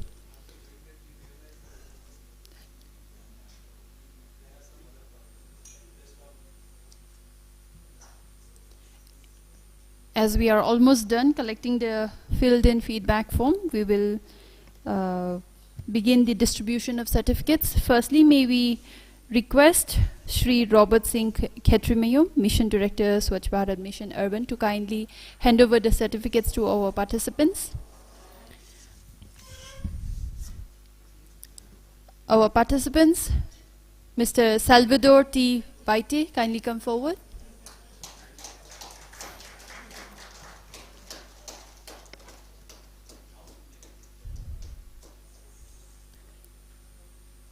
Next we have participant Jugeshwari.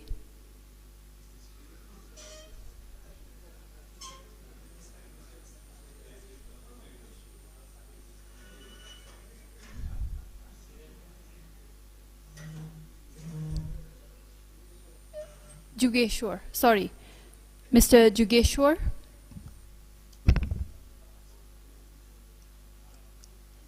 Kindly come forward.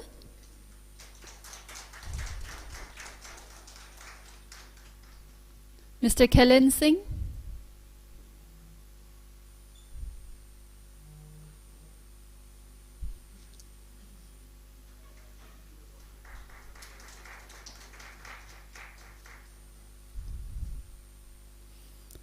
Next we have MM Zuar Rahman.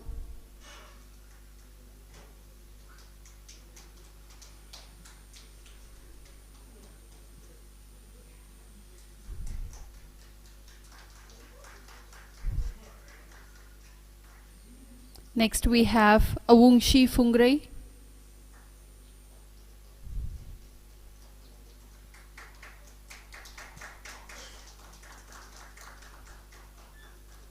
Mr. N. Hamlet.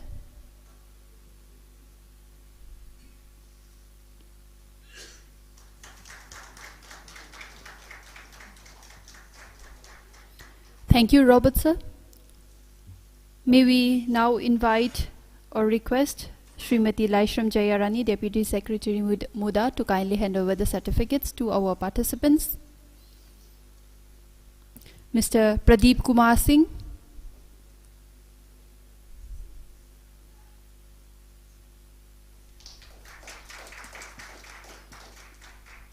Mr. Ananda Angomcha.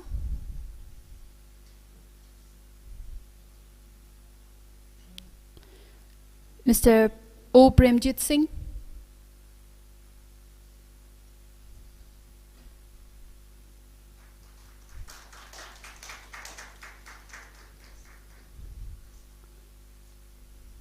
Mr. O. Chauba Singh.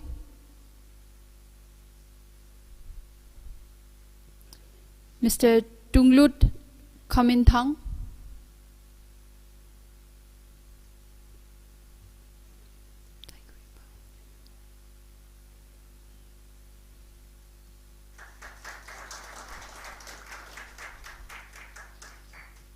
Mr. Thaikweepao Pamay.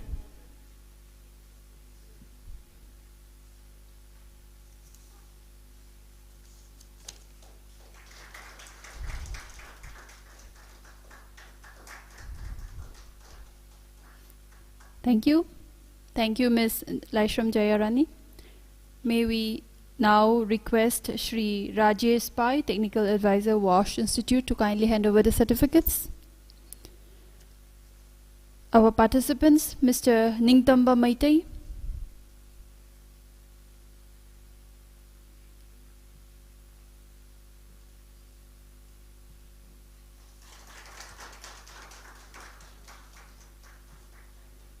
Mr. Romesh Singh.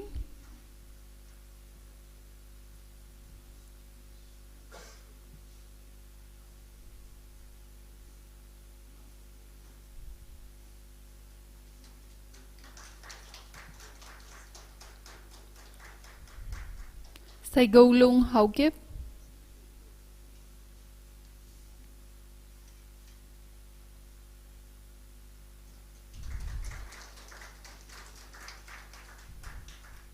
Mr. Mungba Victor.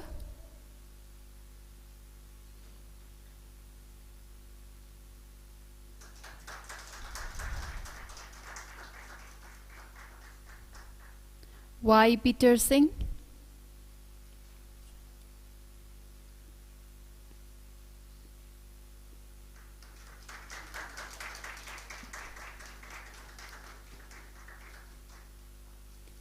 N. Ramchandra Singh.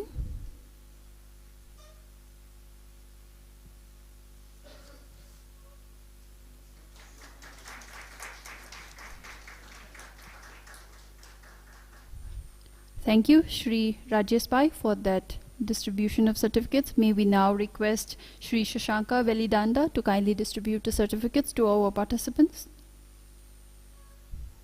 Our participants, Mr. Y. Kulachandra Singh.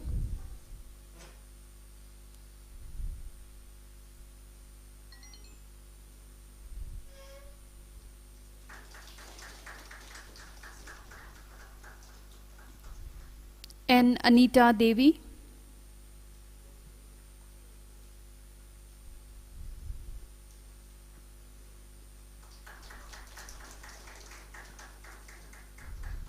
Mr. Soni Singh.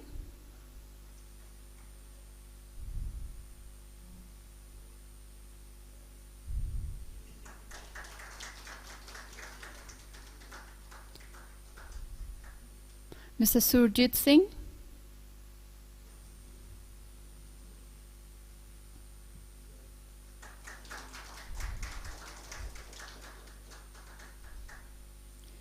Dina Mohan Singh.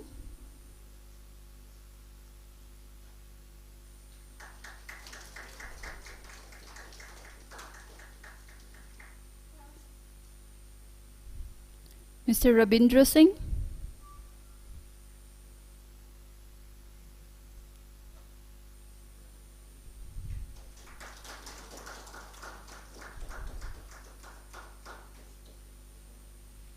Ms.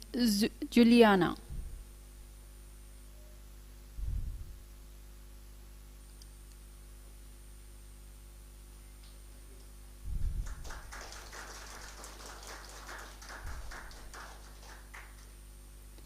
Thank you, Shri Shashanka Singh. Is there any participants left out? I guess not.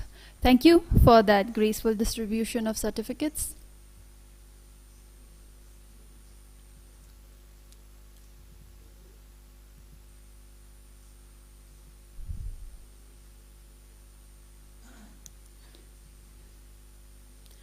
After that distribution of certificates to all our participants, ladies and gentlemen, we will now take a moment to present some gifts to our friends from WASH Institute and CDD who have come all the way for this workshop.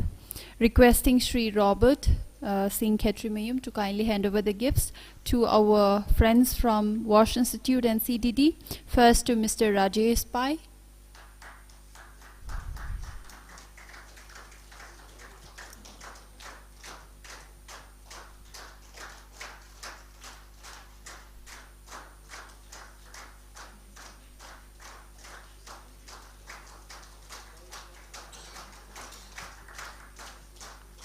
Mr. Shashanka Velidanda.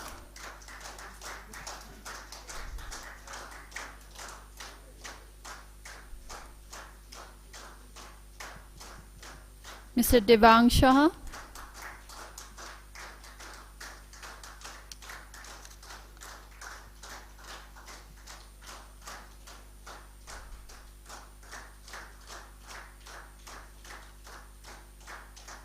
Ms. Rohini Pradeep.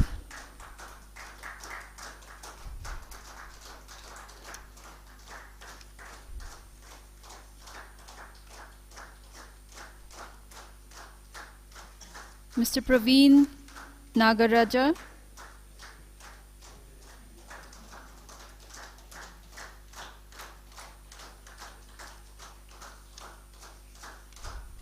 Ms. Pemsang Luikham.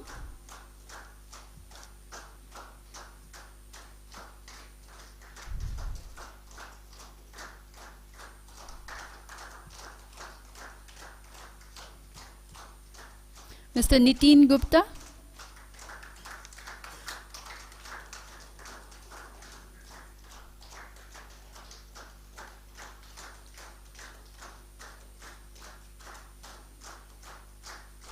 Mr. Shailesh Mazumdar.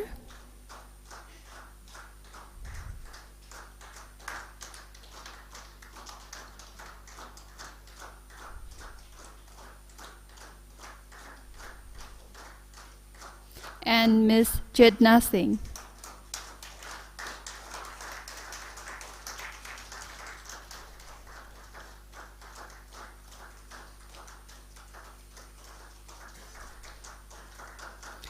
Thank you. Thank you, sir. Thank you, Robert, sir, for that graceful presentation of gifts to our friends from Wash Institute and CDD. Ladies and gentlemen, we have finally come to the last presentation of the day, which is the closing remark and the vote of thanks. For this, may we invite Shri H. Pradeep Singh, Executive Officer, Thoubal Municipal Council, to kindly present the closing remark and vote of thanks.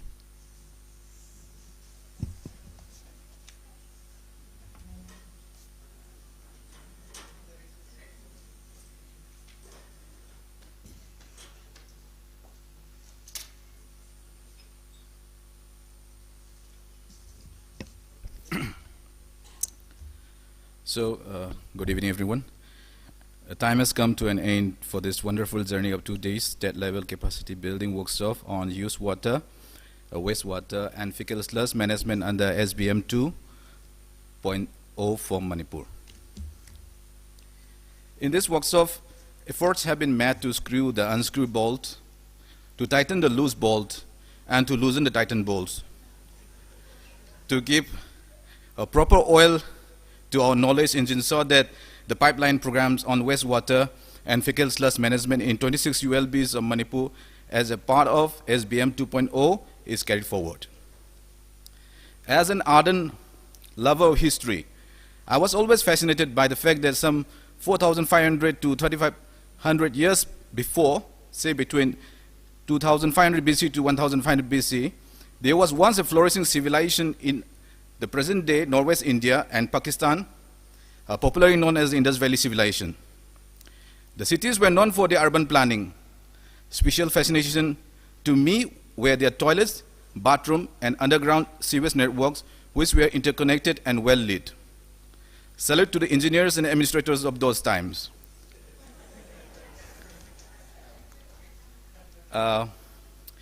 We have been successful or nearly successful in solid waste management in the towns of Manipur under Swachh Bharat mission. The challenges of used water and fecal sludge will be met under SBM 2 so that we live in a livable, healthy environment. Now we are seeing the light through the knowledge imparted that the towns of Manipur will see that their waste water and fecal sludge are treated properly in near future. First of all, I'm very much thankful to Sri Robert Singh Ketramium, Sir, a Mission Director, SBM Urban Manipur, and the entire team of MUDA for organizing such a useful and wonderful workshop for the towns of Manipur by bringing experts from reputed institutes. I, on behalf of the towns of Manipur and on behalf of the organizing committee, would like to thank Sri Sasanka Velidantla, Advisor, WAS Institute, Sri Rajesh Pai, Technical Advisor to WAS Institute, Sri Devan Saha, MD Himadri Enviro Protection, Engineers of PhD Manipur, Sri Swapan Kumar Sinha, Director Ritu, and Srimati Rohini Pradeep, Technical Advisor WAS Institute, for your wonderful and enlightening talks on various topics covering the workshops. I'm also thankful to the official representatives of all the ULBs of Manipur for your effective participation in making the program more lively. I'm sure many other staffs who have attended the workshop through online mode have also benefited. We expect that MUDA will organize such workshops from time to time as per the progress of our works in the town. Hand-holding and support to the town are always necessary. Once again, thank you all. Thank you.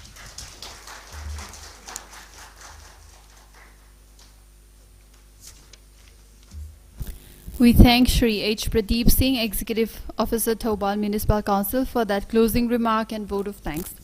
With that, ladies and gentlemen, we have finally come to the end of the 2-day state-level capacity building workshop on used or wastewater and fecal sludge management under Swachh Bharat Mission Urban 2.0 organized by MUDA in association with Bosch Institute.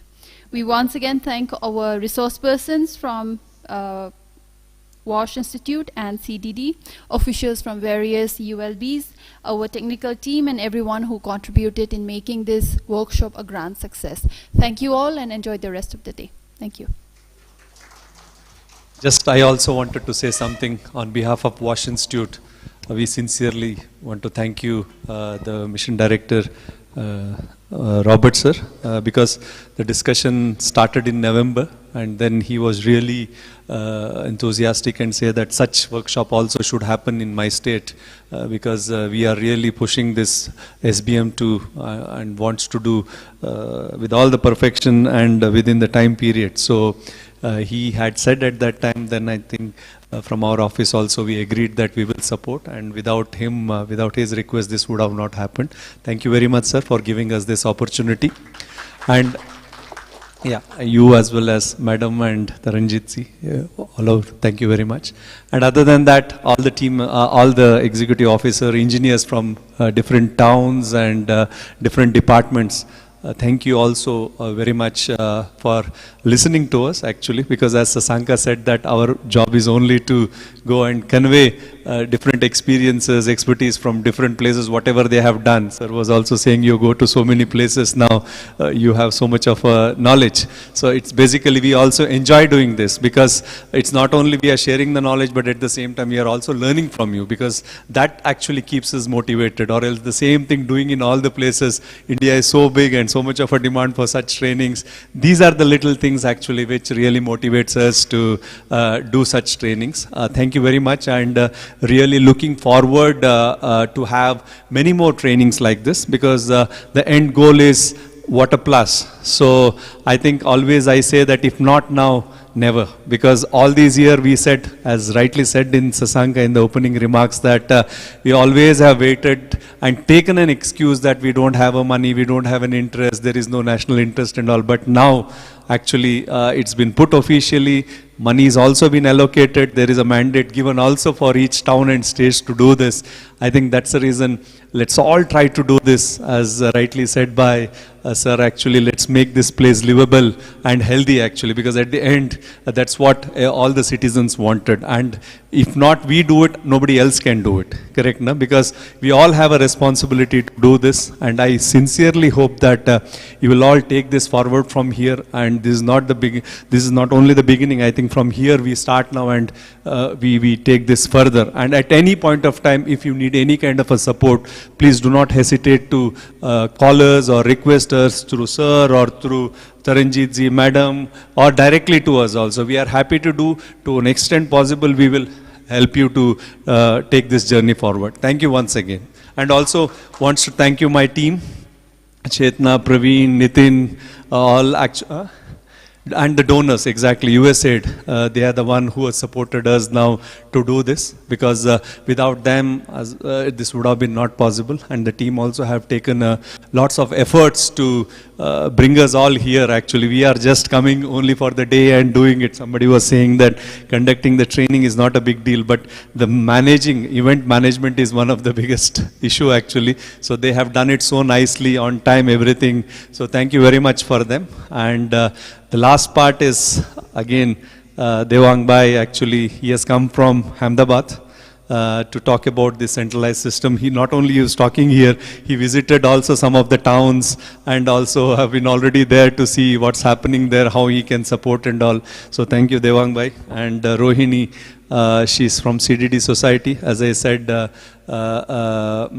some of you have visited their project in Bangalore, Devanali FSM, as well as the IND project in Mahadevpura in Bangalore. So one of the reputed organization who does this decentralized system and this water body rejuvenation, IND and all. So you can also get in touch with them in case if you need any support actually.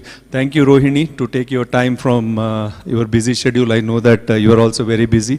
And thank you Sasanka and all the others for sparing your time. Thanks once again, and have Happy evening. Yes, one group photo, yes.